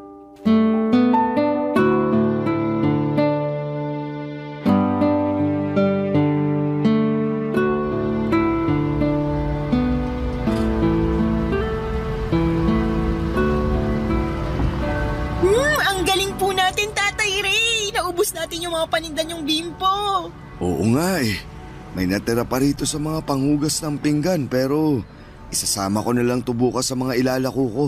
Salamat sa tulong mo, Cecil ha. Kung hindi dahil sa'yo di ako makakabawi sa nawala sa akin. Wala pong anuman, pero nakakapanghinayang pa rin yung pera na ninakaw sa inyo. Nangihinayang din ako. Kaso, iniisip ko na lang na baka mas kailangan nyo nung kumuha kesa sa akin. Paano niyo po nasabi na mas kailangan niya? Ay, naisip ko lang na baka wala na siyang ibang maiisip na paraan kaya nagawa niyang magnakaw. Pero di ko sinasabi na tama at mabuti ang pagkuha ng bagay na hindi sa'yo. Masama pa rin yun. Sabi mo nga, nakakapanghinayang. Kaya lang, ngayon lang naman to nangyari sa akin. Sa tagal ko na rin nagtitinda rito, ngayon lang ako nanakawan. Ayoko namang pakaisipin pa yun hanggang pagtulog ko dahil magtitinda pa ako bukas. Pinagpapasa Diyos ko na lang yung kumuha na sana gamitin niya sa mabuti at kapaki-pakinabang yung pera na pinaghirapan ko. Bilib din po talaga ako sa inyo, lalo na dyan sa mga sinabi niyo. Talaga? Anong nakakabilib sa sinabi ko? Pag iba po yung nagsabi, malamang magagalit sila. Baka nga isumpa pa nila yung nagnakaw sa kanila na may mangyaring masama o kaya malasin. Pero ibang klase kayo kasi di kayo humiling ng ganun sa taong ginawan kayo ng masama. Pinagpasa Diyos niyo pa nga. Naniniwala kasi ako na hindi likas sa ating mga tao ang pagiging masama. Meron lang talagang mga sitwasyon na bagaman di natin ginusto, nangyayari sa atin na siyang nagiging dahilan para makagawa tayo ng kasalanan. Kaya ako sinabing pinagpapasa Diyos ko na lang yung kumuha ng pera ko. Para hipuin na rin ang may kapalang kanyang puso para makapagbagong buhay. Lalo niyo po akong pinapahanga, Tatay Ray. Ikaw naman, hanga rin kaya ako sa'yo. Kasi tinulungan mo ako magtinda kahit na laking abala nun sa'yo. Hindi po yun abala. Masaya po ako na nakatulong ako. Kung napaparangalan lang ang mga magulang na mabuti ang pagpapalaki sa mga anak nila, tsak, isa na ron ang mama mo. Napakabuti mong bata. Salamat po. Mabuti rin naman po kayong magulang eh. Huwarang ama sa mga anak nyo kaya alam ko na proud sila sa inyo. Ginagawa ko lang ang tungkulin ko bilang tatay. Gusto kong iparamdam sa mga anak ko na wala akong hindi magagawa para mabigyan lang sila ng maayos na buhay. Ay, alam mo, kahit na mahirap lang ang buhay natin, kahit na marami tayong pinagdaraanan sa mundo ng mga bagay o sitwasyon na di natin kontrolado, mahalaga pa rin na huwag tayong mawawala ng pag-asa sa kinabukasan. Ang ibig po bang sabihin nun, palagi tayong umasa sa mabuti? Oo, kasi nagiging maayos din naman ang lahat sa uli. Nasasabi ko to dahil marami-rami na rin akong pinagdaanan na trahedya sa buhay, lalo na nung binata ako. Tapos, napagtanto ko na di naman pala talaga nawawala ang mga problema o pagsubok sa buhay ng tao. Pero di rin naman yun namamalagi. Ibig sabihin, pwede po akong umasa na magiging mabuti ang sitwasyon ng buhay namin pag nakapagtapos na ako ng pag-aaral at nakapagtrabaho? Oo naman. Ngayon lang naman yung mahirap kasi nga mama mo lang yung nagtatrabaho. Pero alam ko kapag natupad mo na yung pangarap mong makapagtapos at nakakapagtrabaho ka na, giginhawa na rin ang pamumuhay nyo. Magiging magaan kasi katukatulong ka na ng mama mo sa pagtataguyod ng inyong pamilya. Opo, kaya lang, naiinip na po ako. Anong kinaiinipan mo? Gusto ko na pong pabilisin ang mga araw para dumating na yung graduation day ko tapos maghahanap na ako ng trabaho para matulungan si mama. Nalulungkot kasi ako kapag nakikita kong kinakapos kami sa mga gastusin eh. May trabaho ka naman dun sa karinderya, di ba? Kaya kahit paano, nakakatulong ka sa mama mo. Pero madalas sa baon lang at pambayad sa mga project namin sa school na pupunta yung maliit kong kinikita sa pagtatrabaho sa karinderya. Kung may sumobra, dun ko lang naaabutan si mama. Kaso, madalas talaga sa idbuls ako. Kaya nga pagsikapan mong makapagtapos. Nang sa ganun mas malaki-laki ang kitain mo. Dahil mas maayos yung lugar na pinagtatrabahuan mo. Sayang naman din kasi kung iiwan mo ang pag-aaral mo. Lalo na't malapit ka ng graduate. Yan din po ang sinabi ni Mama. Kaya nangako na lang ako na tutulungan ko siya kapag nakagraduate na ako. Matutupad yun dahil mabuti ang puso mo. At anuman ang hangarin ng mga tao na may mabubuting puso, nagkakatotoo. Basta, huwag ka lang mapagod magdasal at magpatuloy sa buhay. Yan yung lagi kong sinasabi sa mga anak ko. Na mahal ko sila kaya handa ako magsakripisyo. At alam ko na ganun din ang nararamdaman ng mama mo sa'yo. Nagsasakripisyo siya dahil mahal ka niya. Papadudot na inspire ako ng sobra-sobra sa mga sinabi ni Tatay Ray. Napakarami niyang aral sa buhay na binahagi at hindi ipinagdamot sa akin ang gabing yon. Na-realize ko na napakarami ko pa talagang hindi alam sa mundo dahil sa edad ko. At mas lalo ko siyang hinangaan dahil sa pagkawais niya sa edad niyang yon. Dinagdag niya na hindi siya naging wais dahil marami na siyang nagawang tama, kundi naging wais na siya mula sa mga aral sa buhay na natutuhan niya sa lahat ng maling nagawa at pinagdaanan niya. Bukod doon ay mas nakilala ko rin siya at ang kanyang pamilya. Lalo akong nakumbinse na isa siyang mabuting padre de pamilya. Habang nagkwekwentuhan kami ni Tatay Ray ay bumili siya ng hamburger at palamig. Ako naman daw ang ililibre niya. Pagkatapos namin kumain ay hinatid niya ako sa sakayan ng tricycle at hinintay na makasakay ako para lamang masigurado na ligtas akong makakauwi sa amin. Bago kami tuluyang naghiwalay ng landas, muli siyang nagpasalamat sa tulong ko dahil daw nakarami kami ng benta. Sinabihan niya pa ako na hulog daw ako ng langit kaya ingatan ako sa pag-uwi ko. Yun din naman ang hiling ko, na ingatan din siya para makauwi ng ligtas sa bahay nila, Papa Dudut.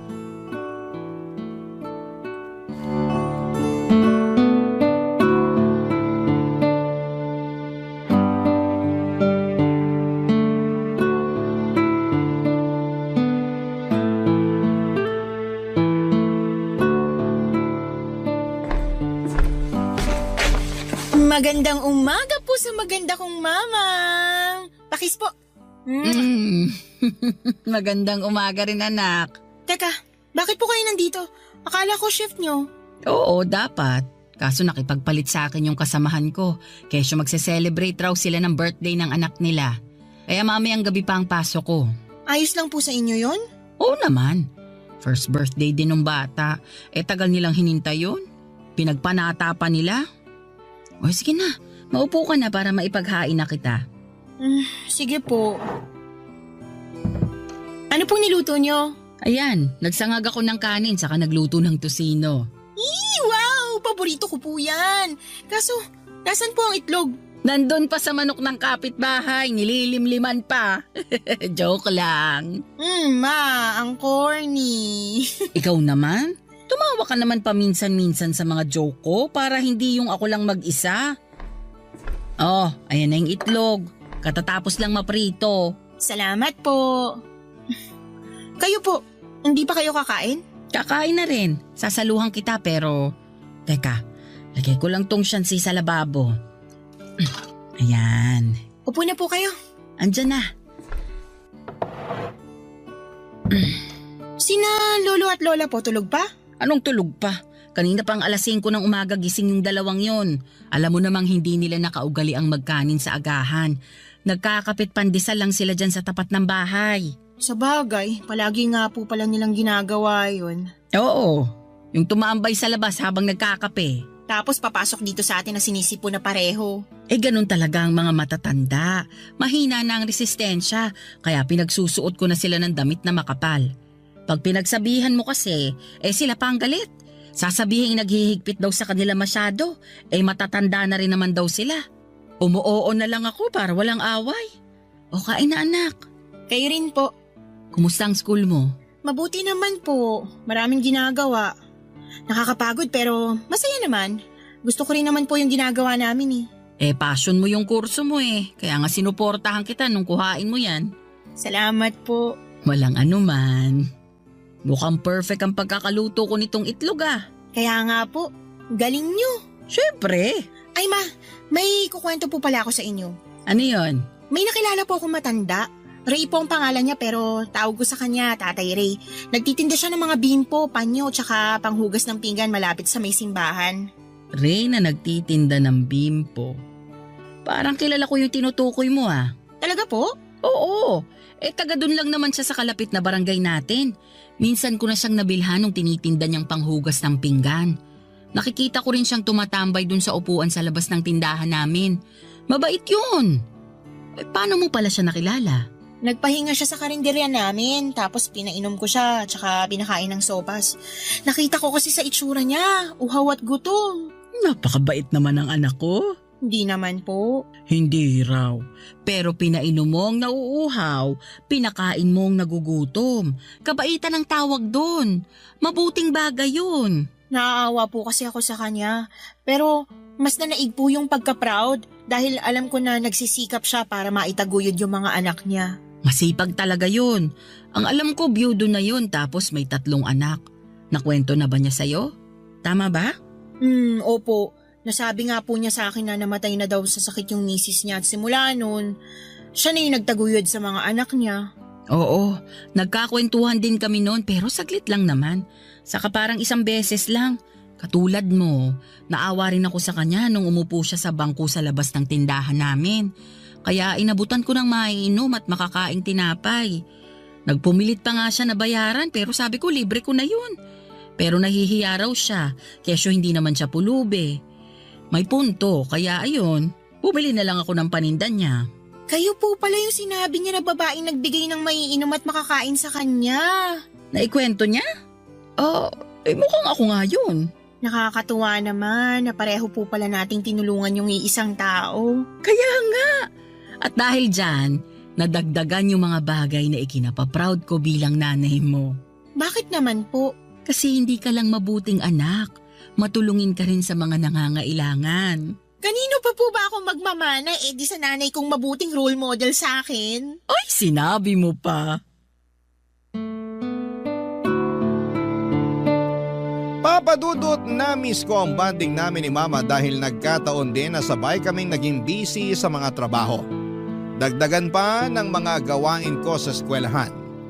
Hindi na tuloy kami nakakapagkwentuhan o nakakakain ng magkasama kaya ng araw na yon na pareho kaming bakante ay sinamantala ko ang pagkakataon na makasama siya at syempre pati na rin sina lolo at lola nung pumasok na sila galing sa labas.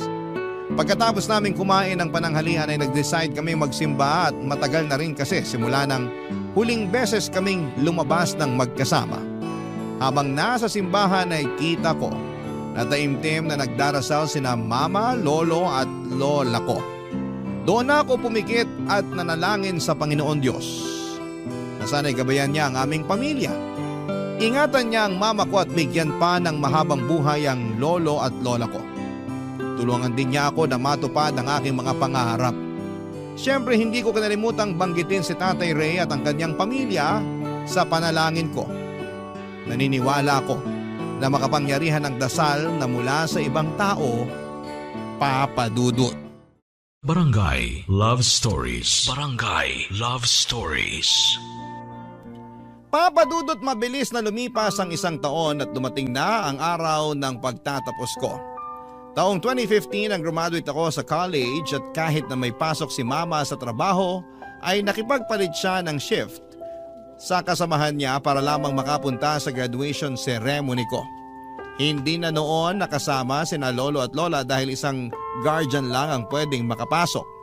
Pero sa bahay ay abala silang dalawa sa pagluluto ng paborito kong biko at pansit para raw magkaroon kami ng pagsasaluhan sa pag-uwi namin ni Mama. Masayang masaya ako na nabigyan ko ng karangalan ng pamilya ko. Lalong-lalo na si Mama. Paulit-ulit niyang sinasabi na nagbunga na ang pinaghirapan niya. At yon ay ang mapagtapos niya ako sa pag-aaral. Binanggit ko ulit sa kanya ang pangako kong pagtulong sa aming pamilya.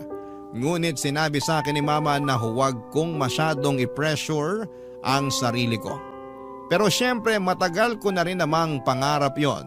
Kaya nga agad ako nag-apply ng trabaho at makalipas nga ang ilang interview at exam ay naipasa ko ang posisyon na gusto kong pasukan, Papa Dudut.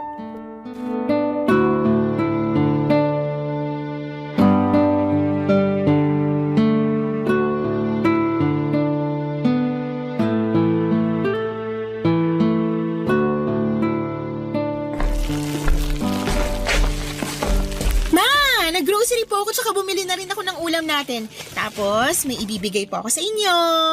Teka, kunin ko lang po sa wallet. Ano yan, anak? Eto po. Unang sweldo ko po. Bakit ang dami? Tsaka di naman po marami yan, sakto lang. Sige na po, kunin niyo na. Sige. Pero marami pa rin ito. Tapos nag-grocery ka na, saka bumili ka pa ng ulam. Baka naman kapusin ka na yan, ha? Hindi po ako kakapusin. Sigurado ka? Baka wala ka ng pamasahe o pangkain. Nako, ayusin mo lang talaga yan, Cecil. Maayos po ko, ma. Tsaka sabing hindi nga po ko kakapusin. May pera po ako natinira para sa sarili ko. Sinabi mo yan, ha? May tiwala ako sa'yo. Oo nga po. O siya, sige. Salamat dito sa mga pinamili mong pagkarami-rami. Wala pong anuman. Excited lang talaga akong mamili para dito sa bahay. Para hindi na natin po problemahin kapag may kailangan tayo. Kinumpleto ko na po mula sa toothpaste, sabong panlaba, tsaka panligo, shampoo, mga toyo, tsaka suka at iba pang ginagamit sa pagluluto. Ay, meron ding biskwit tsaka cupcakes na paborito ni Lola para pag nagutom siya kukuha na lang siya dyan. May kape rin na gusto nila ni Lolo. Naku, siguradong matutuwa ang lolo at lola mo. Napakabait mong apo Pangarap ko po to para sa pamilya natin Ngayon na may trabaho na ako, gusto ko lang to pa rin. Sa susunod na sweldo ko, plano kong ipagpagawa kayo ng salamin sa mata. Ha? Wag na, mahal yun. Kaya naman po ng sweldo ko. Tsaka, para maging malinaw na yung paningin nyo, diba? Naalala ko lagi yung sinasabi na malabo na talaga mga mata nyo.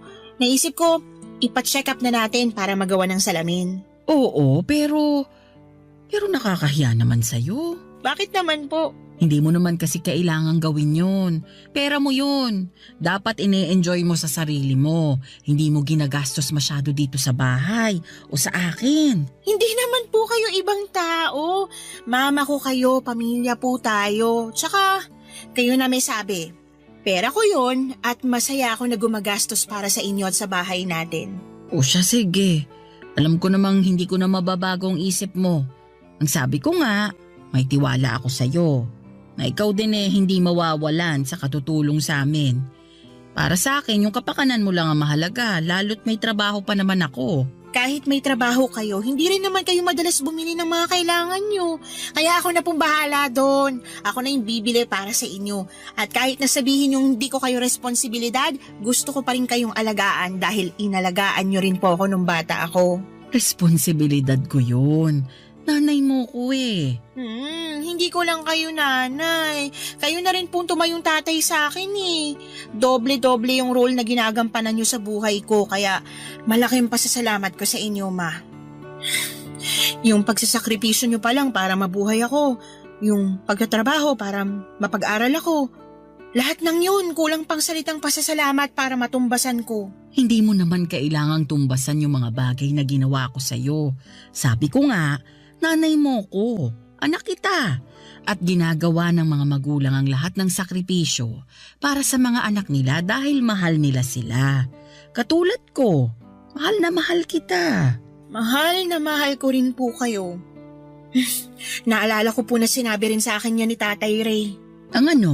Na kaya nagsasakripisyo ang mga magulang dahil mahal nilang mga anak nila. Totoo yan. Ay, kumusta na kaya si Tatay Ray? Simula kasi nung umalis ako dun sa karinderya na pinagtatrabahuhan ko hanggang ngayon wala pa rin akong naging balita sa kanya Naging busy din kasi ako. Nakikita niyo pa po ba siya na tumatambay sa may tindahan niyo? Hindi na, pero nakita ko siya nitong linggo lang. Bumili siya sa amin tapos kinumusta ko siya. Buti wala masyadong customer kaya nakapagkwentuhan kami. Nalaman niya na ako pala ang nanay mo kaya tuwang-tuwa siya. Di na rin pala siya nagtitinda dahil nagkasakit daw siya. Kaya pinatigil na siya ng anak niya. Hala, magaling na po ba siya? Mukha naman siyang malakas. Kinukumusta ka nga niya eh. Sabi ko, ayun, busy ka sa trabaho. Sabi niya mag-iingat ka raw lagi at proud na proud raw siya sa'yo. Sana po magkita ulit kami ni tatay. Diyan lang naman siya sa may kabilang barangay. Pwede mong sadyain kung gusto mo talaga siyang makita. Ang sabi niya, may tindahan na raw siya. Pinundar ng anak niya na sing edad mo nung nakagraduate at nakapagtrabaho na rin. Kaya sa bahay na lang daw siya nagtitinda. Hindi niya na kailangang mapagod kakalako ng mga paninda niya. Nakaka-proud din po sila.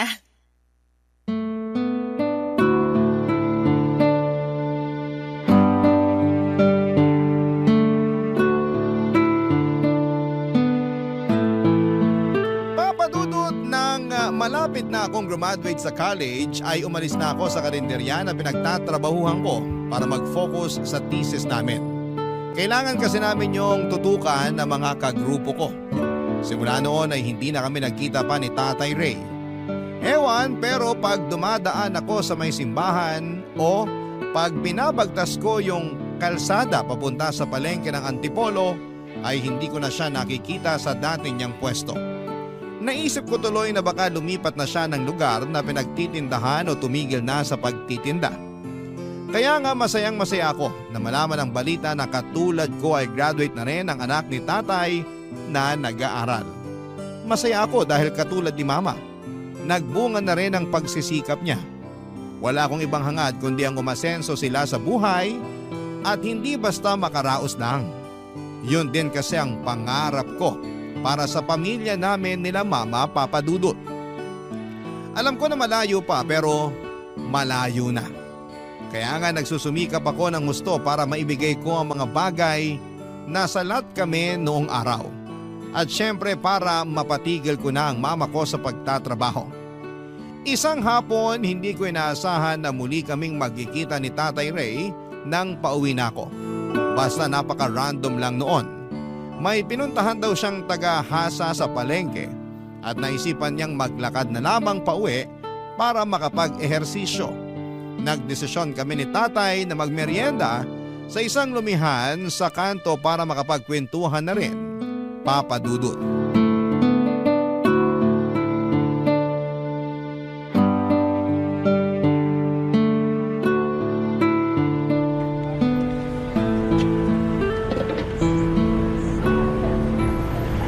Wow! Hindi ko alam na may masarap palang lumihan dito. Oo, lagi nga ako nagpapabili rito para ipang merienda. Bakit parang ngayon ko lang sila nakita? Kabubukas lang ba nila? Oo, ngayong taon lang pero patok na agad sa mga parokyano na naghahanap ng mura pero masarap na ipanlalaman tiyan. Sulit na sulit bayad mo rito. Marami pa silang binibentang ibang putahe. Nakita ko nga po sa menu. Ano-ano po bang natikman nyo rito bukod sa lomi? Yung goto nila, saka arroz caldo. Tapos yung mami, meron din silang siopaw. May sariwang lumpia rin at panalo ang sausawan nila. Wow! Marami na po pala! Mahilig kasi akong kumain, pati na yung mga anak ko. Suki na nga kami rito eh. At kaya nananaba na rin ako. Bagay naman po sa inyo yung katawan nyo. Sabi rin ng mga anak ko yan. Siguro kasi masyado akong patpatin nung naglalako pa ako ng mga paninda ko. May kapayatan po pero hindi naman sobrang patpatin. Ikaw ba naman maglakad maghapon? Kaiikot ka susuyod sa palengke at mga bahay-bahay para may benta. Kapag naaalala ko nga yung mga panahong yun namimiss ko rin yung paglalako. Oo nga pala, nagkita kami ng mama mo nung bumili ako sa tindahan nila. Ay opo, nakwento nga po ni mama kasi nabanggit ko na wala na akong balita sa inyo. Naging busy na rin po ako nung bago ako graduate hanggang sa nakapagtrabaho na ako. Kaya nga masayang-masaya ako na malaman na nasa mabuting kalagayan kayo. Masaya rin akong malaman na nakagraduate ka na at may trabaho na. Nag-alala kasi ako sa'yo nung di na kita nakita sa karinderya. Buti na lang mama mo pala yung kahera dun sa tindahan na tinatambayan ko. Nakwento rin ba niya na binigyan niya rin ako noon ng makakain at maiinom? Opo, sinabihan niyo pa nga raw siya na hindi naman kayo pulube. Oo, pero di ko naman intensyon na mapahiya siya. Okay lang po yun, gets na yun ni mama. Sabi niya may point naman daw kayo. Pero mukha raw kasi kayong pagod at gutom. Kaya binigyan niya kayo nun. Alam ko na nagkakawang gawa lang siya kaya tinanggap ko na rin. Saka tama naman siya. Pagod, gutom at uhaw ako ng araw na yun. Katirikan din kasi ng araw. Napakainit. Kahit na may sombrero naman ako kulang pa rin. Tumatagos din sa mahaba akong damit ang init. Kaya malaki ang pasasalamat ko sa mama mo na binigyan niya ako tapos pinagbilhan niya pa ako. Alam mo ba na siya ang buena mano ko nun? Hala, talaga po? Oo. Medyo inaalat pagtitinda ko nung umaga. Wala masyadong customer. Tapos pagod na rin ako. Kaya masaya ako na bumili siya sa akin. At pagkatapos nun, sunod-sunod na ang mga bumili sa akin. Halos maubos nga nun yung mga paninda kong bimpo. Masaya po akong malaman na marami pa rin kayong naging benta ng araw na yun. Oo, swerte ang mama mo Maganda siyang buena mano. Pero syempre, alam ko dahil na rin yung nagsikap pa rin kayong makabenta. Hindi kayo sumuko kahit na inaalat kayo nung umaga. Umaasa pa rin kayo sa mabuti. Sa bagay, may tama ka. Yan po yung sinabi nyo noon sa akin, 'di ba? Huwag tayong mawawalan ng pag-asa dahil nagiging mabuti naman ang lahat. Oo, sinabi ko nga yun sa'yo. At masaya ako na sinaisip mo. Hindi ko po yun kinalimutan. Dala-dala ko sa puso ko. Simula kasi nang marinig ko yun sa inyo, gumaan-gaan yung loob ko. Nung una, natatakot pa ako sa mangyayari sa hinaharap pero na-realize ko, sino nga ba sa atin ang may alam ng mga bagay na hindi pa nangyayari? Tanging Diyos lang. Kaya ginawa ko, nagsikap ako, nagpatuloy, ginawa ko makakaya ko para makapagtapos ng pag-aaral. Hindi rin ako sumuko at umasa ako sa mabuti na makakahanap ako ng magandang trabaho na may maayos na sweldo para sa wakas. Matutulungan ko ng mama sa mga gastusin namin sa bahay. Ganyan nga, Cecil. Kailangan natin tibayan at tatagan ang ating puso sa pagharap natin sa mga hamon ng buhay. At kahit na mahirap, malungkot minsan, tandaan natin na pansamantala lang yun. Habang may buhay, may pag-asa. Habang may buhay, may pag-asa. Yan ang mga katagang sinabi sa akin ni Tatay Ray na magpahanggang sa ngayon ay dala-dala ko pa rin sa puso ko. Dahil sa isiping yon ay mas natutuhan kong i-handle ang bawat sitwasyon ng mabuti. Yung bang kahit may mga pagkakataon na lugmok ako, ay kaya ko pa rin bumangon at magpatuloy. Nangyari yon noong namatay ang lolo at lola ko taong 2020 dahil sa COVID-19. Napakalungkot namin ni Mama. Pero sa kabila ng lahat ay nakausad pa rin kami. Sa kasalukuyan ay hindi na nagtatrabaho bilang kahera ang mama ko at nasa bahay na lamang siya. At ang pinagkakabalahan na lang niya ay ang panggaganchilyo, bagay na kinahiligan ng lola ko noong nabubuhay pa ito. Bukod doon ay palagi na rin kami nagtatravel ni Mama at sabay naming pinupuntahan ang mga lugar dito sa Pilipinas sa pangarap niyang mapuntahan. Pero noong nakaraang birthday niya ay nag-ibang bansa kami.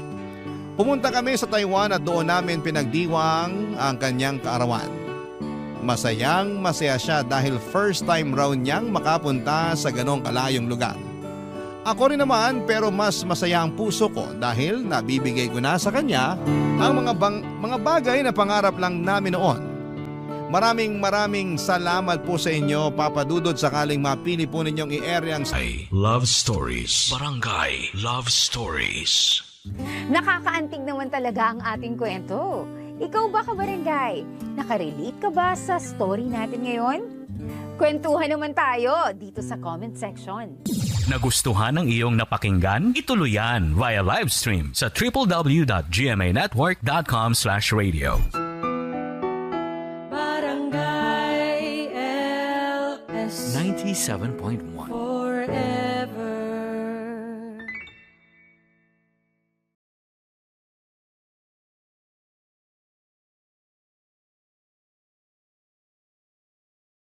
Ang mga kwento ng pag-ibig, kwento ng buhay, at kwento ng pag-asa dito sa Barangay Love Stories. Love Stories. Ang tatay ang sinasabing unang lalaking inibig ng kanilang anak na babae. Pero minsan ang tatay din ang unang dudurog ng puso ng kanyang dalaga. Ikaw kabarangay, minsan ba'y sinaktan ka ng iyong ama? Dear Papa Dudut, ako nga pala si Jem, 19 years old, may daddy issues. Mula pagkabata kasi babaero na ang tatay kong si Rico. Lagi kong nakikita noon si nanay na iyak ng iyak dahil meron na namang ibang babae si tatay. Palagi silang nag-aaway dati ni nanay. Hinahayaan nilang makita ko yon at siguro'y dahil bata pa lamang ako ay aware na ako sa pagiging toxic ni tatay. Kaya nadala ko sa pagdadalaga ang galit ko sa kanya, Papa Dudut. At dahil sa daddy issues ko, kaya siguro ako nakatagpo ng best friend na may katulad ko ring problema. Si Bianca, kaedad ko lang din siya. Kaklase ko at siya ang nasasabihan ko sa mga galit ko sa tatay ko. Siyempre, kinakampihan niya ako dahil naiintindihan niya ang pinagdaraanan ko.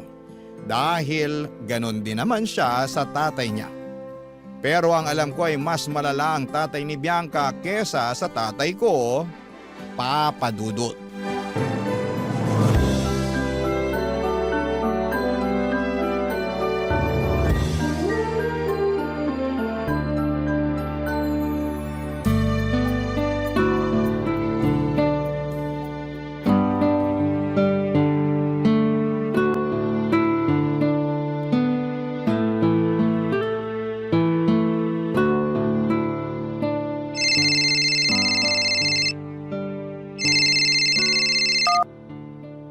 Hello?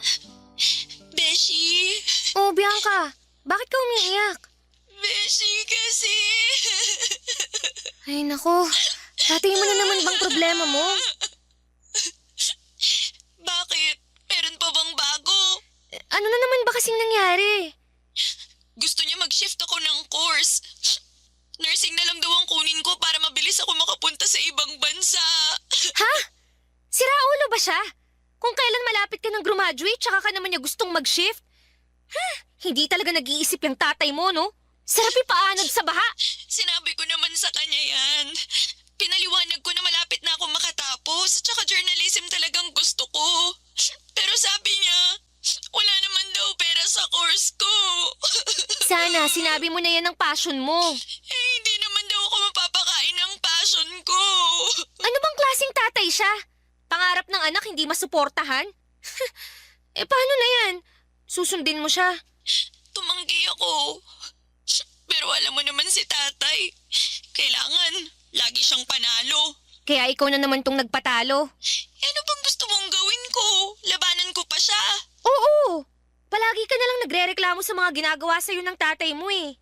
Paano ako makakalaban kung binubugbog na niya ako? Binugbog ka na naman? Dahil lasing ulit? Drugs ulit? Binugbog lang niya ako dahil galit siya. Walang kahit na anong alak o droga. Galit lang siya dahil kinukontra ko siya.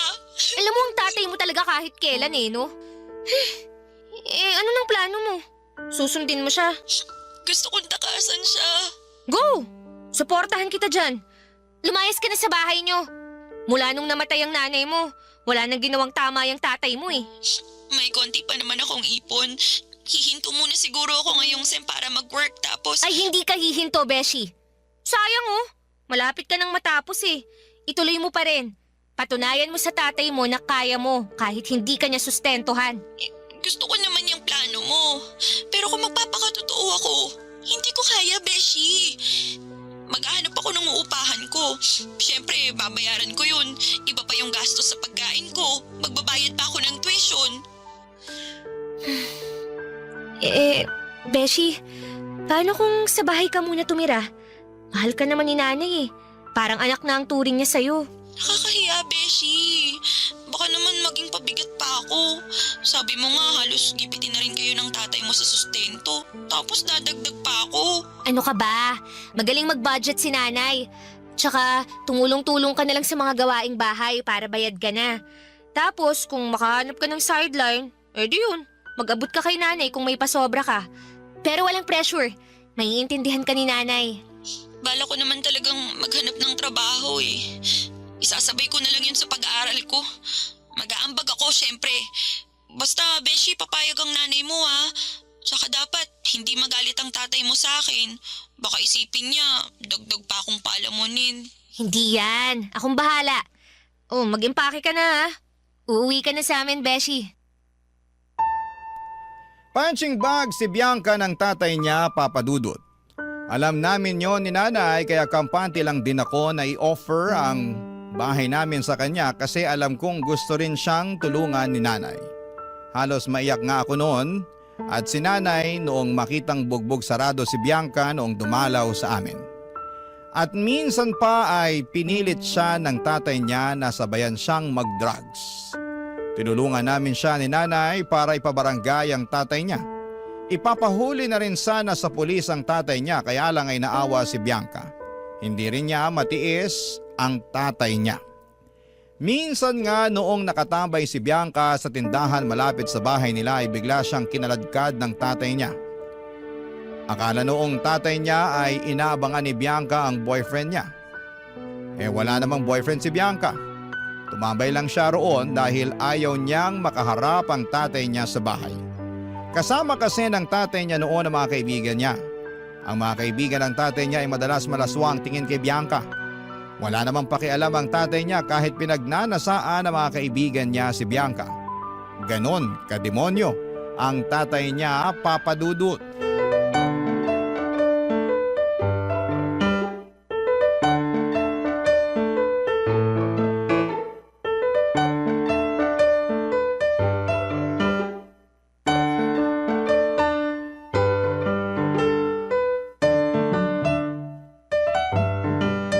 Di ayan na naman po. Nagdrama na nga siya. Jim! Lang naman yun, Bianca. Ito naman. Katakot kayo ha. Ngayon pa lang, nagkakampihan na kayo ni nanay. Palibhasa, hindi mo ako makampihan kapag nagtatalo kami ng tatay mo. Lo, si nanay. Sa'yo kaya ako kampi, syempre. Kaya lang, nakakapagod na kasi yung away nyo ni tatay. Gusto ko lang i-prioritize yung mental health ko. Kaya ayaw akong nakikisawsaw sa mga away nyo. Bakit po ba kayo nag-aaway ni Tito Rico? Di dahil sa pambababae niya. Linggo-linggo na lang. Iba't ibang babae ang nahuhuli kong kausap niya. At hindi lang kausap, Bianca ha. Ka-eme na rin. Sinundan nga ni nanay sa motel si tatay dati. Nakipagsabunutan pa sa kabit ni tatay. Ang walang kwenta nitong tatay. Aba, yung kabit pa ang kinampihan. Ayun, tinulak ako sa kanal. Ang kapal na mukha nila. Tita, bakit hindi niyo na lang po hiwalayan? Niloloko na po pala kayo ng paulit-ulit eh. Paano ba? Pinaramdam na sa amin ni tatay na hindi kami mabubuhay kapag umalis kami sa poder niya. Tama naman siya. Siya ang bumubuhay sa amin. Di tis na lang talaga. Di ba, Nay? Kahapon nga, nahuli ko na naman. May kausap na ibang babae. Naku, estudyante pa. Ang galing talaga mambola ng tatay mo, Jem. Alam ko yung estudyante na yan, Nay. Last month pa nakaka-date ni tatay yan eh. Last month pa? Pero wala kang sinabi sa akin. Nakakasawa na kasing i-report sa inyo. Wala rin namang nangyayari eh. Kahit pagsabihan o bungangaan nyo si tatay, hindi pa rin siya magbabago. Babaero pa rin siya hanggang next life niya. Grabe naman po pala si Tito Rico, no? Sweetheart! Jem! Andito kami sa sala. May tinake out akong liempo. Eto, kainin nyo na. Tiran nyo lang ba yan ng kabit mong estudyante? Saan naman galing yan? Sweetheart naman, walang papantay sa'yo kahit sino pang bata ang hirap sa akin. Halika nga rito, pakis nga kahit dalawa lang. Ano ba? Tigilan mo nga ako, Rico, hindi ako tanga. Alam kong nambababae ka na naman. Kailan ka ba magbabago, ha? Kapag nakita mo na ako sa loob ng kabaong? Huwag ka namang ganyan magsalita, sweetheart. Hindi ko kakayanin kapag nawala ka. Ikaw ang buhay ko eh. Sinungaling! Palagi mo na lang ako sinasaktan. Huwag kang maniwala sa mga chismis. Gusto lang nilang sirain ang relasyon natin. Inggit lang sila dahil meron kang asawang mukhang 30 pa lang. Pogi at matikas, diba? Ay nako, hindi mo na ako madadaan sa ganyan. Hindi mo na ako mabobola. Hindi kita binubola, sweetheart. Isumpa ko pa yan sa harap ng anak natin at itong si Bianca po, Tito. Beshi po ako ni Jem. Itong si Bianca. Napakaganda naman ng kaibigan ng anak ko. Jem, mag-ayos-ayos ka nga rin naman para hindi nakakaya pag tumabi ka rito sa kaibigan mo. Hala, si Tito Rico naman.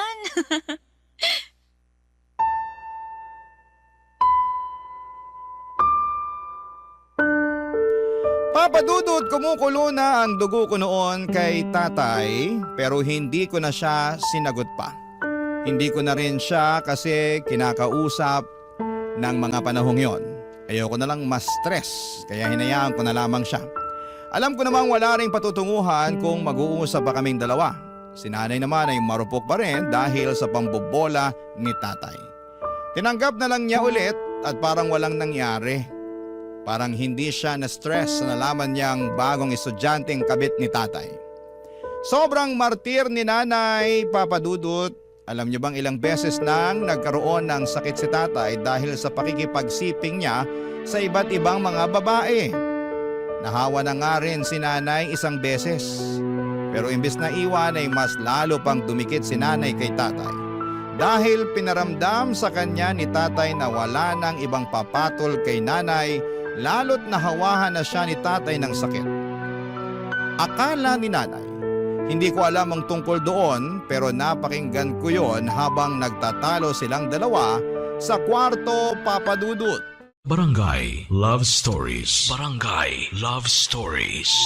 Mula nang tumira si Bianca sa bahay, kahit papaano ay naging maginhawa ang buhay namin ni nanay. Masipag ang beshi ko. Kahit na hindi na utusan ni nanay ay siya na ang nagkukusa. Kaya madalas ay nag-relax lamang ako at nakakapag-focus sa pag-aaral ko. Magaling nga itong si Bianca na pagsasabay niya ang pag-aaral, pagtatrabaho at pagtulong niya sa bahay namin. Bilib nga si nanay at parang mas paborito na niya si Bianca kesa sa akin.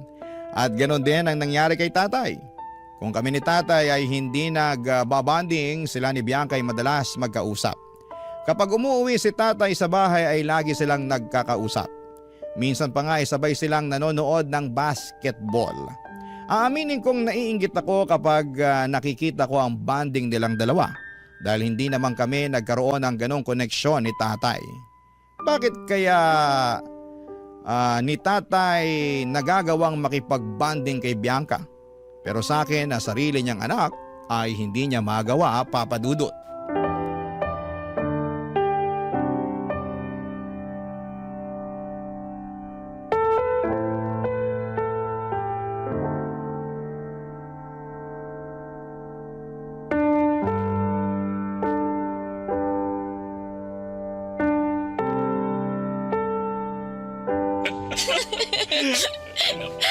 Asan na ba si Bianca? Umalis ba siya ng bahay? Tama na nga po, Tito. Sumasakit na yung tiyan ko kakatawa sa jokes niyo eh. Ayun lang pala siya. Maganda naman kasi ang tawa mo. Sige, sumigi ka pa nakalakhak. Bianca! Beshi! Ay, uy, Beshi!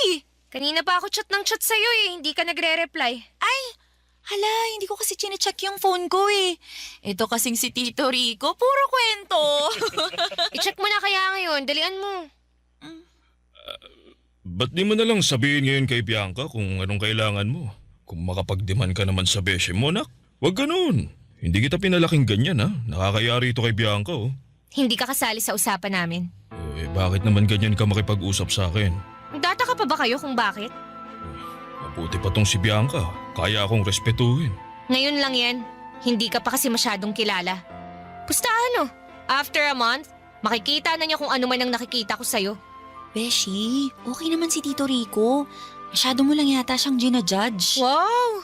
So si tatay na ba ang bagong beshi mo?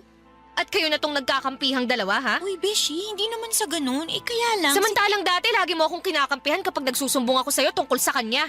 Ako pala tong sinisiraan mo sa kaibigan mo eh. Bakit ka naman ganyan, anak? Sarili mong tatay sinisiraan mo sa ibang tao. At ako ba tong masama ngayon? Maliban na sabihin ko sa kaibigan ko ang totoo. Huwag nga kayong manipulative, tay. Kilala niyo ang sarili niyo. Uy, Jem, Beshi, Oo, tama na. kilala ko sarili ko. Alam kong mabuti akong ama. Hindi ako perpekto. Pero ginutom ko ba kayo ng nanay mo? Pinabayaan ko ba kayo? Obligasyon yung buhayin kami ni nanay. At saka kung makapagsalita naman kayo, akala nyo consistent kayong magbigay ng pera kay nanay. Eh kung hindi pa nga siya magmakaawa sa inyo, hindi pa kayo mag-aabot eh. Siya hindi naman palagi malakas ang kita ko eh. Matuto ka naman magpasalamat. Mabuti at hindi ako kagaya ng ibang amaryan na tinalikuran ng mga anak nila eh. Parang itong si Bianca. Pinabayaan na lang ng tatay. Di ako gagaya ron. Maayos ako. Di ako nangiiwan ng pamilya. Hindi nang iiwan, pero nang bababae naman. Beshi, huwag ka namang Kakampihan mo talaga si tatay, ha? Bakit hindi? Wala naman akong ginagawang masama. Ikaw lang tong gumagawa ng problema at ikagagalit mo, Jem. Nananahimik ako rito eh. Tapos pinagmumukha mo akong masama sa harapan ng kaibigan mo. Nakakahiya. Nakakahiya? Talaga ba, ha? Meron kayo nun? Beshi, hindi na tama yung pananalita mo sa tatay mo. Awat na. Oo, sige na. I-check ko na lang yung messages mo sa akin. Wag na. Magsama na lang kayo ni tatay. Tingnan mo tong batang to. Ang lakas ng toyo. Manang-mana sa nanay. Nako, kung masama lang akong tatay, sinaktan na kita eh. Kaso hindi ako ganon. Hindi ako kagaya ng tatay ni Bianca na nambubugbog. Babait ako. Umawat ka na nga, tay. Ikaw na tong kinakampihan ng best friend ko, oh. Kung ano-ano pang sinasabi mo dyan. Magsama kayo ni Bianca. Buisit!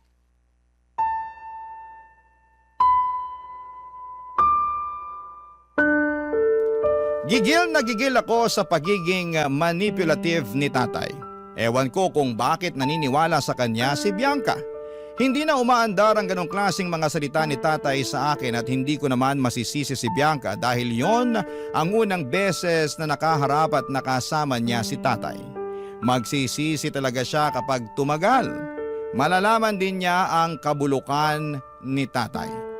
Nakakaumay ang ganong ugali ni tatay, Papa Dudut. Napakasinungaling.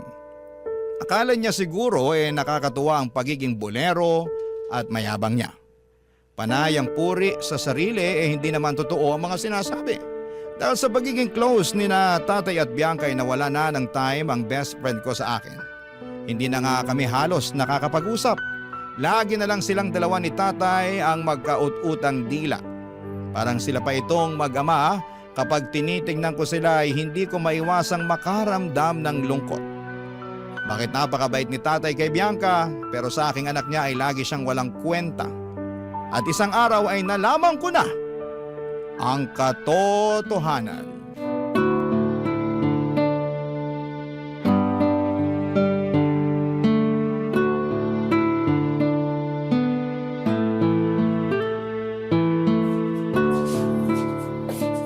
Si Jem tsaka si tatay.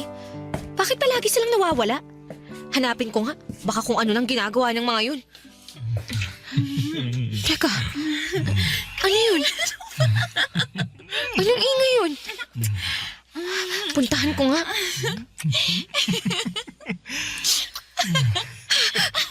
Anong ginagawa niyo? Beshi! Anak! Mga baboy kayo! Bakit kayo naghahalikan? Bakit kayo nagyayakapan?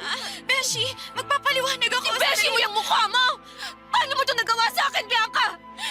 Bakit tatay ko pa ang pinatulan mo? Walang kasalanan si Bianca, anak. Kasi ikaw ang may kasalanan ng lahat! Manipulative ka kasi! Pinaniwala mo ang best friend kong mabuti kang tao!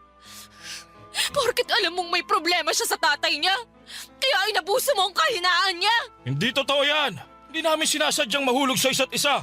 Nangyari lang talaga ang dapat mangyari. Dapat mangyari? So ano tong ginagawa niyo? Dapat tong mangyari?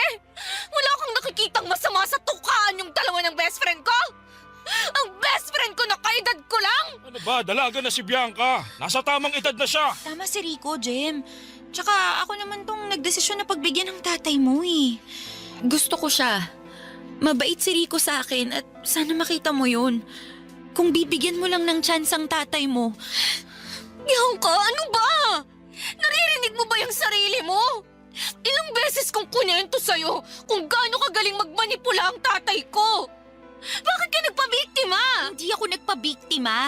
Hindi ka naman kasi nakikinig sa akin eh. Mahal ko ang tatay mo. Ako mismo ang pumili sa kanya. At walang masama kung nagmamahalan kami. Parehas kaming nasa tamang edad na. Kung makapagsalita ka, akala mo wala si nanay sa eksena, ha? Hoy, tay! Ipaalala ko lang sa'yo, ha? Kasal ka kay nanay! Magkasama pa rin kayo sa iisang bahay! Kaya nga nakikiusap ako sa'yo na hayaan mo na lang kami ng best friend mo na magmahalan. Hindi kami makakasagabal sa'yo. Basta wag mo lang sasabihin sa nanay mo tungkol sa amin ni Bianca. Wow! Wow naman talaga, Tay! Hindi ko alam kung bakit hindi ka kinikilabutan sa mga sinasabi mo. Ayos ka rin talaga no? Bakit? Anong balak mo? Anong balak ko? Magsusumbong ako kay nanay. Paalisin namin si Bianca. Hindi ako papayag sa plano mo. Wala kang magagawa. Nasa tamang edad na rin ako para magdesisyon sa ikabubuti ko. O sige, gawin mo yan. Magsumbong ka sa nanay mo. Pero Rico... Talaga? Magsusumbong ako? Pag nagsumbong ka, tapos na ang sustento ko sa inyo mag-ina. Iiwan ko kayo at magsasama kami ni Bianca. Talaga, Rico? Magsasama na tayo? Oo naman. Kung magsusumbong tong si Jem. Pero mukhang malabo Wala naman tong trabaho na ipagmamalaki. Pareha sila ng nanay niya. Paano sila mabubuhay pag wala ako? Talagang gigipitin mo kami, Tay? Kami na nga tong inaagrabyado mo sa pagluloko mo. Pero kami pa rin ang dehado. Hindi naman sana kayo madedehado kung mananahimik ka lang Ang ayos kong kausap. Gusto mo bang makita na nahihirapan ang nanay mo? Kita mo naman sa edad niya. Hindi na niya kaya magtrabaho. Ikaw din. Sa huli, baka ikaw pang sisihin niya. Ang kapal ng mukha mo! Tsaka, Beshi, kapag nagsumbong ka, sisingilin na rin kita sa mga utang mo sa akin, ha? Ilang libo din yun. Saan ka kukuha ng pambayad mo? Oh, talaga? Inutangan ka pa pala nitong anak kong batugan na to? Di paano ba yan? Magsusumbong ka pa ba? Ha, Jem? Talo ka na Wala kang panlaban sa amin ng beshi mo.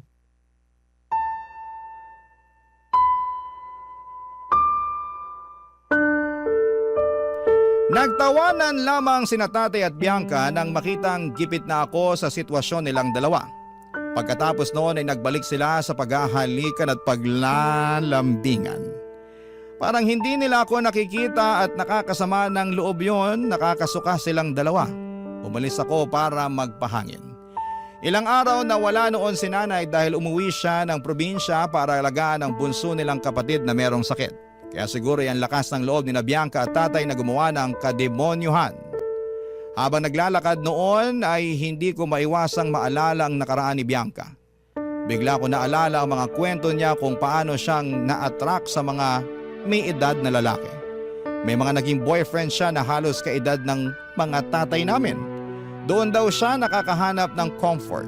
Doon lang ako napapailing noon, parang kasalanan ko na pinatuloy ko si Bianca sa bahay namin. Parang ako pa ang naging dahilan kung bakit nila pinagtataksilan si Nanay Papa Dudut. Barangay Love Stories. Barangay Love Stories. Hindi ako nagsumbong kay nanay kahit kating-kati na ang dila ko na magsabi kay nanay, pero hindi ko po ginawa, Papa Dudut. Pero pansin niyang balisa ako at madalas kong iwasan si nanay. Nakokonsensya kasi ako at iniiwasan na rin si Bianca. Galit na galit ako sa kanya at wala naman siyang attempt. Nalapitan po ako. Ni mag-sorry ay wala sa kanyang bokabularyo. Tuloy pa rin ang relasyon nila ni tatay. Kapag wala si nanay ay doon sila malayang naglalandian. Kapag andun naman si nanay sa bahay ay nag-check-in na lamang silang dalawa. Sobrang bigat sa pakiramdam na itago ang sikreto nilang dalawa, Papa Dudut. Pero wala akong magawa, hawak kami ni tatay sa leeg at alam kong tototohanin niya ang pagbabanta niyang iiwan niya kami ni nanay at pababayaan oras na magsumbong ako. At si Bianca, totoo naman kasing malaki ang inutang ko sa kanya. Pero ang inutang ko sa kanya ay ginamit namin ni nanay para pangtapal sa kulang na allowance na inaabot ni tatay sa amin. At napakasakit lang na ginamit ni Bianca yon para gipitin ako sa sitwasyon namin. Grabe ang pinagdaanan ko noon, Papa Dudut.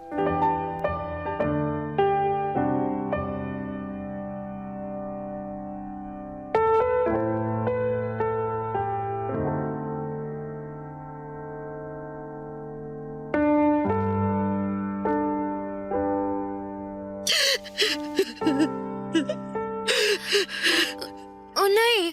Bakit po kayo umiiyak?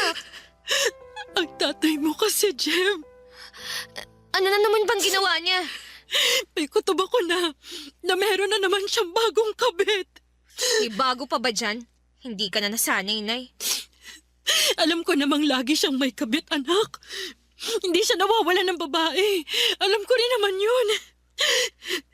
Pero iba kasi ngayon eh. Anong ibig niyong sabihin? Hi, tita! Hi, Jem. Hi, Bianca. Anong pinag-uusapan niyo? Wala kang pakialam. Ito talagang beshi ko. Wala na naman sa mood. Si tita na nga lang ang kausapin ko. Tita, anong meron? Parang pinagsakluban ka ng langit at lupa ah.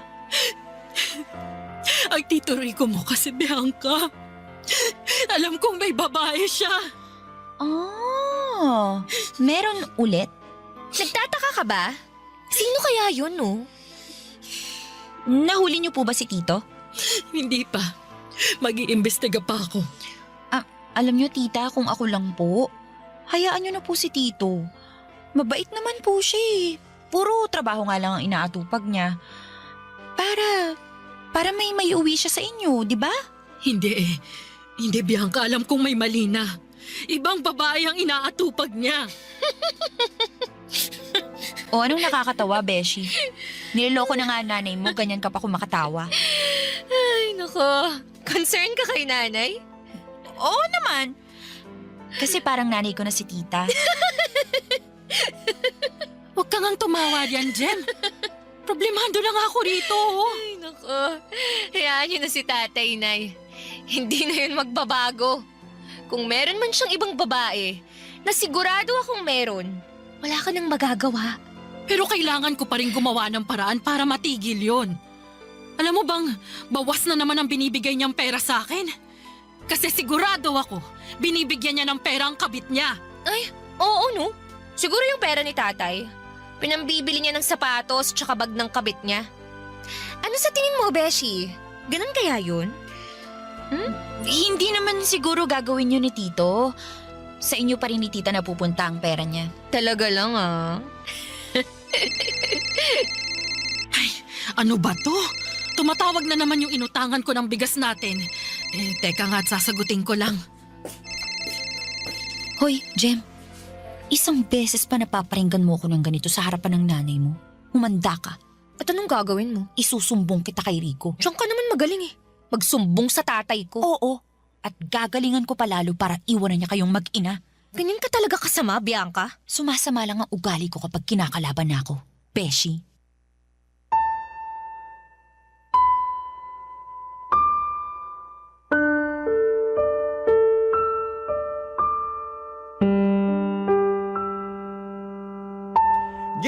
Gigil na ko noon, papadudot sa mga nangyari, lalong-lalo na kay Bianca. Gusto kong hilahin ang buhok niya hanggang malagas. Gusto ko siyang hatakin palapit kay nanay para isumbong siya. Pero hindi ko ginawa at alam kong malaki ang hawak niyang panlaban sa akin. Talo ako kapag nagsumbong ako. Hinayaan ko siyang pagbantaan ako at hinayaan ko siyang malditahin ako at sa isang iglap ay nawala lahat ng amor ko kay Bianca. Nawala ang pagmamahal ko at respeto ko sa kanya dahil sa pagiging kabit niya sa tatay kong walang kwenta. Kaya naman nakaisip ako ng paraan para gumanti. Hindi na ako papayag na api-apihin na lamang nilang dalawa. Hindi na ako pwedeng manahimik pa, bahala na kung ano ang mangyari. Kahit iwan na kami ni tatay pagkatapos nitong gagawin ko ay wala na akong pakialam. Pinuntahan ko si tatay at Bianca pinuntahan ko ang tatay ni Bianca na si Tito Eric. Sinumbong ko si Bianca at ang relasyon nila ng tatay ko. At tulad nga ng inaasahan, nagalit ang tatay ni Bianca at napakasaya ko.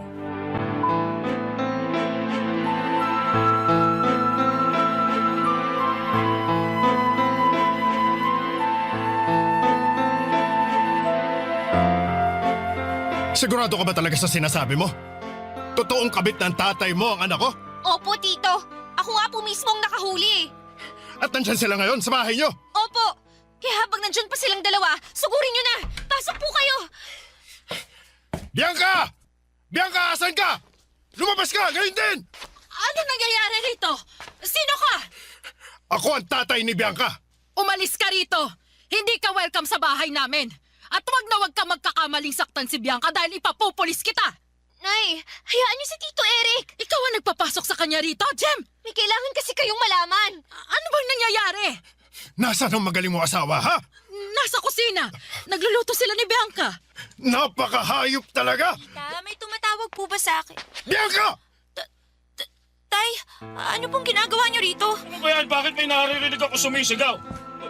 Sino ka ba? Ako lang naman ang tatay nito ni Bianca. Ikaw ba si Rico? Ginawa mong kabit ang anak ko! Anong pinagsasasabi mo riyan? Anong kabet? Hindi mo alam? Hindi mo alam na ang mister mo at ang anak ko magkarelasyon? Rico! Hindi totoo yan! Nagpapakatatay lang ako kay Bianca dahil wala kang kwentang ama! Anak ka na, nagsisinungaling ka pa! Tama na! Jem, anak ko! Ano ba itong ginawa mo?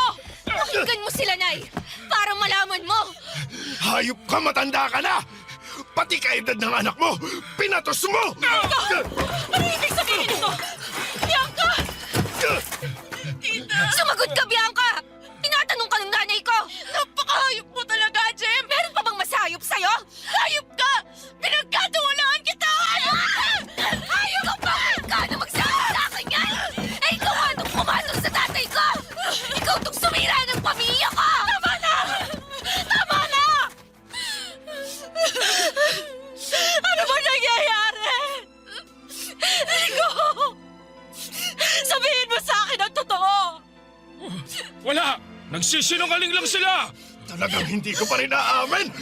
Ang tigas na ko! Tama na! Dahil tama na po! Tama na po! Tama na po! Huwag niyo saktan si Rico! Mahal ko siya! Bianca! Tita, sorry po! Halika nga rito, Bianca! Manang-mana ka sa nanay mo! Malandi ka! Hayop kang babae ka! Sinira mong pamilya ka! Tita! Huwag po!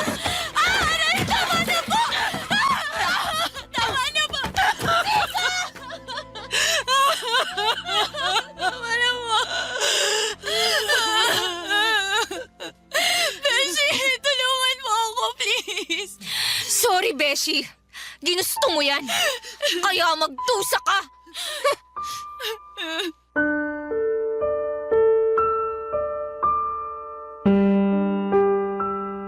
Papadudot, masakit sa dibdib na makitang nasasaktan ang nanay ko dahil sa mga nalaman niya.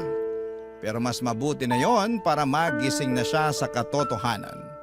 Hinayaan ko siyang saktan si Bianca at ganon din si Tito Eric. Hinayaan niyang masaktan ng todo si Bianca para madala ito. Sa unang pagkakataon ay kampi ako kay Tito Eric. Pagkatapos noon ay kinaladkad na nito si Bianca paalis sa bahay namin. Wala nang nagawa si tatay pagkaalis ng mag-ama. Kami naman ang binalikan ni tatay, pinagmumura niya si nanay pero lumaban na si nanay. Nakipag-iwalay na si nanay kay tatay, inunahan na niya si tatay. Natauhan na nga si nanay at wala kong kasing saya ng mga oras na yon. Mabuti na lang talaga at nagsumbong ako kay Tito Eric. Naging magulo at madugo yun pero mabuti na rin kaysa patuloy kaming sakalin ni tatay sa panggigipit niya. Sa ngayon, Papadudot, ay wala na kaming balita kung nasaan sina tatay at Bianca. Ang huli kong nabalitaan ay nagtanan sila. Ako naman ay nakakuha ng trabaho para masuportahan ko si nanay. Huminto muna ako sa pag-aaral para makatulong ako sa pag-ahon namin. Mahirap pero kinakaya. Okay na ito kaysa umasa sa isang walang kwentang ama. Maraming salamat po sa pagbasa ng aking liham. Ang inyong kapuso at kabarangay forever, Jem. Anong say mo sa Barangay Love Stories na ito? Pagkwentuhan natin sa comment section yan. Ang mga kwento ng pag-ibig, kwento ng buhay, at kwento ng pag-asa dito sa Barangay Love Stories. Love Stories.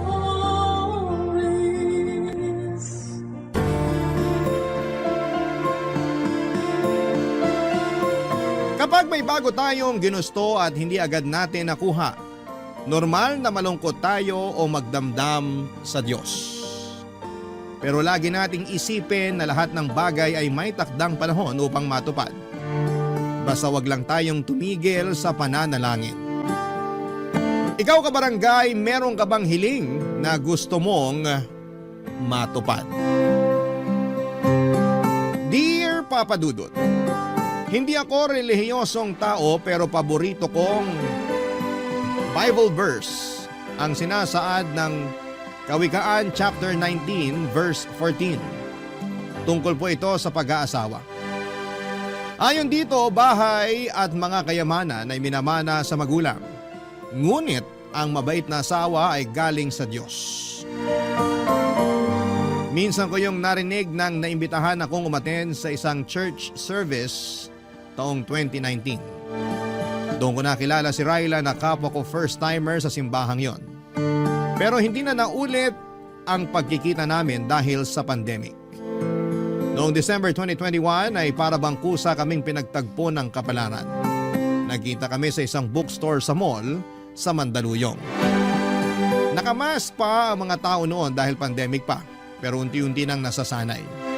Doon nagsimula ang constant communication namin hanggang sa niligawan ko siya.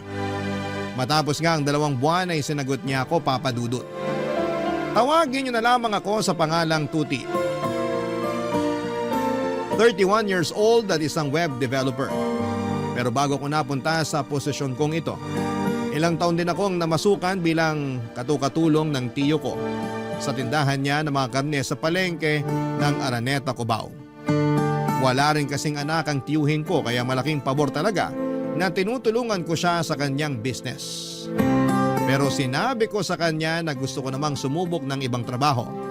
Bagay na sinang-ayunan niya. Mahusay kasi ako sa computer at gusto ko sanang gamitin yon sa larangan na may kinalaman dito. Nagsimula ang job hunting ko taong August 2022 at kasama ko na noon si Ryla dahil magka-live-in na kami. Kaya lang ay hindi naging madali ang paghahanap ko ng trabaho dahil nagka-problema ako, Papa Dudut.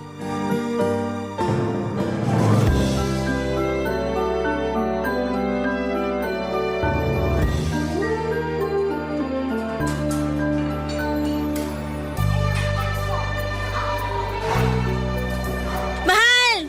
Mahal, nandito ako! Hi mahal, kanina ka pa ba rito? Mga 10 minutes siguro. Upo ka na, dali. Sige. Nung nalaman ko kasi na tinuloy mo yung pagpunta sa interview mo, nagmadali talaga akong puntahan ka rito sa malapit para abangan ka. O ano, kamusta interview? Ayun, ligwak. Ha? Anong ligwak? Hindi ako pasado kasi wala raw silang matinong sagot na nakuha sa akin. Pwede ba yun? Baka sila ang hindi matino magtanong. Matino naman yung mga tanong nila. Ako talaga yung may problema. Kasi parang umurong yung dila ko nung ini-interview na ako. Sakto, mainipin pa naman yung HR manager nila. Kitang-kita ko yung pagsasalubong ng kilay niya habang nakikipagtitigan sa akin at hinihintay ang sagot ko. Bakit? Kinabahan ka ba? Medyo. Nakalimutan ko yung pinractice natin, mahal. Para akong natuod sa pagkakaupo ko. Ang naririnig ko lang nung time na yon ay yung malakas na kabog ng puso ko. Ganyan din naman ako nung unang beses akong interviewin sa trabaho eh. Ayun, di rin ako nakapasa. Sabi nila sa evaluation ko, hindi raw ganun yung klase ng empleyado na hinahanap nila. Dapat daw attentive at may kumpiyansa sa sarili. Saan ko naman uhugutin yun? First time ko nga lang mag-apply, di ba? Pero hindi ko naman na first time. Pangatlong job interview ko na to pero lagi pa rin akong ligwak. Nagkataon lang siguro yun, mahal. Ewan ko. Parang nawawala na ako ng pag-asa na matatanggap ako sa in-applyan kong trabaho. Wag naman. Naniniwala pa rin ako na matatanggap ka. Pero hanggang kailan ko ba dapat subukan? Hanggang matanggap ka. Dapat lalo ka magpursige. Alam ko na pursigido ka naman. Pero habang wala pang tumatanggap sa'yo, wag kang sumuko. Magpatuloy ka lang. Thanks, mahal. Oh, bakit malungkot ka pa rin? Nahihiya na kasi ako sa'yo. At bakit ka naman nahihiya sa akin? Kasi grabe yung suporta mo sa akin. Pinapractice mo ako sa pagsagot ng interview. Tapos kapag wala kang pasok sa trabaho sinasamahan mo pa ako o di kaya inaantay pagkatapos ng interview ko. Katulad ngayon pero Pero ano? Pero laging bad news yung sinasabi ko sa'yo. Ayoko lang makita na malungkot ka mula sa pagiging excited na malaman kung anong result ng interview ko. Wala namang kaso yun. Normal na reaksyon yun kasi umasa tayo na matatanggap ka. Pero hindi ibig sabihin mawawala na tayo ng pag-asa. Alam mo, nakikita ko sa'yo na determinado ka. Masipag ka rin at matyaga. Siguro sa ngayon pinanghihinaan ka lang ng loob dahil nga sa nangyari kanina sa job interview mo. Pero wag mong hayaan na kainin ka ng pagkabigo mong yun. May kasabihan nga na try and try until you succeed. Hindi ba try and try until you die? Sira, hindi ka pwedeng mamatay. Kailangan mo munang matanggap sa trabaho. Joke lang. Pero thank you talaga kasi ang comforting na mga sinabi mo. Narealize ko tuloy na tama ka. Dapat subukan ko pa rin. At wag ako basta-basta sumuko. Yan, ganyan nga. Kaya hayaan na muna natin yung nangyari sa interview mo kanina. Kumain tayo ngayon ng masarap, mag-celebrate tayo. Bakit naman tayo magse-celebrate? Hindi naman ako nakapasa. Pero pumunta ka pa rin sa interview. Humarap ka doon kahit kabado ka. Yun palang worth it na para i-celebrate. Kaya wag ka nang kumontra dyan. Ako na bahala, okay? Okay, pero ako na o-order.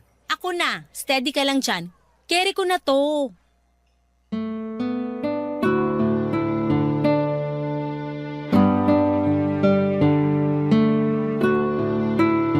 Papadudot naging kami ni Ryla noong February 2022. Siya ang first girlfriend ko at yon ang unang pinakamasayang Pasko ng buhay ko kasama siya. Ulila na kasi ako sa mga magulang at wala ring kapatid. Ang tiyuhin ko na lamang ang nagpaaral at kumupkop sa akin. Hindi ko masyadong feel ang Kapaskuhan dahil nga lagi kaming abala ng tiyo ko sa business niya. Kaya nang dumating si Ryla ay naranasan ko mag-celebrate ng Pasko. Hindi rin siya rin ang humimok sa akin na ituloy na ang pag-a-apply ng ibang trabaho. Kaya lang, nakaka-frustrate dahil madalas ligwak ako sa mga interview. Lagi kasi akong kinakabahan at nauutal. Pero malaki ang pasasalamat ko kay Ryla dahil hindi niya ako sinukuan kahit na sinukuan ko na ang sarili ko. Nagpatulong or napakatulong ang mga sinasabi niya para ma-relax ako at talaga namang pumapanatag sa akin ang mga yon. Bukod doon ay gustong-gusto ko rin ang pagiging optimistic niya. Kaya nga hindi nagtagal pagkatapos ng ilang pang mga pagsubok ay natanggap ako sa isang maliit na lending company bilang computer technician. Sobrang saya ni Ryla nang ibinalita ko yon sa kanya at excited siya sa pagsisimula ko sa trabaho. Nang makumpleto ko na ang requirements na kailangan, bumalik ako sa naturang kumpanya upang pumirma ng kontrata. Binigyan na nila kaagad ako ng schedule kung kailan ako magsisimula sa probationary period ko. Papadudot.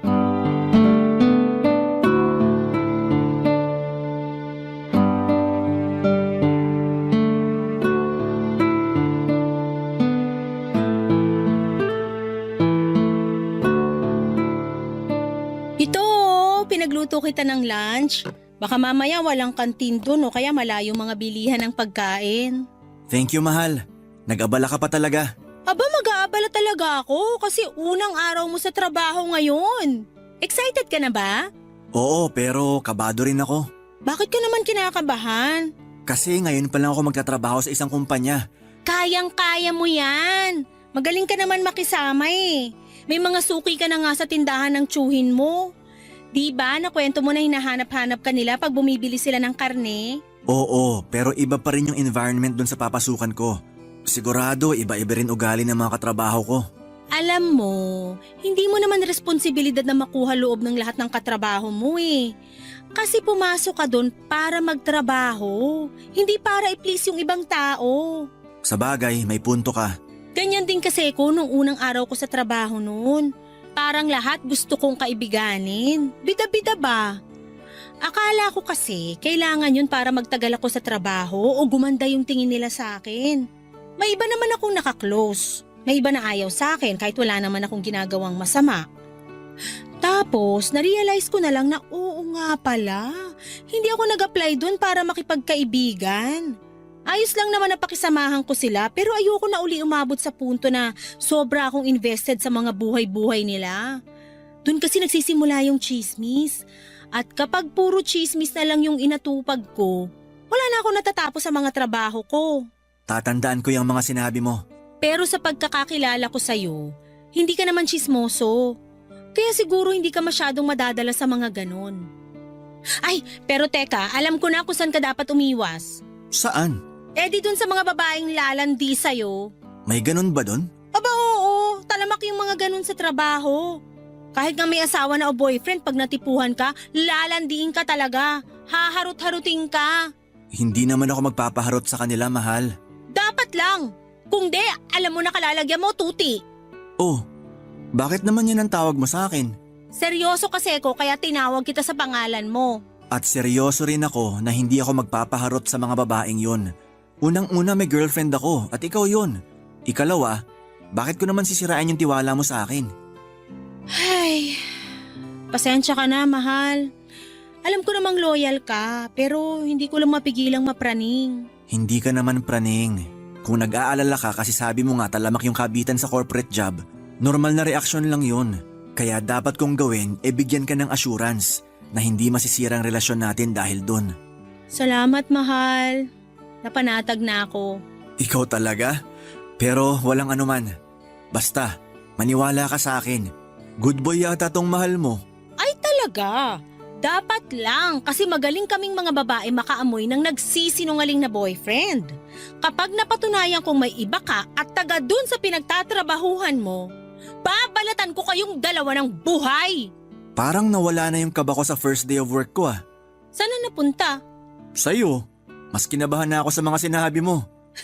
Hoy, eto naman. Biro lang. Pero feeling ko masyado ako nagpadala sa emosyon ko.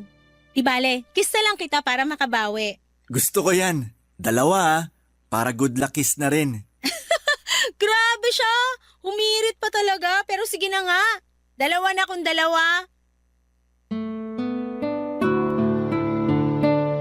Papadudot kung ilalarawan ko ang pakiramdam ko ng araw na yon sa trabaho ay masasabi ko na para akong bumalik sa unang araw ng pasukan nung nag-aaral pa lamang ako. Mahiyain kasi talaga ako, tahimik at hindi pala kaibigan. Wala akong ginawa kundi ang ngumiti at tumango habang pinapakilala sa lahat ng empleyado kada department ng kapalitan ko sa naturang posisyon. Masasabi ko na nabawasan na lamang ang hiya ko at pagkailam ko kinahapunan dahil naging busy na ako sa pagbutingting ng kung ano-ano. Dahil nga sa may abilidad naman ako at tiwala ako sa kakayahan ko, ay dumami ang mga ginagawa ko sa trabaho. Kumbaga'y naging all around ako at wala naman akong reklamo dahil nagsisimula pa lamang ako. Nakakapagod oo pero masaya naman ako dahil hindi na karne ng baboy at manok ang binubutingting ko. Hindi naman po sa ingrato ako, sobrang nagpapasalamat ako sa tiyuhin ko dahil kinupkop at pinag-aral niya ako. Masaya rin po ako kasi binigyan niya ako ng trabaho sa shop niya ng ilang taon. Pero alam ko, Papa Dudut, na meron pa akong potensyal at ibubuga pagdating sa ibang bagay. Barangay Love Stories. Barangay Love Stories. Papa Dudut, mabilis na lumipas ang isang linggo. Masasabi ko na unti-unti na ako naging komportable sa trabaho ko. Mabait at madaling pakisamahan ng mga kasama ko at masaya rin si Ryla dahil nakikita niyang nag-i-enjoy ako. Isang araw ay nagulat ako nang inassign ako bilang driver ni Crisel, assistant ng boss namin. Nagawal kasi ang company driver namin at dahil may lisensya naman ako at kakayahan na magmaneho ay pinakiusapan ako ng management na humalili muna na maging driver. Pansamantala lang naman hanggat wala pang nakukuhang driver, kaya tinanggap ko na rin. Ang gagawin ko ay ihahatid at susunduin ang boss namin at si Crisel tuwing may mga meeting sila sa labas. Malaking bagay yon dahil napaka-traffic sa Metro Manila at sobrang hassle rin kung magkukommute sila. Pero may mga pagkakataon na si Crisel lang ang madalas kong hinahatid at sinusundo papunta sa mga meeting niya sa labas bilang proxy ng boss namin. Busy kasing tao yon at malaki naman ang tiwala niya kay Crisel bilang assistant. Kaya nga madalas na kami lang dalawa ang magkasama. Bagay na hindi ko naman binigyan ng mali siya noong una, Papa Dudut.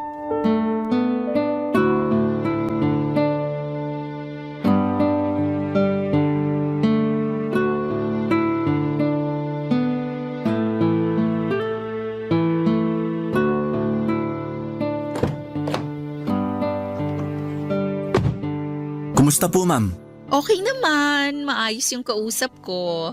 Mukhang matutuloy yung partnership na gustong mangyari ni boss. Eh di kung ganon, congratulations in advance na po. Salamat. Pero maaga pa para mag-celebrate. Ganon na rin po yun. Balita ko, marami-rami na rin daw kayo na i-close na deal. Kaya sigurado ako na makukuha niyo tong isang to.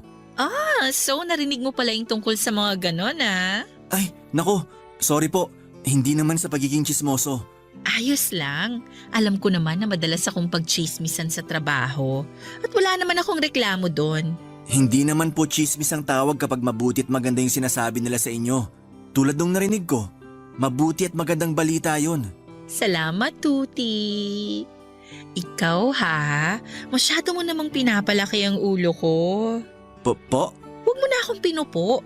30 years old pa lang naman ako. Sige ka, baka tumanda ako bigla niyan. Okay. Paano? Alis na ba tayo? Mamaya na. Rush hour na eh. Sigurado gapang na naman sa EDSA. Maiipit lang tayo doon. Sa bagay, palipas na lang muna tayo ng ilang minuto. So, kumusta ka naman sa trabaho natin? Ayos naman. Naninibago pero unti-unti ko na rin nagagamay.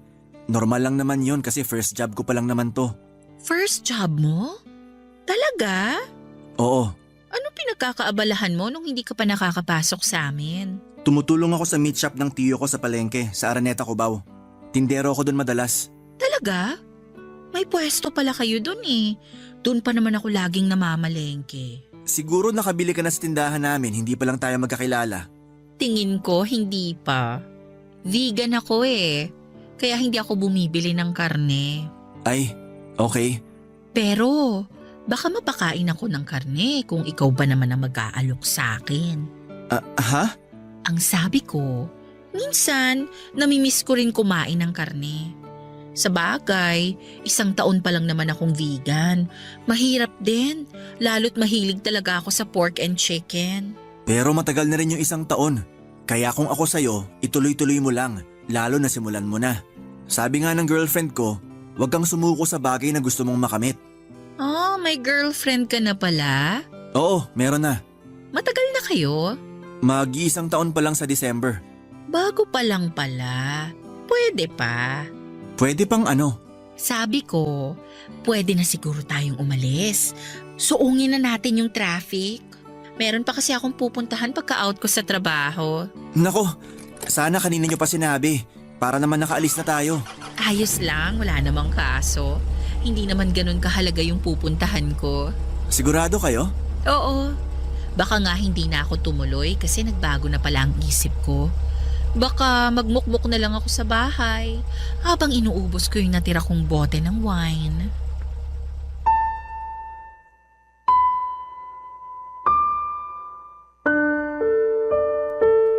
Papa Dudut, dumalas ng dumalas ang pasimpleng hirit ni Crisel sa akin. Kinatagalan ay hindi na ako naging komportable at madalas ay nananahimik na lamang, Papa Dudut. Pero makulit siya, maingay at may pagkamaharot. Dati sa likod siya umuupo pero kapag hindi namin kasama ang boss namin sa sasakyan hanggang sa tumabi na siya sa akin sa passenger seat. Hindi ko siya dinadaldal sa buong panahon ng pagmamaneho ko dahil hindi ako ganong klaseng magtrabaho. Kaya nga lagi akong distracted pag panay ang kwento niya. Siguro inaikwento na ni Crisel ang buong buhay niya sa akin, Papa Dudut. May 2 anak daw siya sa dati niyang asawa na nasa poder nung tatay. Hindi naman daw siya malungkot kasi malayo sa kanya ang mga anak niya dahil civil naman sila ng ex-husband niya. Gustong gusto raw niya yung buhay na walang iniintinding iba. Pero binibisita pa rin naman daw niya yung mga bata kapag may okasyon. Bukod doon, ongoing daw ang annulment nila. Hindi ko naman tinanong pero kinuwento na lamang niya bigla. Hinayaan ko na lamang siya dahil nga mas mataas pa rin ang posisyon niya kesa sa akin. Pero isang araw ay nagulat ako dahil nakatanggap ako ng mensahe mula sa kanya dahilan para maggalit sa akin ang girlfriend ko na si Ryla, Papa Dudut.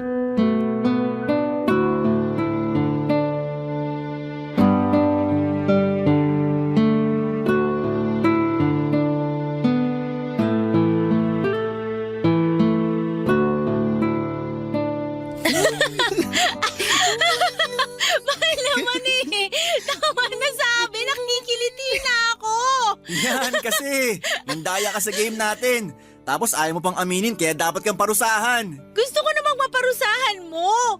Pero hindi naman yung ganito na mamamatay na ako sa kakatawa. Kinakabag na ako tsaka sakit na lampang ako. Nako, parang alam ko na ibig sabihin ng ngiti mong yan, mahal. Aba dapat lang. Hindi lahat ng gusto ko kailangan sabihin ko. Dapat ramdam mo na yon. Uy, may nag-text sa'yo. Sino raw? Basahin mo nga. Unknown number eh. Ang sabi. Aray ko naman, mahal. Bakit ka ba namamalo? Dapat nga sipain ko pa mukha mo eh. Sino to nag-text sa'yo? Bakit ganito mag-text to? Ha? Tingin nga. Ayan, basahin mo. Ang sabi, I love you daw. Sino yan? Hindi ko kilala to, mahal. Kilala mo to. Imposibleng random text to. Sino yan sabi eh? Baka na wrong send lang. Teka, tatawagin ko nga para pagsabihan.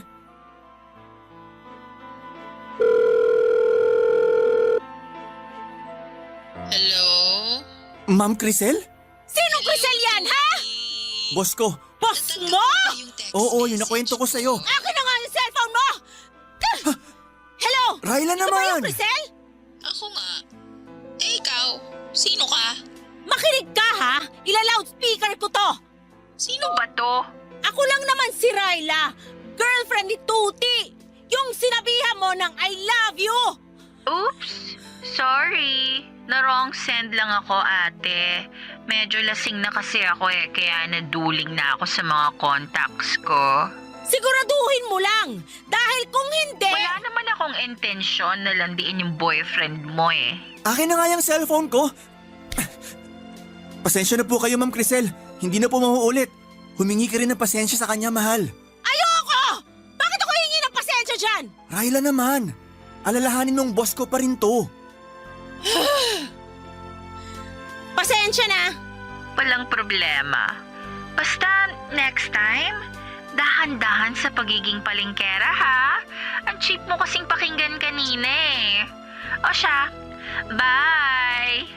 At ako pa talaga yung cheap na palengkera? Ang kapal ng muka! Mahal, huminahon ka nga muna. Paano ako hihinahon nakakabastos yung Crisel na yon? May I love you pang nalalaman? Akala ba niya naniniwala ako sa kanya na wrong send lang siya? Malay mo nagsasabi naman siya ng totoo. Tsaka base sa boses niya, mukha siyang lasing. Baka naman lasing-lasingan para maharot ka niya. Umamin ka nga. May namamagitan ba sa inyo ng babaeng yon? Siyempre wala.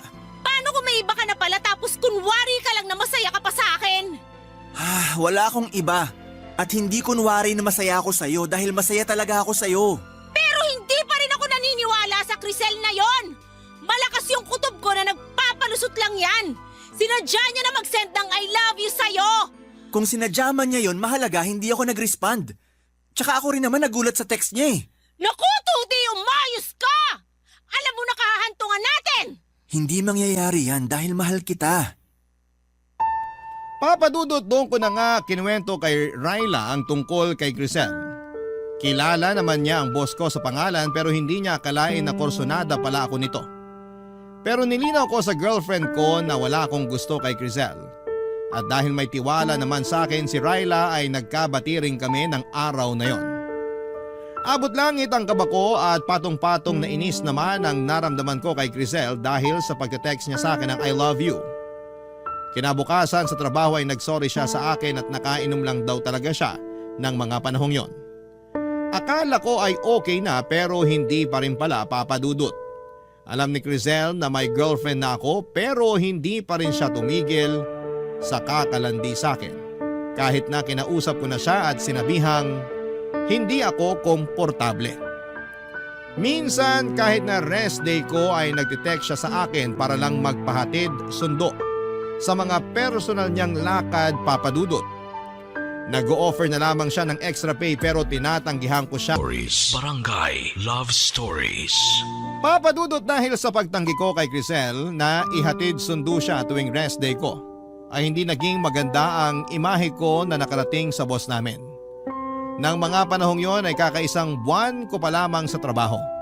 Hindi pa ako nare-regular at natatakot ako na baka makaapekto ang mga pinaparating niyang negatibong komento tungkol sa akin sa boss namin kapag lumabas ang evaluation ko.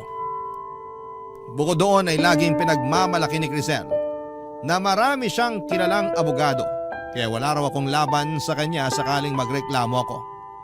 Kaklose din niya ang karamihan sa mga katrabaho namin at kampi ang mga ito sa kanya. Sa katunayan, may isang beses na narinig kong pinagchichismisan nila ako. Nagsipulasan na lamang sila noong makita akong dumating at dahil maliit lang naman ang opisina namin ay talaga namang dama ko kapag meron silang pinag-iinitang empleyado. Isang araw ay hindi na ako nakatiis kaya kinausap ko na nga si Crisel, Papa Dudut.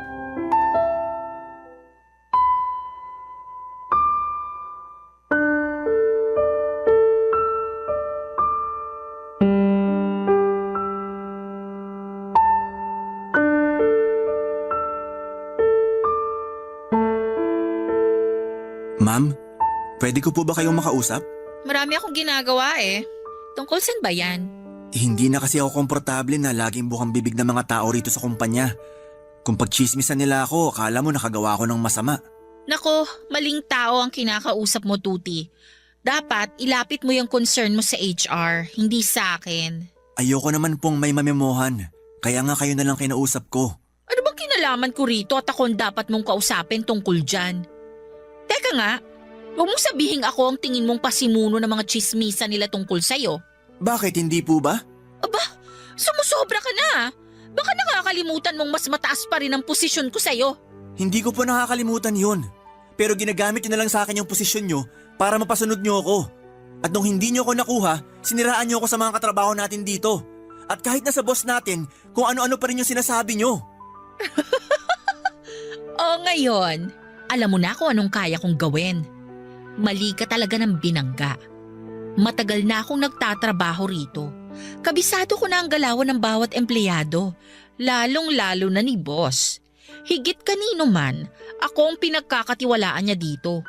Mabigat ang timbang sa kanya ng mga ginagawa at mga sinasabi ko rito. Kaya ingat ka, Tuti. Pwede kong bulungan si boss pag nairita ako sa'yo. Pero wala naman akong ginawang masama sa inyo para siraan nyo. Wala nga, pero matigas ka eh. Hindi ka madala sa mga pasaring ko sa'yo. Hindi ka makuha sa simpleng paglandi.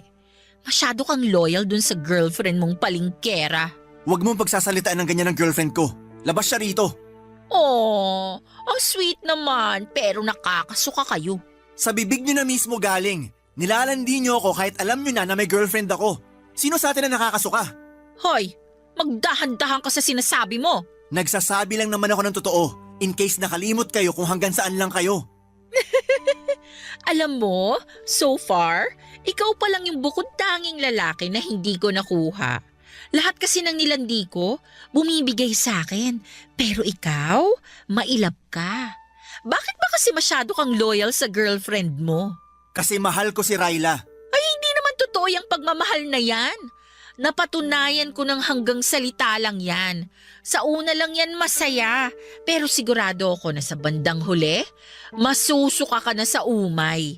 Sigurado ako, iiwan ka rin ni Ryla. Kasi, ganyan ka lang. Anong ganito lang ako? Yung walang binatbat, walang ipagmamalaki. Yung tipong dehado pa na maregular sa trabaho. Kaya sigurado ako na kapag hindi ka natanggap dito, back to zero ka na naman. Wala kang karapatang sabihin yan. Hindi mo ako kilala. Hindi na kita kailangang kilalanin ng husto para masabi ko na wala kang kwenta. Kilala na kita dahil inoobserbahan kita. Di ba ilang job interview na ang binagsak mo bago ka nakapasok dito sa amin? Paano mo nalaman yan? Siyempre, close ko yung HR dito. Close ako sa lahat ng empleyado ron. Kaya marami akong alam sa'yo. Pero hindi naman basihan yun para tratuhin mo ako na para bang wala na akong mararating sa buhay. Mas malayo ang mararating mo sa buhay kung papayag kang makarelasyon ako. Pwede kitang ilakad sa boss natin para mapabilis ang evaluation mo. Mare-regularize ka. Tapos, kukumbinsihin ko siya na i-promote ka para tumaas agad ang sahod mo. Lahat ng yon, kayang-kaya kong gawin. Basta pumayag ka lang sa gusto kong mangyari. Ayoko. Hinding-hindi ako papayag sa gusto mo. Eh di sige. Ikaw ang bahala. Pero tandaan mo, ikaw din ang kawawa. Minsan kasi, dalasan mo rin yung paggamit dyan sa utak mo. Wala kang mararating kung puro ka na lang puso. Papadudot ang mabuting intensyon ko na kausapin ng maayos si Crisel at ipaliwanag ang nararamdaman ko tungkol sa buong sitwasyon namin ay minasama niya. Hindi ako natuwa sa nangyari pero mas may ikinagalit pa ako. Yon ay ang matapos niyang totohanin ang sinabi niyang mas sisiraan ako. Hindi lang sa boss namin kundi sa lahat ng kapwa namin empleyado sa kumpanya. Ang sama-sama ng loob ko noon kay Crisel at kahit na ayaw kong magpaapekto ay hindi ko pa rin naiwasan. May isang beses na kinausap na ako ng boss namin para pagsabihan tungkol sa mga sumbong at paratang ni Crisel sa akin at hindi naman ako nakasagot kasi biglang bumalik yung nararamdaman ko tuwing may job interview ako. Yun bang kinakabahan at nauutal. May mga araw din na para bang ayaw ko nang pumasok sa trabaho at lahat ng yon ay naikwento ko kay Ryla. Galit na galit ang girlfriend ko. Nagsabi rin ako sa kanya na gusto ko na lamang mag-resign. Inunawa ako ni Ryla at sinuportahan niya ang desisyon ko. Mabilis nga na lumipas ang 1 linggo at nagulat na lamang ako dahil biglang sumulpot sa nirerentahan naming apartment si Crisel, papadudot.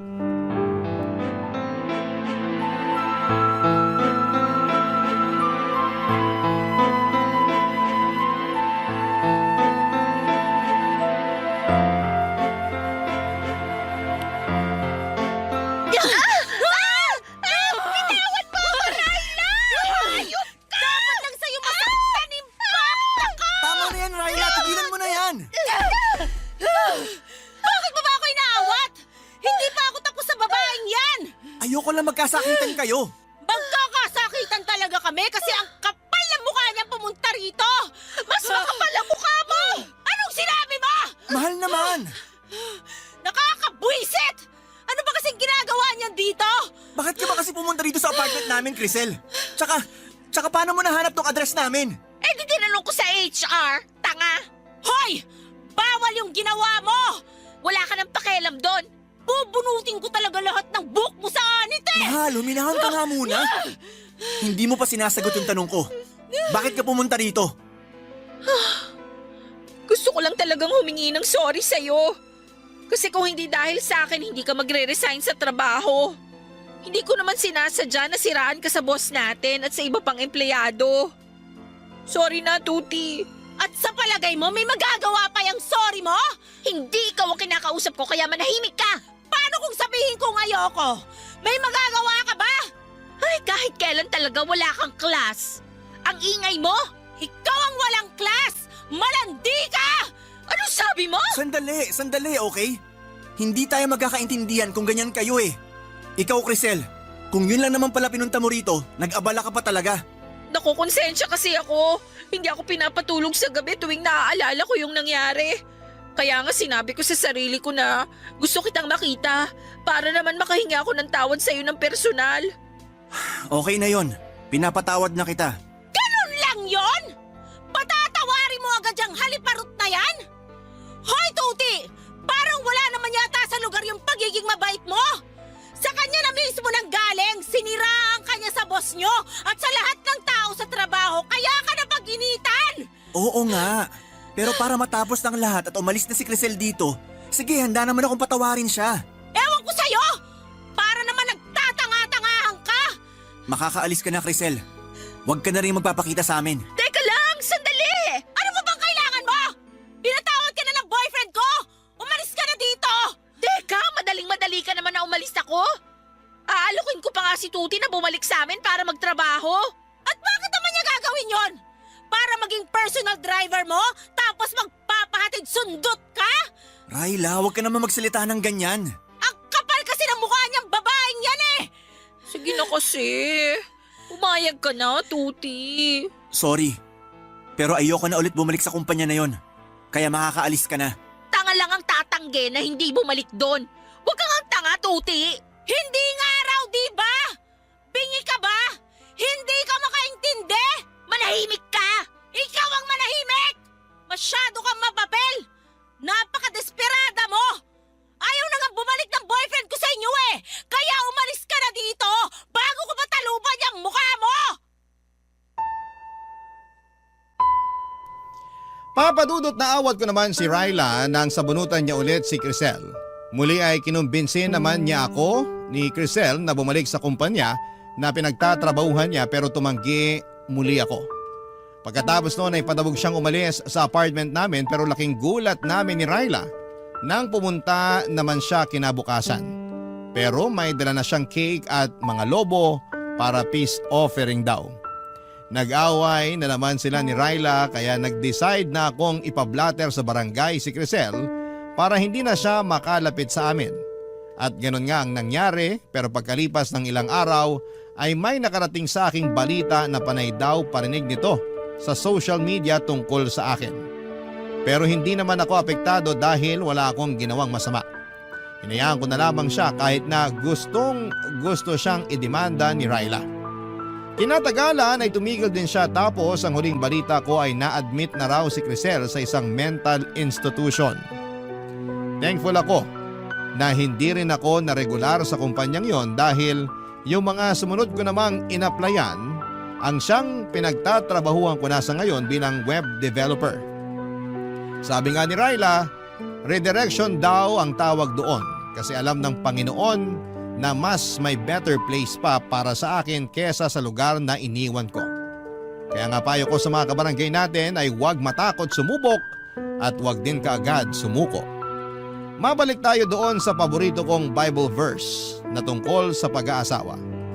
Yun kasi ang bukang bibig sa akin ni Raila matapos niyang mag-yes sa wedding proposal ko sa kanya nitong Valentine's Day ng 2024. Sinabi niya sa akin na nahanap na raw niya ang kanyang Kawikaan 19 verse 14 sa katauhan ko.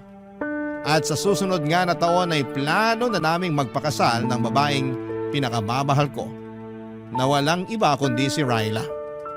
Hanggang dito na lamang po ang sulat ko, Papa Dudut, at maraming salamat po sakaling mapili po ninyong i-ere sa programa ninyong Barangay Love Stories. God bless po and more power sa inyong istasyon. Ang inyong forever kapuso at ka-barangay, Tuti. Barangay Love Stories. Barangay Love Stories. Kwentuhan naman tayo dito sa comment section. Nagustuhan ng iyong napakinggan? Ituloy yan via live stream sa www.gmanetwork.com/radio. Barangay LS 97.1 forever.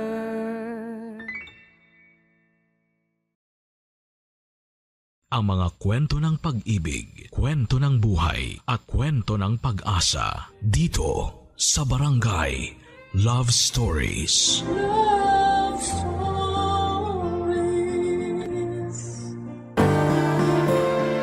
Minsan dahil sa pagiging desperado nating makamit ang isang bagay, kadalasan ay nagkakamali tayo.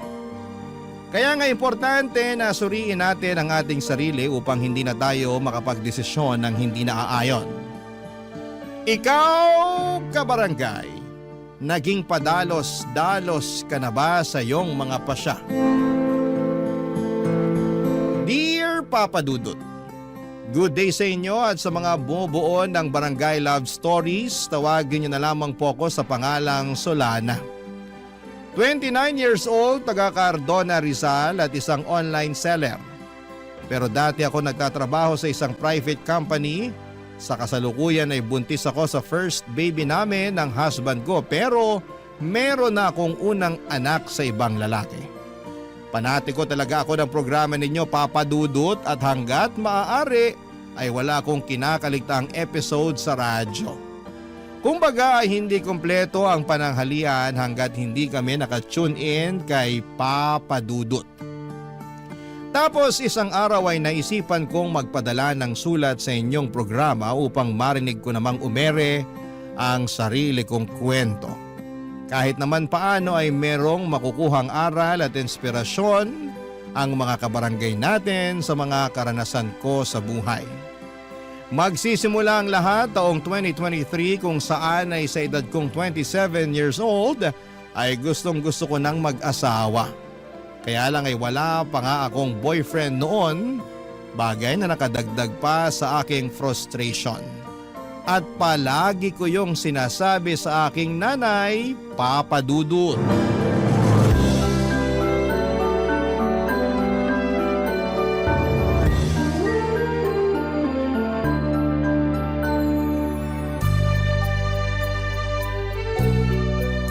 Grabe na yun. Anong grabe? Yung classmate ko nung elementary at high school mag-aapat na yung anak. Tignan niyo yung post niya dito sa Facebook. Pinakita niya yung pregnancy test niyang positive. Dami nga nag-congrats sa kanya. Talaga? Tingin nga. Guling di ba? Kasing edad mo lang din yan ano? Mas matanda po ako ng 1 taon sa kanya. Ibig sabihin, 26 years old pa lang siya tapos nakaapat na anak na? Mismo. Naku, napakasipag naman nila mag-asawang gumawa ng bata. Hayaan mo na po, buhay naman nila yan eh. Sa bagay, mahalaga lang naman dun hindi napapabayaan yung mga bata. Kahit mag-anak pa sila ng 100, ayos na ayos lang. Grabe naman po sa 100. Aba, nangyayari naman yun na. Kami nga 18 magkakapatid, di ba? Mas grabe pala kayo, Nay. Ay, ewan ko sa'yo, Solana. Minsan napaka-OA mo. Sobra naman po kayo. Oh, totoo naman. Diyan pa lang sa mga reaksyon mo, akala mo unang beses mo palang narinig na 18 kami magkakapatid. Sensya na po. Hala, kinasal na pala siya? Huh, sino? Ito po dati kong katrabaho.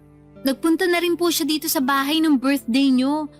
Siya lang talaga in-invite ko noon kasi okay naman siyang kasama. Natatandaan ko nga na katulad mo wala pa rin siyang asawa noon. Pero masaya naman ako kasi sa wakas kinasal na siya. Masaya rin po ako. Pero sobra naman kayo sa pagsasabi na katulad ko wala pa siyang asawa. Noon yun kasi ngayon kasal na siya. Sa katotoo naman na wala ka pa rin asawa, di ba? Pati nga boyfriend wala pa rin Kaya nga medyo nalungkot po ako. Ha? Bakit? Kasi tumatanda na ako pero wala pa rin ako nakikilalang lalaki na mamahalin at gugustuhin pakasalan. Ay, ayoko pong tumandang dalaga at mamatay na hindi pa nararanasan ang sarap ng buhay. Pinagsasasabi mong sarap ng buhay ang hirap kaya magkaanak lalo na sa panahon ngayon ano? Napakamahal ng mga bilihin at serbisyo. Kung mahirap ka, dapat manahimik ka na lang sa isang tabi. Siyempre, pagsisikapan naman po namin na magiging asawa ko yung pamilya na bubuuin namin. Hindi namin ipaparanas sa magiging anak namin yung hindi magandang buhay. Sa bagay, di naman kita mahahadlangan kung ramdam mo na dyan sa mga buto-buto mo na gusto mo nang mag-asawa at bumuo ng sarili mong pamilya. Kahit na mahirap ang buhay, masarap pa rin na meron kang asawa at mga anak. Kaya, sige, humayok at maghanap ka na ng magiging boyfriend. Siguraduhin mo lang na yung mapipili mo yung lalaking responsable, marunong sa pamilya, mabait, may pangarap, hindi lang para sa sarili, kundi lalong-lalo na sa inyong magiging anak nyo at higit sa lahat, hindi mapanakit. Nako, subukan ka lang niyang saktan, lalatiguhin ko pati mata niya. Si nanay talaga, wala pa nga Sinasabi ko lang sa'yo yung gagawin ko kapag maling lalaking napili mo, kaya ayusin mo paghahanap ng matinong mapapangasawa ha. Boyfriend po muna. Wala pa nga akong boyfriend Kala ko diretso kasalan kasi atat na atat ka na dyan Nay talaga. O bakit? Totoo naman sinasabi ko Sinabi ko bang hindi? Buti na yung nagkakaliwanagan. Masyado talaga kayo mapangasar. Para namang di mo ko kilala. Mapangasar talaga ako at nasa iyo na lang kung maaasar ka. Pero seryoso nak, kung anong magpapasaya sa'yo, gawin mo. Marami-rami ka na rin sinakripisyo para sa pamilya natin. Panahon na para mapagtuunan mo naman ang pansin ang sarili mong buhay. Papadudot, masyado kasi akong naging tutok sa pagtulong sa pamilya namin simula mawala ang aming tatay. Bata pa kami noon at talagang ginapang kami ni nanay sa paghahanap buhay. At bilang panganay sa 3 magkakapatid ay sadya kong kinalimutan ang pagla-love life at ang aking sarili.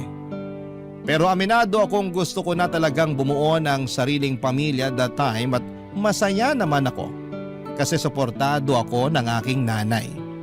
In fact, siya pa ang kontodo push sa aking makipag-date o magpaligaw kaya ginawa ko ang mga payo niya. Bilang unang hakbang ay nag-install ako ng dating app sa aking cellphone. Nagpatulong pa nga ako sa best friend ko na pumili ng maganda at pinaka-the best kong picture na gagawin kong display profile. First time ko lamang kasing gumamit ng dating app at sa tanang buhay ko. Isa pa lang ang nagiging boyfriend ko. Pero matagal na yon dahil nag-aaral pa lamang ako sa high school at sa pagkakatanda ko ay umabot lamang kami ng 1 buwan. Fast forward. Meron ako nakilala at nakamatch na lalaki sa naturang dating app na gamit ko ng mga panahon na yon. 2 linggo rin kaming nag-usap bago kami nag-decide na magkita na. At may nangyari na nga sa amin ang unang araw na yon. Kaso makalipas ang 1 buwan at kalahati bigla na lamang siyang naglaho na parang bula, papadudot.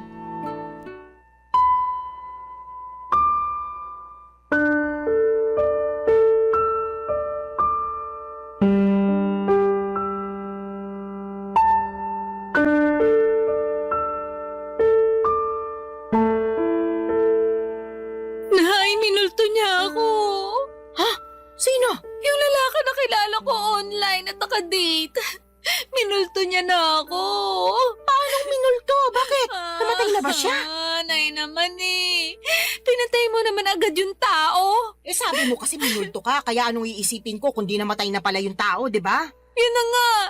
Kaso buhay na buhay pa po siya. At ang ibig sabihin ko sa minulto, naglaho na lang siya bigla na parang bula. Bigla na lang siyang hindi nagparamdam. Hindi ko na matawagan. At hindi na rin siya nagre-reply sa mga text ko. Naku, minulto ka nga. Sumalangit nawa. Nay naman eh. Sabi mo sa akin nagkakamabutihan na kayo, di ba? Opo. Akala ko rin papunta na kami sa pagiging mag-boyfriend-girlfriend kasi okay naman yung date namin. Nagsabi pa nga siya na plano niya akong ligawan at pumayag naman ako. Kaya lang... Kaya lang ano? Nawala siya bigla pagkatapos niya makuha sa akin yung pagkababae ko. Hala ka! Ibig mo sabihin, sinabi mo ng perlas ng silanganan? Opo! Ako nalintikan na. Teka, Nay, nasusuka ako. Ay, sinasabi ko na nga ba? Pumunta ka doon sa lababo. Doon ka sumuka. Naku. Ay, hindi kaya buntis ka? Pwede po ba yun? Oo naman. May nangyari sa inyo kamo. Tapos nagkakaganyan ka. Malamang buntis ka. Niregla ka na ba? Hindi pa nga po eh. Mag-iisang linggo na. Nalinti ka na talaga. Paano nga po kung buntis ako? Ano nang gagawin ko? Bigla akong tinakasan ng tatay ng anak ko. Hindi ko alam kung anong gagawin mo, pero siguraduhin mo muna na buntis ka nga. Mag-pregnancy test. Ayoko po. Anong ayaw mo pinagsasasabi mo dyan? Natatakot po ako eh. Paano kung positive? Wala na tayong magagawa dyan. Saka na lang natin isipin kung ano yung susunod natin gagawin kapag totoo na buntis ka nga. Pesting buhay naman oh. Ngayon pa talaga nangyari to kung kailan bigla namang nawala yung nakabuntis sa akin. Kasalanan mo rin naman kasi. Sana bago ka bumuka ka dyan, sinigurado mo muna na gumamit ng proteksyon yung lalaking yon. Oh, kita mo nangyari. Tingin ko, nakatunog yun na mabubuntis ka niya. Kaya biglang naglaho na parang bula. Wala naman po sanang kaso kahit mabuntis niya ako eh. Kaya lang ang kiniinis ko, iniwan niya ako bigla. Akala ko ba naman nagkakaintindihan na kami? Na mahal na namin ang isa't isa. Pero mukhang hindi po pala ganon. Hindi talaga. Kasi nakuha na niya yung gusto niya sa'yo. Napakasama niyang tao. Sinabi mo pa. Sana makakarma siya sa pangiiwan niya sa'yo at sa magiging anak niyo kung totoo nga na buntis ka.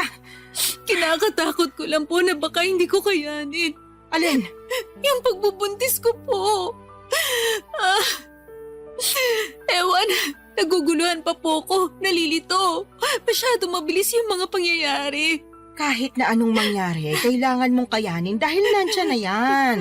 Alam nga namang ipalaglag mo yung dinadala mo malaking kasalanan niya sa Diyos. Tsaka, hindi ka na bata, Solana. Nung nakaraan lang, paulit-ulit mong sinasabi na gusto mo nang magkaanak at magkaroon ng pamilya, di ba? O ayan na, magkakaanak ka na sakaling buntis ka nga. Kaya dapat kayanin mo. Huwag kang mag-alala. Nandito ang nanay. Akong bahala. Gagabayan kita. Papadudot ng sumunod na araw ay nakumpirma kong buntis nga ako.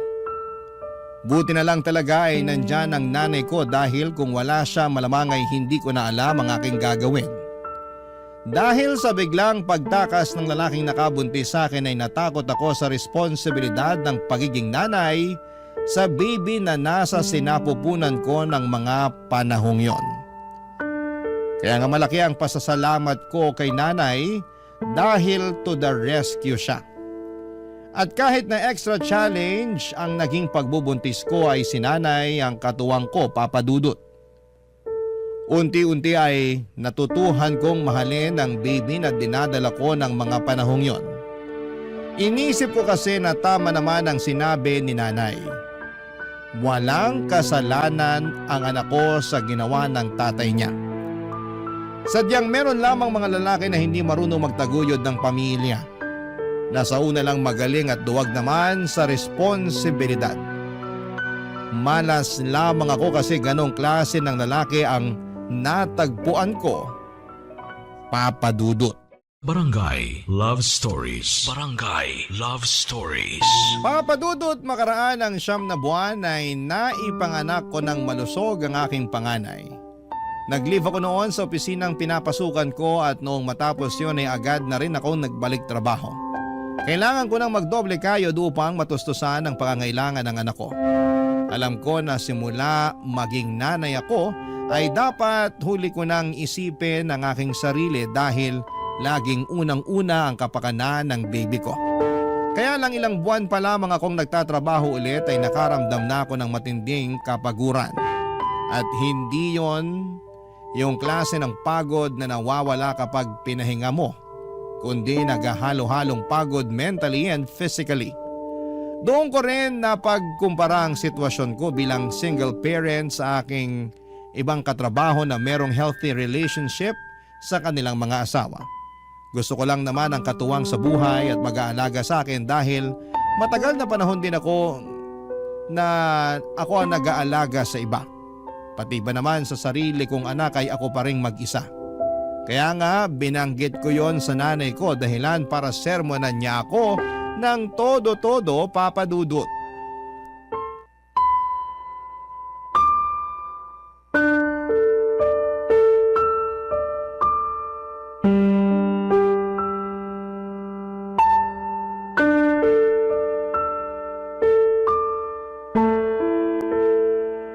Nay, pagod na po ako. Kapag nasa opisina ako, hindi ako makapag-concentrate.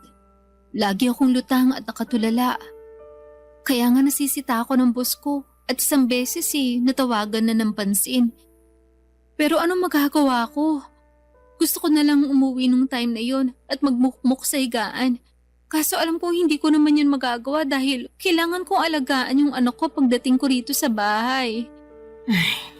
Medyo mahirap nga yung pinagdaraanan mo, anak. Pero wala ka naman magagawa kasi kailangan mo magtrabaho pa rin para sa anak mo. Yun na nga po Imbis na sana nagpapahinga na lang ako rito sa bahay natin. At ako na yung nag-aalaga sa baby ko, kailangan ko pang umalis para magtrabaho. Thankful po ako na inaalagaan niyo yung anak ko. Pero ewan ko ba? Ano ba kasing problema? Pagod ka nga lang ba talaga o ano? Sa tono mo kasi para kang nagsisisi na nagkaanak ka. Yung totoo? Oh, sabihin mo yung totoo. Tama po kayo. Nagsisisi po ako na nagka-baby ako. Solana naman! Kung naiintindihan lang ng anak mo yung sinabi mo, malamang magtatampo yung bata. Sarili niyang ina, pinagsisisihan siyang sinilang sa mundo. Ano pong magagawa ko kung yun ang nararamdaman ko? Wala, di ba? Tsaka bago kayo magsalita ng ganyan, iintindihin niyo muna yung pinagdaraanan ko. Naiintindihan ko yung pinagdaraanan mo dahil nanay din ako. Partida, isa pa lang yung anak mo. Tapos kayo, 3 pa nga na inire ko. Pero ang kaibahan natin, kasama niyo po si tatay sa pag-aalaga at pagpapalaki sa amin bago siya inagaw sa atin ng kamatayan. Tapos ako simula nang pinagbuntis ko yung baby ko hanggang pinanganak, mag-isa lang ako. Ewan ko kung nasa ng lupalop ng impyerno na punta yung tatay ng batang yan. Nakakagigil lang talaga pag naaalala ko. Huwag mo namang sisihin yung anak mo sa katarantaduhan at pagiging irresponsable ng tatay niya sa'yo. Sino pong sisisihin ko? Napapagod na po ako magtiis at magkunwari na ayos lang yung lahat. At saka inggit na ako sa mga kasamahan ko sa opisina na merong mabubuting kinakasama at asawa. Ha? Bakit naman? Siyempre, ako wala. Kaya napatanong na lang ako sa Diyos kung bakit ang unfair niya sa akin. Hindi naman ako makasalanang tao Nagpapakitino naman ako sa abot na makakaya ko. Pero bakit pinarusahan niya pa rin ako? Sobra ka naman! Para mo na rin sinabing pagpaparusa yung pagkakaroon mo ng anak. Totoo naman po. Ay, maghinay-hinay ka nga sa mga sinasabi mo. Kawawa naman yung anak mo, Wala pa siyang kamuwang-muwang sa mundo tapos pinag-uusig na agad siya ng sarili niyang ina. Yun po kasi yung nararamdaman ko. Ano pong magagawa ko? Meron kang magagawa. Sana pinigilan mong maisip yan.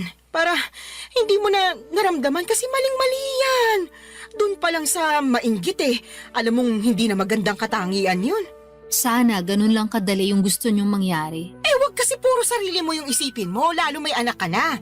Dapat pag nanay ka na, isantabi mo yung nararamdaman mo at pagtuunan ng pansin yung anak mo. Paano ko nga po magagawa yun kung napapagod na ako?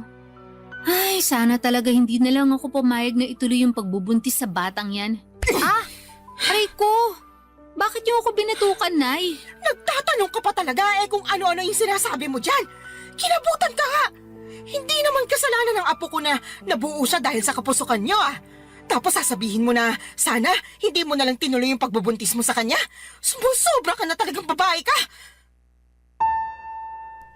Papadudot doon ko mas napagtanto ng husto na mahirap maging single parent at kung may choice lamang akong baguhin ang kapalaran ko ay gagawin ko. Oo, mahal ko nga ang anak ko pero nawawalan pala ng saysay ang lahat pag nanaig na yung labis na pagod. Tinanim ko sa isipan ko na ang aking anak dapat ang priority ko bago ang sarili ko pero mas nanaig sa akin ang kagustuhan na makatagpo ng lalaki na magiging katuwang ko sa buhay at mag-aalaga sa akin bilang kapareha niya at kung loloobin ay may bahay. Kaya nga nagsimula ulit ako makipag-usap online kahit na inuusig pa rin ako ng aking konsensya at ng mga sinabi ni nanay. Naiintindihan naman daw niya ako pero nandun pa rin yung sermon niya tungkol sa dapat mas pagtuunan ko ng pansin ang aking anak bago ang sarili ko. Para sa akin ay hindi niya talaga ako nauunawaan.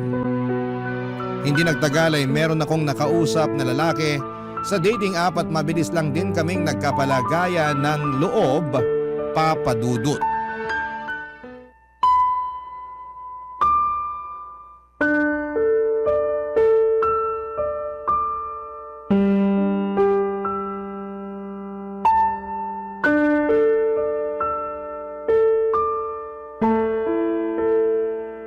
Anong sinabi mo, Solana? Pakiulit nga kasi parang nabingi yata ako. Nay naman Ulitin mo kundi mababatukan kita. Sabi ko po, willing akong sumama sa lalaking nakakausap ko kung yayayain niya ako makipag-live-in sa kanya. Anong sinabi mo? Sasama ka sa lalaking yun Paano yung anak mo? Sige nga. Yun nga po ang gusto kong pag-usapan natin. Kasi hindi ko masasama yung anak ko. Hindi ko pa nga sinasabi sa kanya na may anak na ako kasi, ayoko lang. Pakiramdam ko pag ginawa ko yun, baka Mawalan siya ng gana sa akin kasi bihira lang naman yung lalaki na nagkakagusto at sumiseryoso sa mga single mom. Kahit na! Mahalaga pa ba yon? Opo, mahalaga yun kasi mahal ko na siya. Sa lagay, mas pipiliin mo pa yung lalaking yun kaysa sa sarili mong anak, Solana? Hindi ko naman po inaalis yung pagiging nanay ko sa anak ko. Gusto ko lang po magsimula ng panibagong buhay. Magsimula ng panibagong buhay na hindi kasama yung anak mo, ganun ba? Opo. Kanino mo naman iiwan yung apo ko, Aber? Sa inyo po. Ay, anak ka naman ng teteng! Ayaw niyo po ba? Napakagagamong babae ka! Ano ba namang pag-iisip meron ka?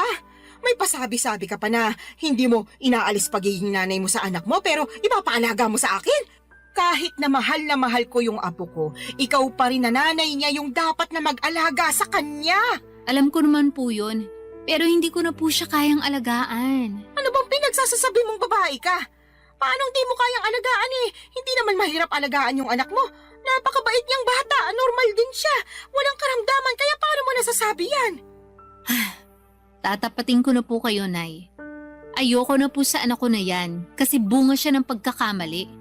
Oo, wala siyang kasalanan. Pero hindi ko lang talaga siya mapigilang sisihin sa ginawa ng tatay niya sa akin nung araw. At kahit na anong gawin ko paulit-ulit lang na bumabalik yung pangiiwan sa akin ng lalaking yun sa tuwing nakikita ko yung anak namin. Kaya sabihin niya, paano ako makakausad? Gusto ko nang kalimutan yung pangyayaring yun. At ito lang yung paraan na pwede kong gawin. Napakapangit ng paraan mo sa totoo lang. Pangit na po kung pangit, pero desperado na ako. Tsaka wag po kayo mag-alala, kasi susustentuhan ko pa rin naman yung anak ko. Magtatrabaho pa rin ako ng mabuti para sa kanya. Pwede ka namang magtrabaho ng mabuti nang hindi mo siya kinakailangang iwanan sa akin eh. Ewan ko ba naman sa'yo, nak? Bakit ganyan ka mag-isip? Awang-awa tuloy ako sa anak mo kasi nagkaroon siya ng nanay na katulad mo. Para sa kaalaman mo ha, hindi lang perang pambili ng pangangailangan niya yung dapat na binibigay mo sa anak mo. Kailangan din niya ng pagmamahal mula sa'yo. Pero hindi ko na nga po kayang ibigay yun sa anak ko. Kaya kayo na lang po yung magbigay nun sa kanya. Naniniwala naman po ako na marami kayo nun sa puso nyo. Yung sa akin kasi, ubus na para sa anak ko. At kung meron man pong natitira, konti na lang. Tapos para na lang yun sa sarili ko. Mahirap naman magbigay ng pagmamahal sa iba kung hindi ko uunahing mahalin yung sarili ko, hindi ba? Ibang klase mga katwiran mo, bulok at baluktot! Papadudot, parang kinurot ang aking puso sa iyak ni nanay dahil sa naisip kong iwanan ang anak ko sa kanya para makisama sa lalaking nakilala ko online. At kahit na sinusustentuhan ko pa rin naman ang bata ay hindi pa rin sapat yon. Pero kahit na anong gawin kong pagsaalang-alang sa sitwasyon ay nadaig pa rin ako ng aking damdamin.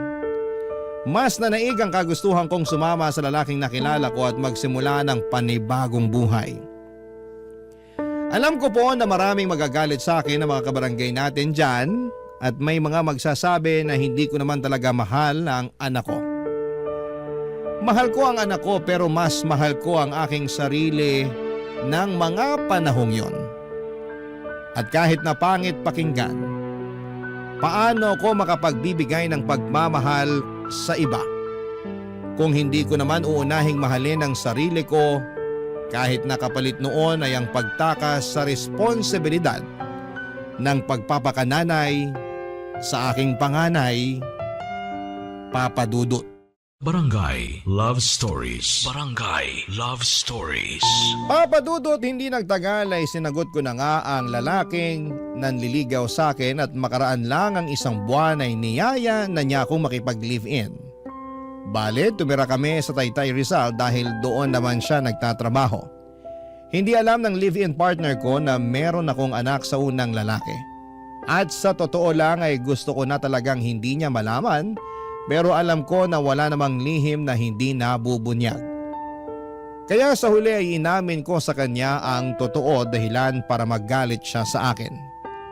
Hindi dahil may anak ako sa ibang lalaki kundi dahil hindi raw ako naging tapat sa kanya nung una pa lamang. Naiintindihan ko naman ang pinanggagalingan ng galit niya. Kaya humingi ako ng tawad. Hindi niya rin ako natiis dahil mahal niya ako at ang tanging hiling lang niya ay ipakilala ko sa kanya ang anak ko kaya sinama ko siya sa bahay ng nanay ko sa Cardona, Rizal. At laking gulat ko dahil masayang masaya siya pagkakita sa aking anak. Kaya lang ay marami pa rin kaming bagay na hindi pinagkakasunduan habang nagpapatuloy ang aming pagsasama. Katulad na lamang noong isang beses na nag-away kami dahilan para mag-alsa balutan ako't umuwi sa aking nanay, Papa Dudut.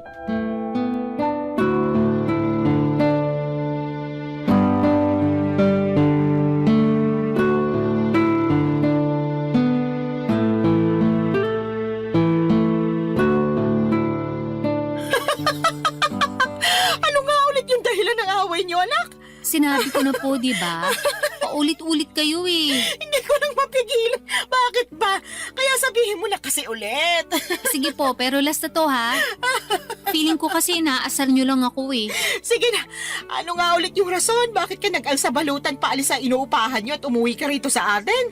Nag-away po kasi kami nung kinakasama ko dahil binuksan ko yung delata ng paborito pala niya tapos inulam ko. Delata lang pala, tapos pinag-awayan nyo na. Grabe, hindi ako makapaniwala para kayong mga bata. Hindi ko naman po kasi sinasadya na mabuksan yun. At saka siya naman may sabi na mag-ulam na lang daw ako ng delata dahil hindi nga siya nakapagluto. Nagkataon na overtime ako sa work. Tapos siya naman nagbago oras ng shift niya. Kaya umalis siya na maaga. Syempre, bilang wala na ring lakas magluto pa, naisip ko nga magbukas na lang ng delata. Ano ba kasing delata yon? Sardinas ba? Corned beef po, yung medyo mamahali na brand. Hindi mo ba alam na paborito niya yon? Alam ko po na paborito niya yon, pero hindi ko naman akalain na magagalit siya sa akin ng gusto dahil lang sa delatang yun. As in, galit na galit siya?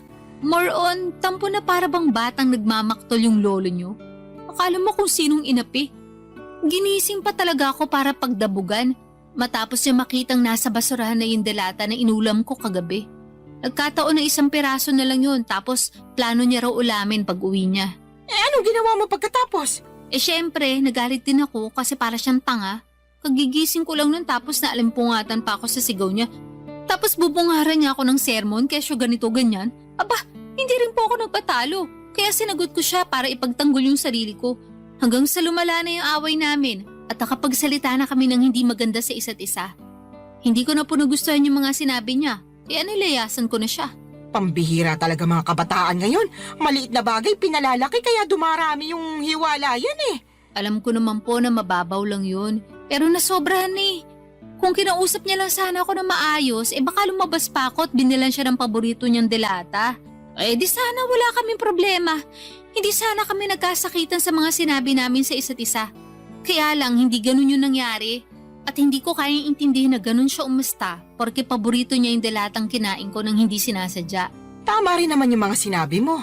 Delata lang naman yun. Kaya nga po. Tsaka sobrang sama lang talaga ng loob ko sa kanya. Sa dinami-rami ng tao na magsasalita sa akin ng ganun, siya pa talaga. Ayun, hindi na ako nakatiis kaya nilayasan ko na siya. Hindi talaga maiiwasan yung pagkakaroon ng hindi pagkakaintindihan sa relasyon. Pero sana, huwag niyong hayaan na sirain ito yung pagsasama ninyo. Tama rin na umalis ka doon para makapag-isip-isip kayo pareho. Magpalamig ka muna rito habang malayo kayo sa isa't isa. Pero huwag niyong patagalin yung away ninyo. Hindi yun maganda. Ewan ko na eh. Mahal ko naman po siya pero masakit talaga mga sinabi niya sa akin. Biruin niyo, sabihin ba naman ako matakaw kasi naubos ko rin yung delata niya? Gutom na nga ako noon. Kahit naman ako na gutom, baka maubos ko rin yon. Yun na nga po. Medyo sumobra lang siguro yung reaksyon ng kinakasama mo para lang sa isang delata. Sa lagay, mas matimbang pa yung pagmamahal niya sa paborito niyang pagkain kesa sa'yo na kinakasama niya. Tumpak ka dyan ay. Naku, pag pumunta yun dito, makakatikim talaga sa akin yun ng sermon. Salamat po. Ay, hindi lang pala siya kundi kayong dalawa. Bakit naman po ako nasali dyan? Syempre, pareho kayo nasa relasyon eh. At gusto ko lang ipaintindi sa inyo na hindi na kayo bata para pag-awayan yung ganong klase ng mababaw na bagay. Ay, umayos kayo, kundi pag-uuntugin ko na talaga kayo. Papa Dudut, alam ko naman na mababaw lang ang dahilan ng pag-aaway naming yon. At pwede namang maayos kaagad kung may isa sa amin na magpapakumbaba. Pero pareho na kaming kinain ng matinding emosyon. Noong araw ding yon ay pinuntahan ako at sinundo ng kinakasama ko sa Cardona at nakipagbati sa akin. Humingi rin siya ng sorry kay nanay dahil naabala pa namin siya. Pero ayos lang naman sa nanay ko, sa halip ay pinayuhan niya kami na pag-usapan ng mga bagay-bagay at huwag na huwag agad paiirali ng galit. Kaya nga ginawa namin ang lahat para ayusin ang pakikipagkomunikasyon sa isa't isa para hindi na maulit ang mga nangyari. At masasabi ko na mabuti ang resulta noon sa pagsasama namin. Meron pa rin namang mga misunderstanding pero mas alam na namin kung paano yon ayusin. Saka pansin ko na sobrang mahal din talaga ng kinakasama ko ang aking anak sa ibang lalaki. At nakikita ko yon sa tuwing bumibisita kami sa bahay ni nanay. Kaya nga nagustuhan na rin siya ng nanay ko para sa akin bilang kinakasama. Pero nitong March 2025 lang ay may sinabi ako sa nanay ko na labis niyang kinabigla, Papa Dudut.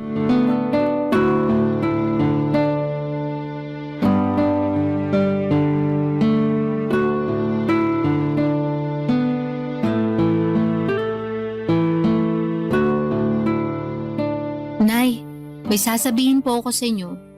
Pero huwag kayong mabibigla ah. Depende kung sasabihin mo maganda ako matagal ko nang alam yon. Puro kayo biro. Sa tingin mo nagbibiro ako? Nakakasakit ka ng damdamin ah. Siyempre, maganda po kayo. Kanino pa po ba ako magmamana kundi sa inyo lang, di ba? Yan, sige, utuin mo pa ako.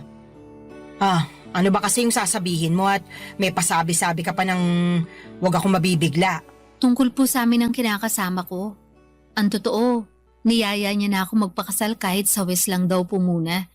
Para lang magkaroon na ng basbas yung pagsasama namin. Talaga? Naku, mabuti naman! Anong sinabi mo? Pumayag ka ba? Siyempre, opo. Tuwang-tuwa nga ako Ako rin tuwang-tuwa kasi sa wakas ikakasal ka na, nak.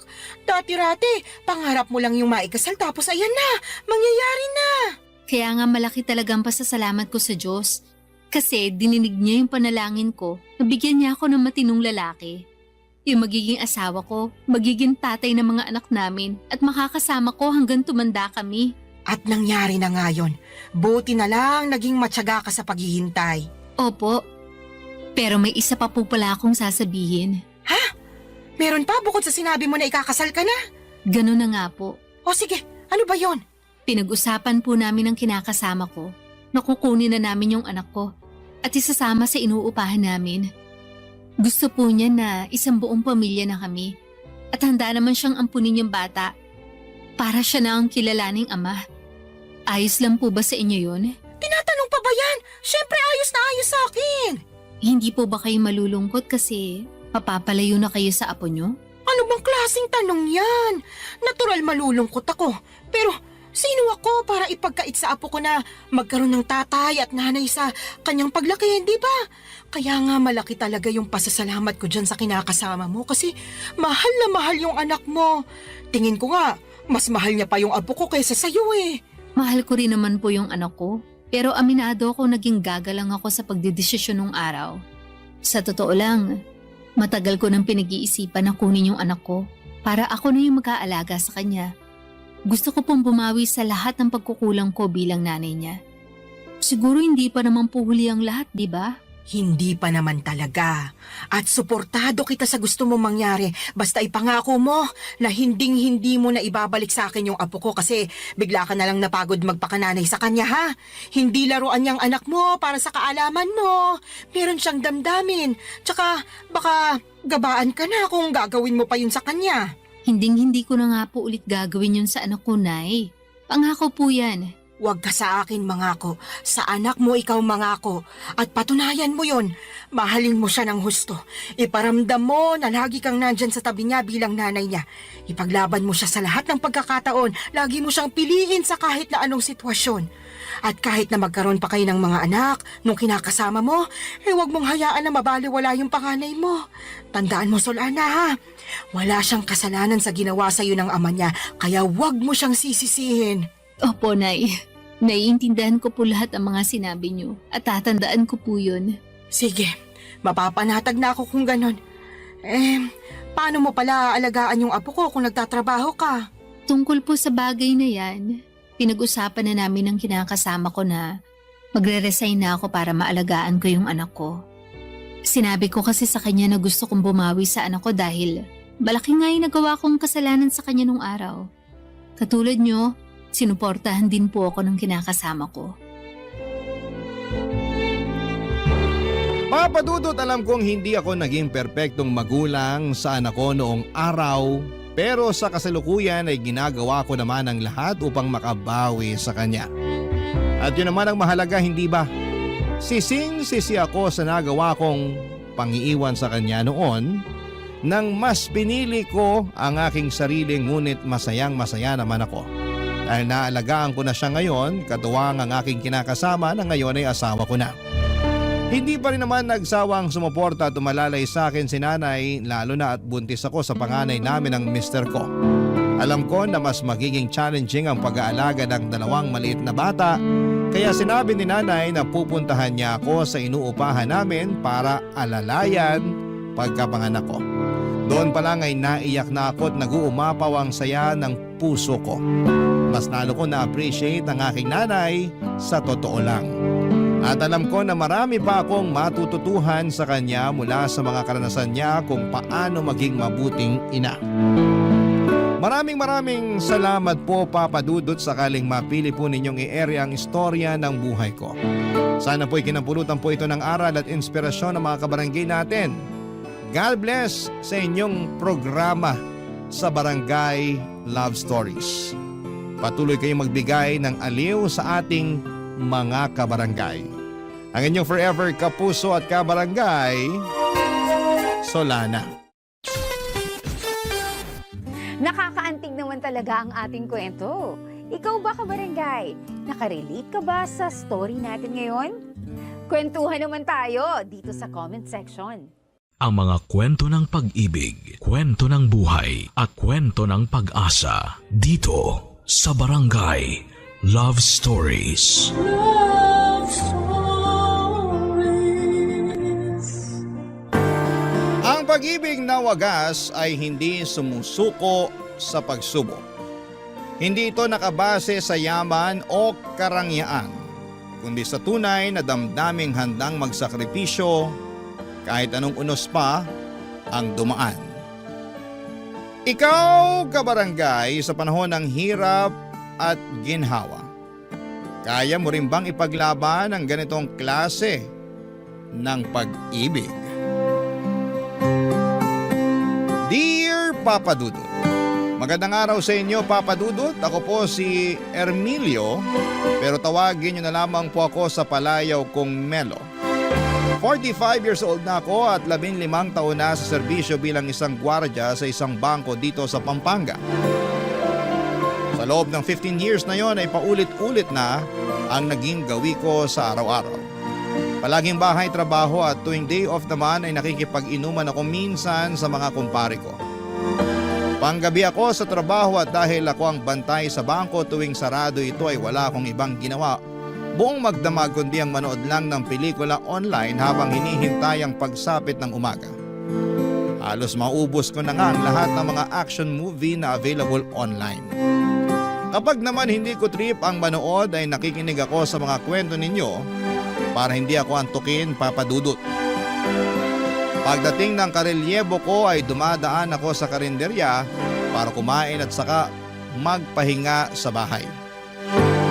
Papa Dudut, hindi lang ako ang mag-isang nagpupuyat para magtrabaho. Kasama ko rin sa pagbabantay sa bangko na pinagtatrabahuhan ko ay isang mag-asawa na nagtitinda ng balot at sigarilyo.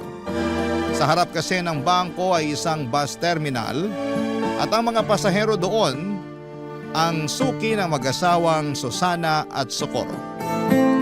Kada alas 8 ng gabi ay pumupwesto na sila sa tapat ng bangko para magtinda ng balut, tubig at sigarilyo. Maaga rin kasing nagsasarado ang mga sari-sari store sa lugar na yon. Kaya naman sila ang takbuhan ng mga pasaherong nag-i-stop over sa lugar. Naging malapit ang puso ko sa dalawang matanda dahil gabi-gabi ko na silang nakakasama sa pagbabanat ng buto. Tandang-tanda ko pa nga noong unang araw ko sa trabaho, taong 2010, sinaway ko sila noong nakita ko silang nag-aayos ng pwesto nila isang gabi, Papa Dudut.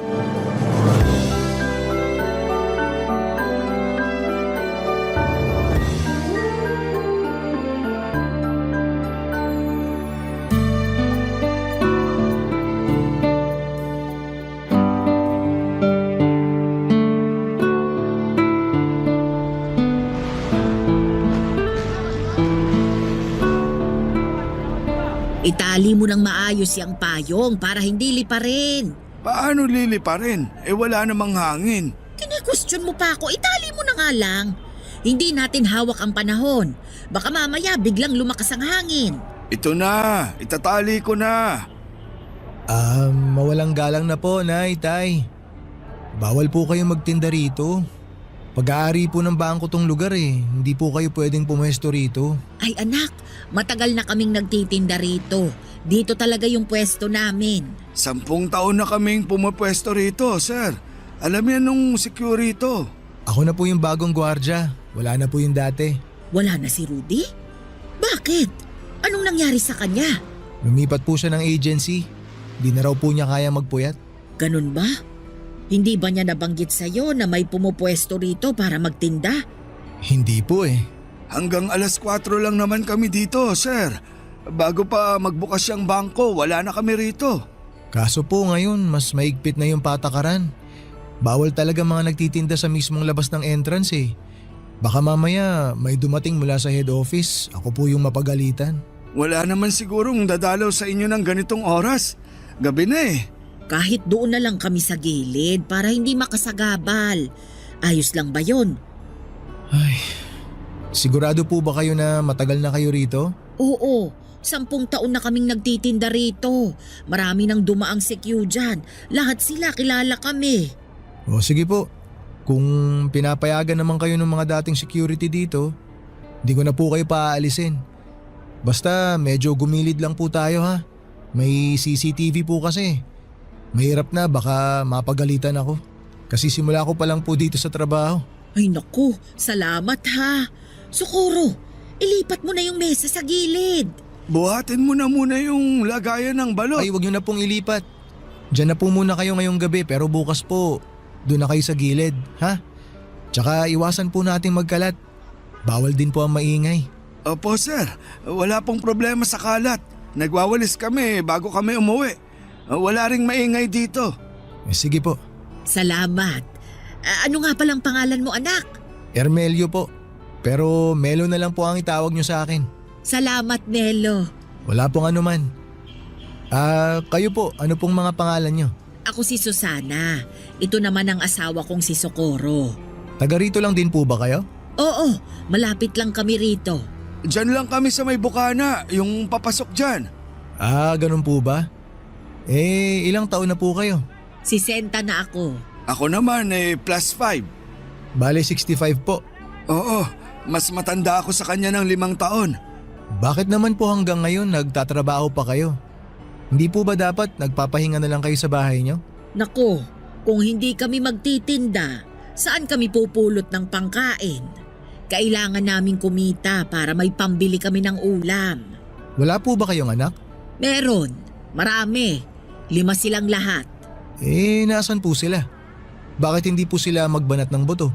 May kanya-kanya na silang pamilya eh. Kami na lang nitong asawa ko yung magkasama sa bahay. Ganun po ba?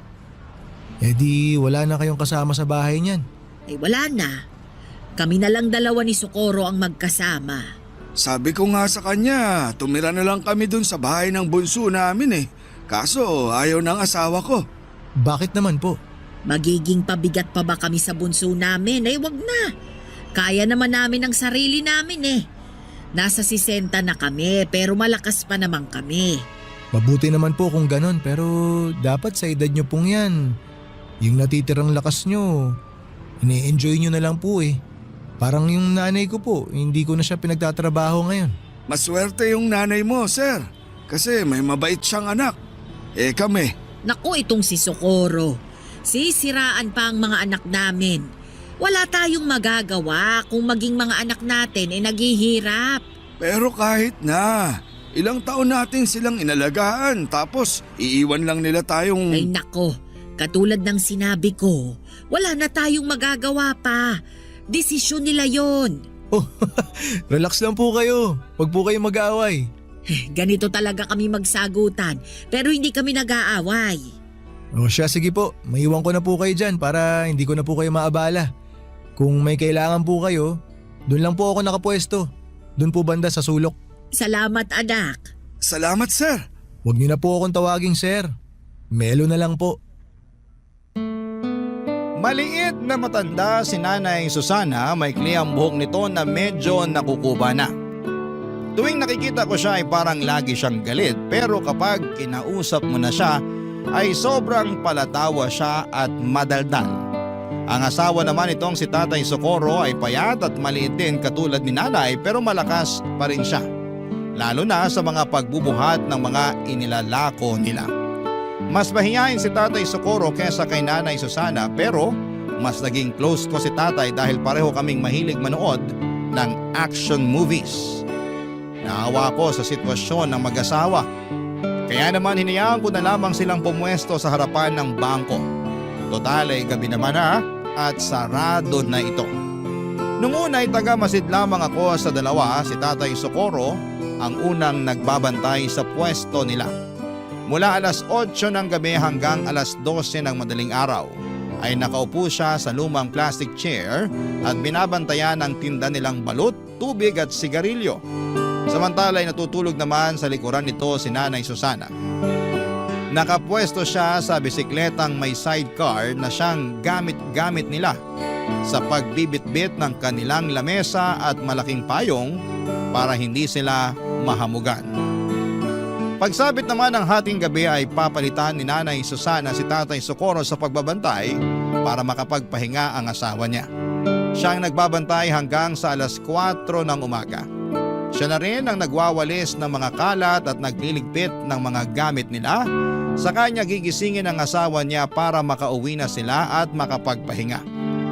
Hindi nagtagal ay naging malapit din ako sa mag-asawa sa mga sumunod na buwan na pagsama-sama namin sa iisang lugar. Tuwing inaantok ako ay nakikipagkwentuhan ako sa kanila at doon ko nalaman ang love story nila, Papa Dudut.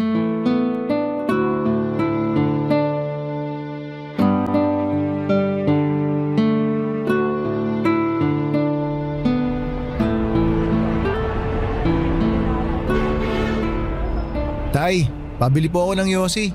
Isa lang. Anong yosi mo? Yung mentol po. Heto, 4 bayad niyan ha. Salamat po. Eto po bayad. Nag-yosi ka pala? Opo, pero minsan lang. Lalo na kapag inaantok po ako. Kung gusto mo, may kape ako rito para magising ka. Nagtitinda rin po kayo ng kape? Hindi. Nagdadala lang kami ng kape para kung sakaling antokin makakapagkape kami. Ah, akala ko may binibenta rin kayong kape. Oh, hetong kape. Okay lang po, salamat na lang. Baka po wala ng kape si Nanay mamaya. May extra naman kami. Karaniwan kasi, nakakadalawa ako ng kape. Maraming salamat po ah. Timplahin ko na po itong isa. May maliit na thermos dyan sa may bike. Hanapin mo na lang. Yun po bang nasa tabi ni Nanay Susana? Oo, yun nga. Kunin ko na po. Ay sige, mamaya ako natitimplahin. Sarap po ng tulog ni Nanay. Oo nga Napagod siguro kanina sa bahay.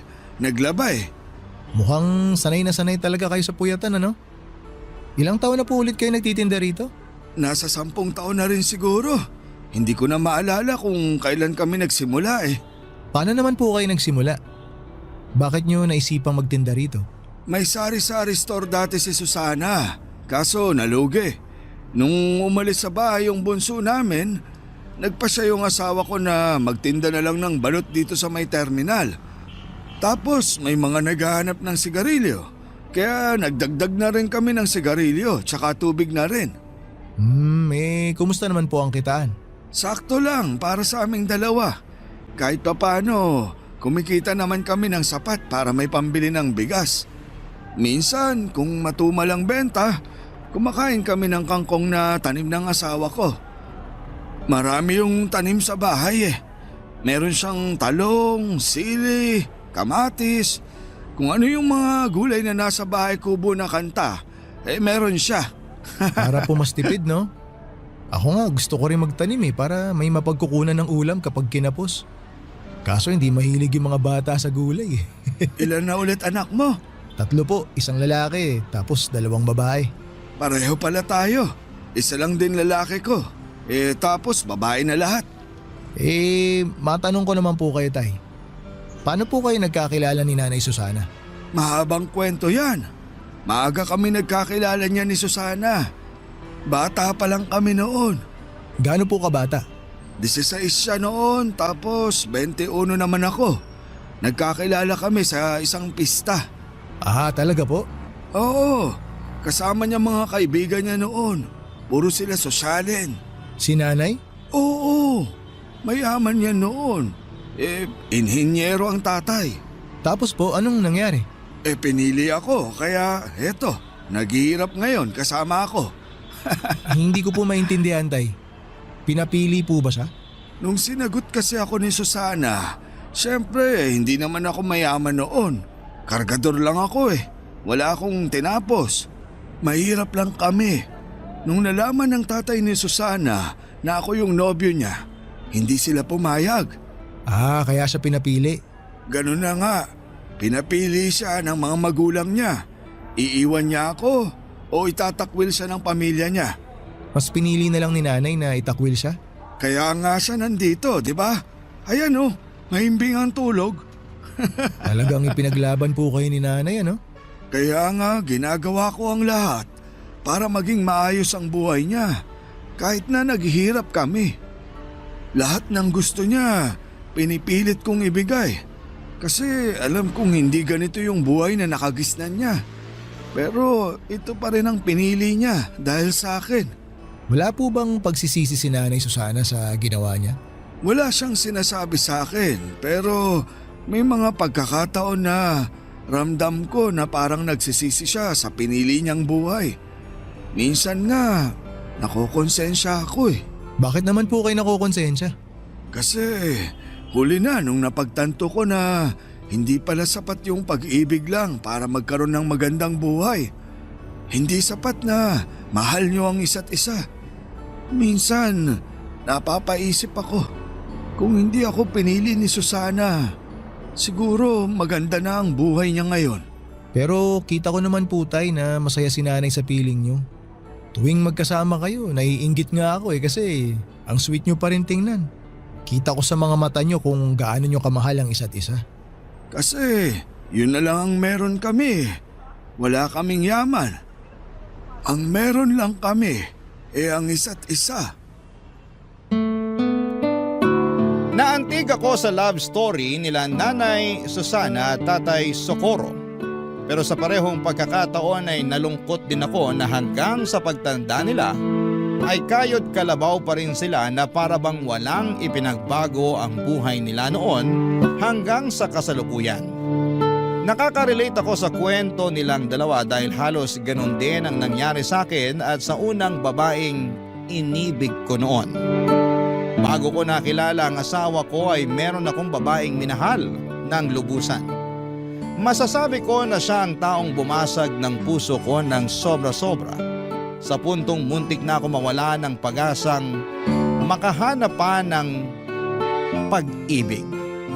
Nakilala ko siya sa isang charity event. Hindi pa ako gwardiya noon, tambay pa lamang ako dati na kung ano ang available na trabaho ay yon ang kinukuha ko. Naging driver ako ng isang NGO na tumutulong sa mga kabataang nakatira sa liblib na lugar. Miyembro siya ng naturang NGO at siya ang nanguna sa charity event na yon. Nasa passenger seat ko siya noon at sa kahabaan ng biyahe namin ay doon ko siya nakilala. Simula noon, Papa Dudut, tuwing kailangan nila ng driver ay ako na ang kinokontak nila. Hindi na mabilang ang charity na ginawa namin noon. Hanggang sa nagka-developan kaming dalawa. Nag-date kami ng ilang buwan hanggang sa sinagot niya ako. Tumagal po ang relasyon namin ng 2 taon pero naging patago ito.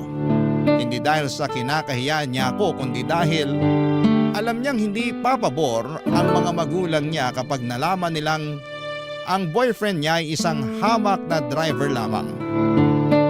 Noong natuklasan ng mga magulang niya ang relasyon namin, ay doon na natapos ang pagsasama namin.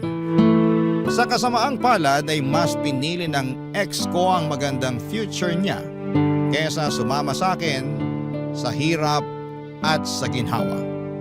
Hindi katulad ni Nanay Susana, hindi ako ipinaglaban ng ex ko.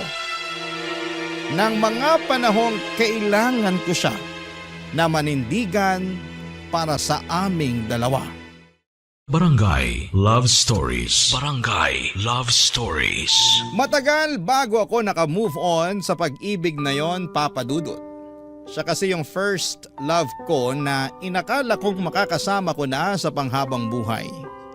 Masyado pa kasi akong bata noon para maniwala na ganon lang kadali ang pag-ibig. Hindi rin naman nagtagal ay nakahanap din ako ng babaeng tunay na ka-forever ko. Sabi nga nila kapag hindi napasayo ang isang bagay, ito'y dahil may ibang mas magandang bagay pa na darating para sayo. Ang naging pangalawang girlfriend ko ay siya na rin pong napangasawa ko. Isa siyang teacher na nakilala ko lamang dahil sa mga kaibigan namin. Nagtatrabaho na ako noon bilang gwardiya noong naging kami, Papa Dudut. Minahal niya ako ng buo at totoo at hindi naging hadlang ang estado namin sa buhay. Ngayon ay may 3 na kaming anak at kahit papaano ay nabibigyan naman namin ng maayos at komportableng buhay ang mga anak namin kahit na hindi kami mayaman. Kung ako ang tatanungin ninyo, Papa Dudut, ay wala akong pinagsisisihan sa naging takbo ng love life ko. Totoo na nasaktan ako noong nawala sa akin ang unang babaeng minahal ko, pero never ko siyang sinisisi na mas pinili niya ang future niya kesa sa akin. Nakita ko rin kasi na naging maganda naman ang outcome ng pag-iwan niya sa akin. Dahil may common friends kami sa Facebook ay may time noon na dumadaan sa newsfeed ko ang post ng ex kong yon. Kasal na siya at nakapangasawa ng isang politiko. May 2 na silang anak at masaya na sila sa buhay nila, katulad ko na masaya na rin ako sa sarili kong buhay. Kaya po natutuwa ako sa kwento ni Nanay Susana at Tatay Socorro dahil pinaglaban talaga nila ang pagmamahala nila. Isang gabi habang tulog si Tatay ay isang bagay ang tinanong ko kay Nanay Susana, Papa Dudut.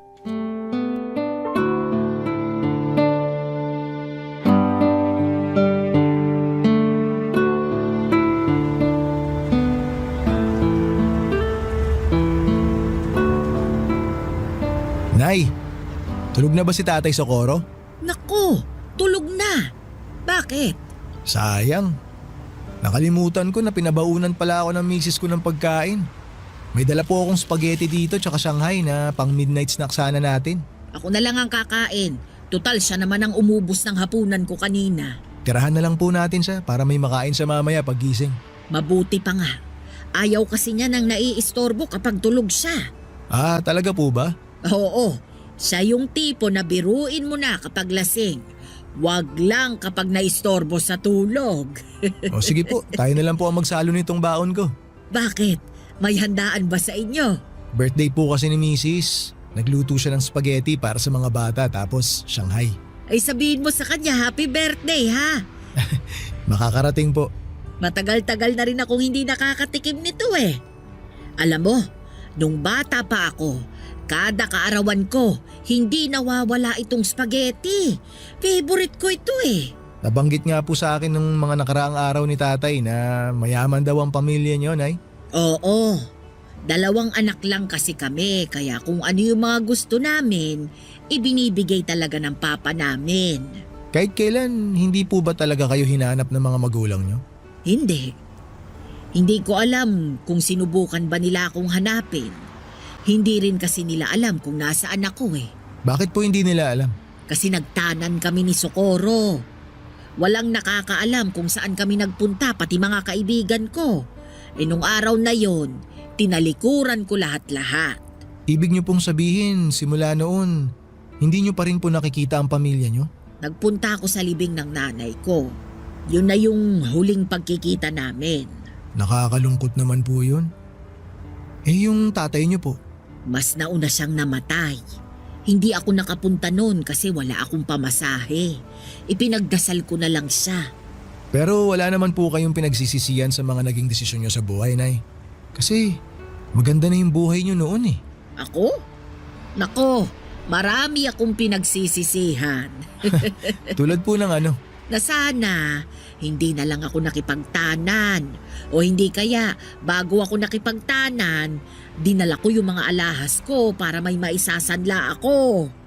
Nagsisisi po ba kayo na pinili niyo si Tatay Socorro? Sino ba naman ang may gusto ng ganitong buhay, 'di ba? Masyado pa akong bata noon eh, at sa pag-ibig. Akala ko kakayanin ko lahat kasi kasama ko ang taong minamahal ko. Pero hindi pala ganun yun. Iba ang realidad sa mga pelikulang napapanood natin. Kung babalik po kayo sa nakaraan, Nay, tingin niyo ba iibahin niyo yung naging takbo ng buhay niyo? Hindi. Wala akong babaguhin. Wala po. Akala ko po ba… Hindi naman porket nagsisisi ako. Ibig sabihin nun gusto ko nang burahin yung mga nangyari sa buhay ko. May mga pagsisisi ako, pero wala akong babaguhin. Alam mo kung bakit? Bakit po? Kasi naging masaya ako. Yun yung isang bagay na ayaw kong mawala sa akin. Masaya ako na si Socorro ang napangasawa ko. Masaya ako na nagkaroon kami ng maraming anak. Masaya ako na sa kabila ng hirap ng buhay, magkasama pa rin kami hanggang ngayon. Masaya ako kasi napatunayan namin sa mga magulang ko na kaya naming magtagal kahit wala kaming itinatagong yaman. Lahat ng sayang yon ay dahil kay Socorro. Nakakatuwa naman po yun. Kaya ikaw, sundin mo kung anong nasa puso mo, ipaglaban mo. Pero gamitin mo rin ang utak mo para sa ikabubuti. Hindi lang ng sarili mo ha, kundi pati na rin ng pamilya mo. Opo, Nay. Tatandaan ko po yung mga sinabi niyo. Sa panahon ngayon ay malimit na lamang akong makakita ng mag-asawang sabay tumatanda. Katulad nila Nanay Susana at Tatay Socorro ay dalangin ko rin na makasabay ang asawa ko hanggang sa pagtanda ko. Parang napakahirap na rin kasing makahanap ng kabiyak. Nasasamahan tayo hanggang sa pagtanda natin. Kung hindi nasisira ang relasyon ng mag-asawa dahil sa pangangaliwa, minsan ay mas maaga namang kinukuha sa langit ang isa. Kaya maswerte ang mag-asawa dahil napanindigan nila ang pangako nila sa bawat isa na magsasama hanggang sa pagputi ng mga buhok nila. Nakakainggit dahil hindi yon nagawa ng mga magulang ko. Maaga kasi kaming iniwan ni tatay matapos siyang malunod noong mga bata pa lamang kami dala ng kalasingan.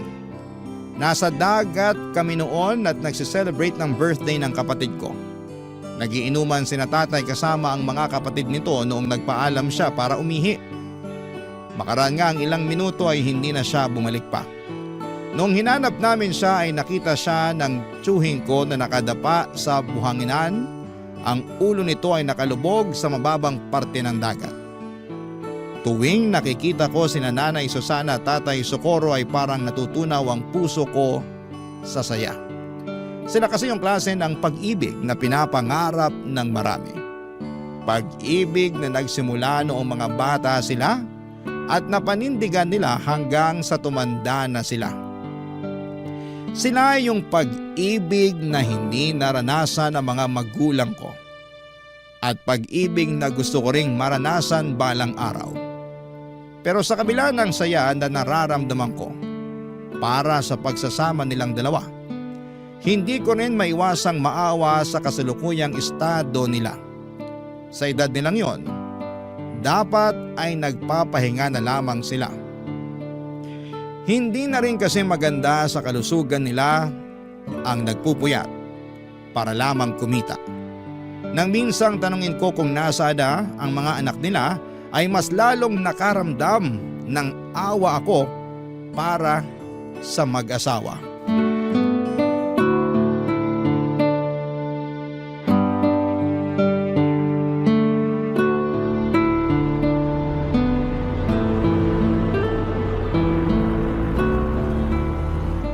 Melo, ano yung pinapanood mo? Tay, kayo po pala. Hali po kayo rito. Maganda tong pinapanood ko. Bagong upload lang. Si Eddie Garcia ba yan? Opo. Tabi nga tayo. Total wala pa namang bumibili. Sige po. Matumal talaga kapag ganitong oras, no? Oo, mamayang alas 12 pa yung dating ng sunod na bus. Talagang kabisado nyo na po yung pagdating ng mga bus, ah. Dekada ba naman na akong nagtitinda rito? Kabisado ko na ang lahat. Wala po ba kayong ibang trabaho noon? Meron. Dati akong konduktor, tapos naaksidente ako. Kaya hirap na akong makabiyahe ng malayo. Buti po kinaya nyo na buhayin yung mga anak nyo, no? Marami yun, ah. May sari-sari store kami noon. Yun yung negosyo ng asawa ko. Ang lakas nun dati, kaso nalugi. Bakit naman po nalugi? Maraming gumaya eh. Sunod-sunod na nagkaroon ng sari-sari store dun sa lugar namin. Kaya ayun, nagkaagawan ng suki. Kaya po ba dito na lang kayo nagtinda? Ganun na nga. Buti po nakaya nyo pa rin suportahan yung pamilya nyo noon, no? Kahit na ganito lang yung trabaho nyo. Sa awa ng Diyos, nakaya naman namin. Tuwing umaga, naglalabas si Susana. Ako naman, nagpapataya ako noon ng weteng. Doon namin kinuha yung mga pinangtustos namin sa mga anak namin. Tapos nagpupuyat pa po kayo sa gabi? Oo, wala kaming magagawa. Mataas pangarap namin para sa mga anak namin eh. Napagtapos niyo po silang lahat? Hindi, pero may 3 kaming napagtapos. Yung panganay, pangalawa, tsaka yung bunso. Nasa na po sila ngayon? Bakit parang bigla na lang nila kayong iniwan? Yung panganay, nurse sa abroad. Dinala siya doon ng asawa niya. Kaso parang nakalimot na eh. Maganda na kasi buhay nila doon. Yung pangalawa naman, namatay sa aksidente sa motor. 24 lang siya noon. Yung pangatlo, nagtana naman. Nagmana sa amin. Yung dalawa po, tay, nasaan? Yung pangapat, may sarili ng pamilya. Marami din sila, kaya problema din nila yung pera. Yung bunso, yun yung tumutulong sa amin noon. Pero simula nung nagkapamilya, medyo naghigpit na rin ang sinturon. Wala naman po ba kayong tampo sa kanila na para bang pinabayaan na lang nila kayo ni nanay? Wala naman. Ang mahalaga sa amin nagampanan namin ng maayos yung trabaho namin bilang magulang. Ayaw din naman namin ni Susana na humingi ng tulong sa mga anak niya kasi alam niya na may mga kanya-kanya na rin silang buhay. Kahit hirap na yun, ayaw niyang maging pabigat sa ibang tao. Nakakalungkot naman po yun. Kung ganun ginawa sa akin ng mga anak ko, malulungkot ako. Mantakin niyo tay ha, pinalaki ko sila ng maayos tapos bigla na lang nila akong iiwan kapag nakatayo na sila sa sarili nilang mga paa. Yun naman talaga yung trabaho natin bilang magulang eh. Yung tulungan sila. Hindi nila obligasyon na ibalik yung mga sakripisyo natin sa kanila. Kahit na. Para sa akin lumalabas na wala silang utang na loob kapag ganun. Wala naman talaga dapat silang utang na loob eh. Hindi naman nila ginusto na ipanganak sa mundong to. Tayo mismo ang nagdesisyon noon. Kaya tayo dapat ang mag-alaga sa kanila. Tama po kayo pero sabi ko nga po tay, nakakalungkot. Hindi rin naman siguro mahirap para sa anak na magbalik ng utang na loob sa magulang eh. Sa tingin ko parang obligasyon ng anak yun. Hayaan mo na sila. Ang mahalaga naman nasa maayos na ang kalagayan nila. Masaya sila, malusog, buo ang pamilya, okay na yun. Yun po talaga yung pinaka-importante tay no? Basta nasa maayos na lagay ang mga anak, masaya na rin ang mga magulang. Tama ka dyan. Ay tay, may bibili po ata. Ay, sandali. I-post mo muna yung pinapanood natin. Sige po tay, post ko lang. Antayin ko kayo. Halos kaedad ko lang ang panganay na anak nila Nanay Susana at Tatay Socorro. Kaya naman parang anak na rin ang naging turing nila sa akin. Dahil hindi na nila nakakasama ang mga anak nila ay sa akin na lamang nila ibinubuhos ang pag-aalaga na hindi na nawala sa ugali nila simula noong naging magulang sila. Ganon talaga siguro kapag naging magulang na. Likas na sa amin ang alagaan at bantayan ang mga taong halos kaedad lang ng mga anak namin. Sa mga sumunod pang 8 taon ay naging katulong na ako nila Tatay Socorro sa pagtitinda. Kapag inuulan sila ng customer ay tumutulong ako sa pagbibigay ng mga sukli. Lalo na't noong mga panahong yun ay medyo mahina na rin ang paningin nilang mag-asawa. Sa sobrang pagiging malapit ko sa kanila ay dinadalhan pa nila ako ng hapunan para makasabay ko silang kumain bago sila magtinda. Papa Dudut, marami ang naitulong ng mag-asawa sa buhay ko. Bukod sa mga nakakasama at nakakausap ako or nakakausap ko sila sa pagbabantay buong magdamagay, sila na rin ang naging karamay ko noong namatay ang nanay ko. Kung hindi dahil sa kanila ay mag-isa kong haharapin ang kalungkutan gabi-gabi habang nasa trabaho ko. Pero dahil sila ang nakakasama ko tuwing nasa trabaho ako ay nabawasan ang lumbay na nararamdaman ko kahit papaano. Sina nanay at tatay ang tumulong sa akin para maayos ko ang problema naming mag-asawa noong nagkaroon kami ng matinding awayan. Kamunti ka na nga kami maghiwalay noon pero dahil sa kanila ay binigyan nila ng kalinawan ng utak ko. Ang mga payo nila ang sumalba sa relasyon naming mag-asawa. Papa Dudut, hindi biro ang 15 years na pinagsamahan namin nila Nanay Susana at Tatay Socorro. Sa tagal at lalim ng pagsasama naming tatlo, hindi ko ine-expect na darating din pala ang araw kung kailan magkakahiwalay-hiwalay kaming tatlo. Papa Dudut. Barangay Love Stories. Barangay Love Stories.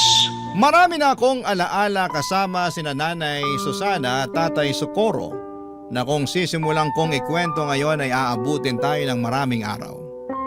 Pero bilang ibinahagi ko na rin ang kwento nila sa inyo, Papa Dudut, ay magandang i-share ko na rin sa inyo ang ilan sa mga hindi ko malilimutang memory kasama ang dalawang matanda. May pagkakataon noon na kahit maulan at may bagyo ay lumalabas pa rin sila para magtinda. Inabutan kami noon ng baha na umabot hanggang binte. Hindi na nila noon kayang makauwi ang mag-asawa dahil sa lakas ng buhos ng ulan at bugso ng hangin. Ang ginawa ko kahit bawal magpapasok sa bangko ay pinasilong ko na muna sila sa loob pansamantala kahit na pinagalitan ako ng management pagkatapos noon. In-invite ko rin sila noon na nang nagdebu ang panganay ko.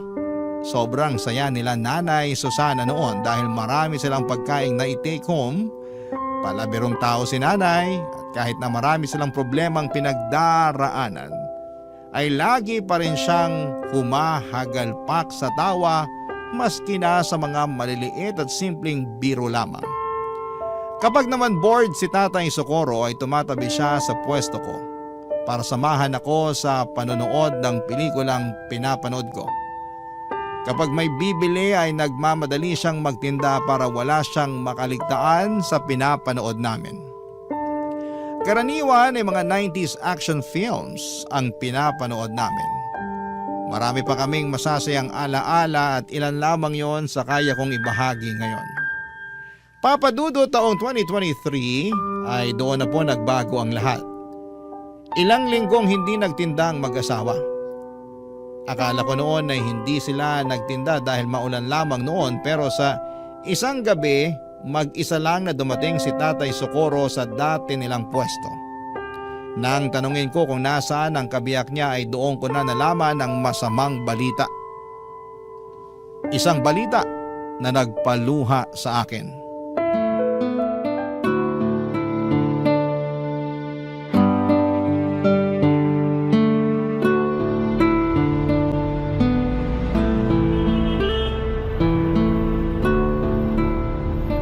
Tay Socorro, kumusta na po kayo? Ilang linggo rin kayo nawala ni Nanay Susana ha? Mabuti naman ako, Melo. Hindi niyo po ata kasama si Nanay ngayon, Tay. Nasa ospital siya ngayon. Ha? Bakit po? Ano nangyari kay nanay? Di ba matagal na siyang inuubo? Opo. Binilhan ko pa nga po siya ng gamot para mawala yung ubo niya eh. Ayun, mas lumala yung ubo niya.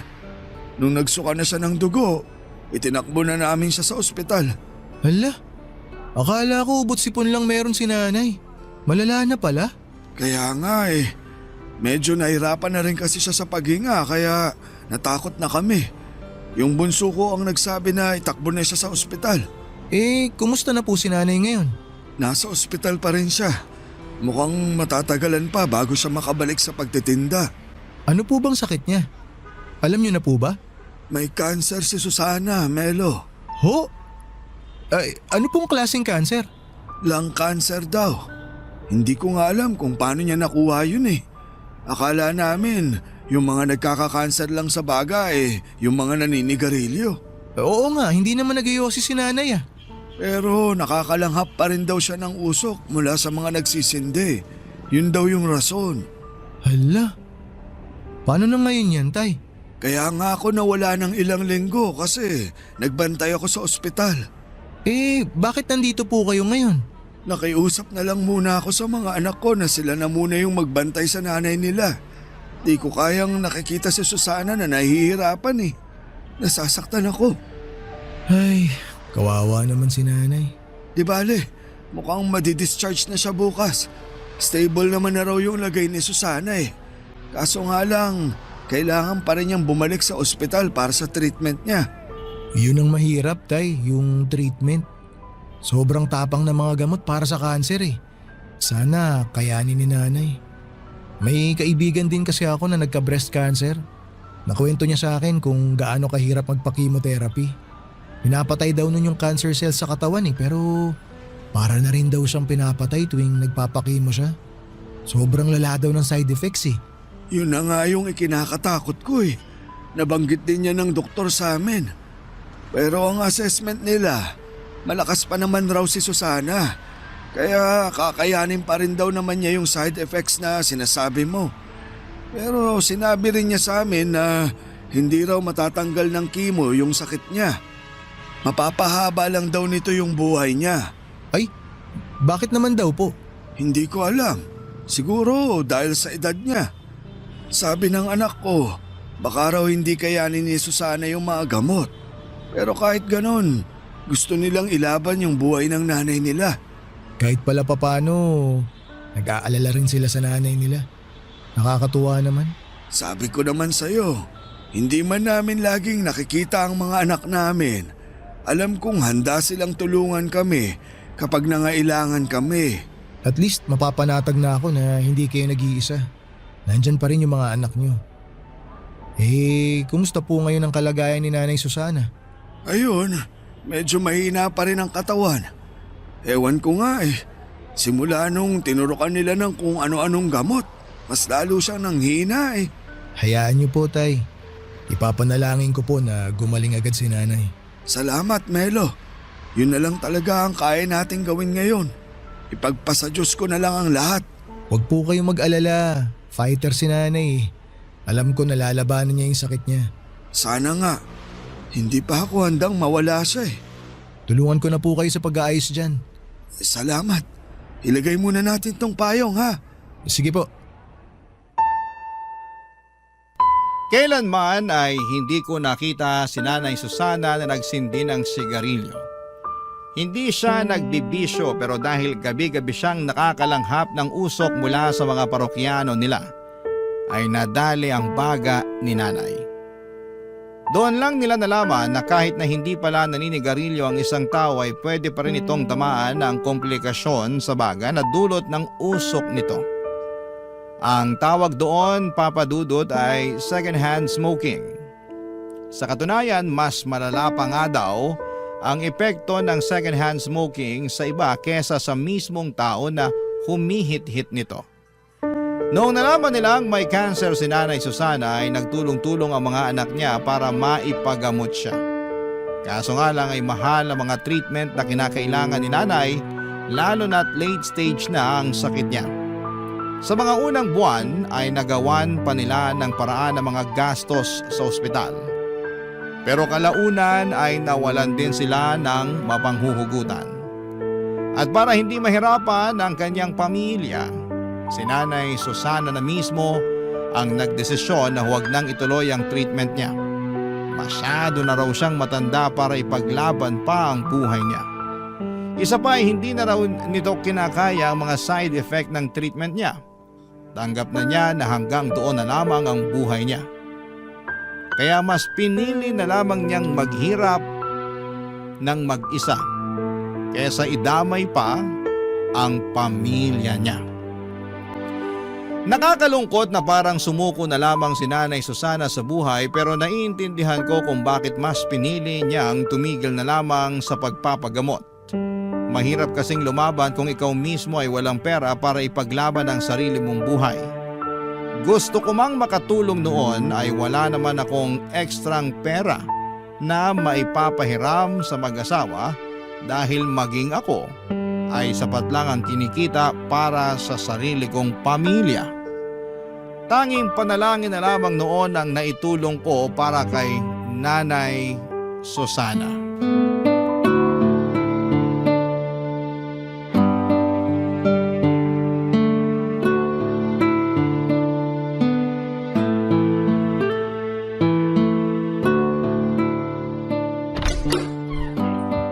Susana, hulaan mo kung sinong nandito. Sino? Ako po to, Nay. Si Melo. Ay, ikaw ba yan, Melo? Anong ginagawa mo't naparito ka? Wala naman po. Gusto ko lang po kayong makita ulit. Namiss ko kayo eh. Matagal na kayong hindi nagpapakita sa pwesto. Kailan po kayo babalik? Nako, mukhang malabo nang mangyari yan. Bakit naman ho? Eh di wala nang kasama si Tatay Socorro niyan magtinda ng balot. Kaya niya na yan, matanda na siya. Anong kaya? Ikaw yung hinahanap-hanap lagi ng mga parokyano natin. Opo, ang dami po naghahanap sa inyo, Nay. Nagtataka na nga rin yung iba bakit di raw po kayo nagpapakita sa kanila eh. Kumusta naman po kayo, Nay? Eto, mukhang mamamatay na. Nay, wag naman po kayo magbiro ng ganyan. Si Susana talaga, kung ano-anong pinagsasasabi. Ay bakit? Totoo naman na. Tingnan niyo nga ako. Mukha pa bang kaya kong bumalik sa dati? Oo naman po. Makakabalik po kayo sa dati. Magtiwala lang po kayo. Makikita nyo, mabilis kayo makaka-recover. Nako, hindi na ako umaasa dyan. Bakit naman, Nay? Tumigil na ako sa pagpapagamot. Inaantay ko na lang na malagutan ako ng hininga. Si Nanay talaga oh. Abay, totoo. Nakikita mo ba ang itsura ko? Ang payat-payat ko na. Hirap na nga akong makatayo ng mag-isa eh. Medyo sumeksi nga po kayo eh. Pero alam ko naman po na makakabalik pa rin kayo sa dati. Tiwalang-tiwala po ako sa pag-aalaga sa inyo ni Tatay Socorro eh. Hindi ba, Tay? Oo naman. Wala eh. Gusto ko mang mabuhay pa ng matagal. Diyos na mismo ang nagpasya. Hindi mo naman alam kung yan talaga ang gusto ng Diyos eh. Bakit mo siya pinapangunahan? Hanggang ngayon ba, Socorro? Hindi mo pa rin matanggap na mamamatay na ako? Hindi. Kailanman, hindi ko tatanggapin na mamamatay ka na. Mas mabuti pang ako na lang yung mamatay kaysa ikaw. Tignan mo to, ang drama. Nako, bakit po ba patay ang pinag-uusapan natin? Wala pong mamamatay kahit isa sa inyo kasi matagal pa po tayong magkakasama. Melo, matanda na ako. Hindi ko nakakayanin pang labanan tong sakit kong to. Yung mga mas bata nga sa akin nadadali pa eh. Partida nagpapagamot pa ang mga yon. E paano na lang ako na matanda na nga? Tumigil pa sa pagpapagamot. Ang bilis nyo naman pong sumuko, Nay. Habang humihinga, wag po kayong mawala ng pag-asa. Tanggap ko na malapit na kaming magkita ni kamatayan. At saka kahit ngayon pa kami magharap, hindi ako natatakot. Hindi po kayo natatakot na mamatay, Nay? Hindi. Tingin ko, nagawa ko naman na lahat ng kailangan kong gawin sa buhay eh. Masaya ako sa naging takbo ng buhay ko. Kaya handa na ako. Ang totoo niyan, hindi takot yung nararamdaman ko ngayon eh. Alam mo kung ano? Ano po? Lungkot. Nalulungkot lang ako kasi iiwan ko na yung asawa at mga anak ko. Hindi ko na makikitang lumaki yung mga apo ko. Hindi ko na matutupad yung pangako ko kay Socorro na magsasama kami sa hirap at ginhawa. Matagal mo na akong sinamahan sa hirap. Hindi mo na kailangang isipin yun. Melo, may hihilingin lang sana akong pabor sa'yo. Sige po, Nay. Ano po ba yan? Ikaw nang bahala sa asawa ko, ha? Bantayan mo siya. Siguraduhin mong nakakakain siya sa tamang oras. Huwag po kayong mag-alala. Ako na pong bahala kay tatay. Parang sira talaga tong si Susana eh. Bakit mo ko ibinibilin sa iba? Alam niyo po, Nay, ang lungkot ng pinag-uusapan natin. Pwede po bang ibahin natin yung pinag-uusapan? Yung masaya po sana para good vibes naman. Oo nga naman. Hindi pumunta si Melo dito para mag-iyakan tayo. Papadudot mabilis na humina ang katawan ni Nanay Susana sa mga sumunod na buwan hanggang sa isang araw. Ay nabalitaan ko na lamang na pumanaw na siya. Para ako nawalan ulit ng ina sa pangalawang pagkakataon. 4 na buwan lang ang itinagal ni Nanay bago siya binawian ng buhay. Ang dating masayang mag-asawa na gabi-gabi nagtitinda ng sigarilyo at balot ay mag-isa na lamang. Noong natapos ang shift ko sa unang araw ng burol ni Nanay Susana ay sa kanila ako dumiretso para magbigay ng respeto. Kitang-kita ko sa mga mata ni Tatay Socorro ang labis na kalungkutan sa pagkawala ng kanyang asawa. Ang dating tahimik na si Tatay ay mas naging tahimik pa. Pagkatapos ng libing ay unti-unting bumalik sa dating gawi si Tatay Socorro. Ipinagpatuloy nito ang pagtitinda ng yosi at balut kahit na mag-isa na lamang siya. Kung sila ang naging sandalan ko noong namatayan ako ng ina. Ginawa ko naman ang lahat para ako naman ang maging sandalan ni Tatay sa pagkawala ni Nanay Susana. Kapansin-pansin ang pagbabago sa ugali ni Tatay. Hindi na siya gaanong makwento at lagi na lamang siyang nakatulala sa kawalan. Hindi ko na nga siya noon maimbita para manood ng pelikula. Isang buwan nang lumipas habang abala ako sa panonood sa cellphone ko, isang gabi ay nagulat ako nung isang babae ang napasigaw sa may pwesto ni Tatay Socorro. Nagmamadali akong lumapit sa kanila noong nakita kong nakatumba na si Tatay mula sa kinakaupuan niya. Ang kwento sa akin ng babae ay bibili sana siya ng balut pero tulog ang matanda. Sinubukan niya itong alugin para magising pero sa halip na magising ay natumba siya. Agad akong tumawag ng tricycle at tinakbo namin si Tatay sa ospital pero idiniklara siyang wala ng buhay. Namatay siya nang hindi namin namamalayan. Papadudot atake sa puso raw ang sanhi ng pagkamatay ni Tatay Socorro. Siguro'y ganon talaga nila kamahal ang isa't isa ni Nanay Susana na hindi nila kayang mapaghiwalay. Isang buwan lang ang pagitan ay sumunod kaagad si Tatay kay Nanay Susana. Ngayon tuwing nakikita ko ang dati nilang pwesto ay napapangiti na lamang akong mag-isa habang binabalikan ang mga masasayang ala-ala naming tatlo. Iba na ngayon ang tindera doon pero hanggat nabubuhay ako ay hinding-hindi ko makakalimutan na minsan ay may dalawang matanda na nagpakita sa akin ng tunay na kahulugan ng tunay na pag-ibig.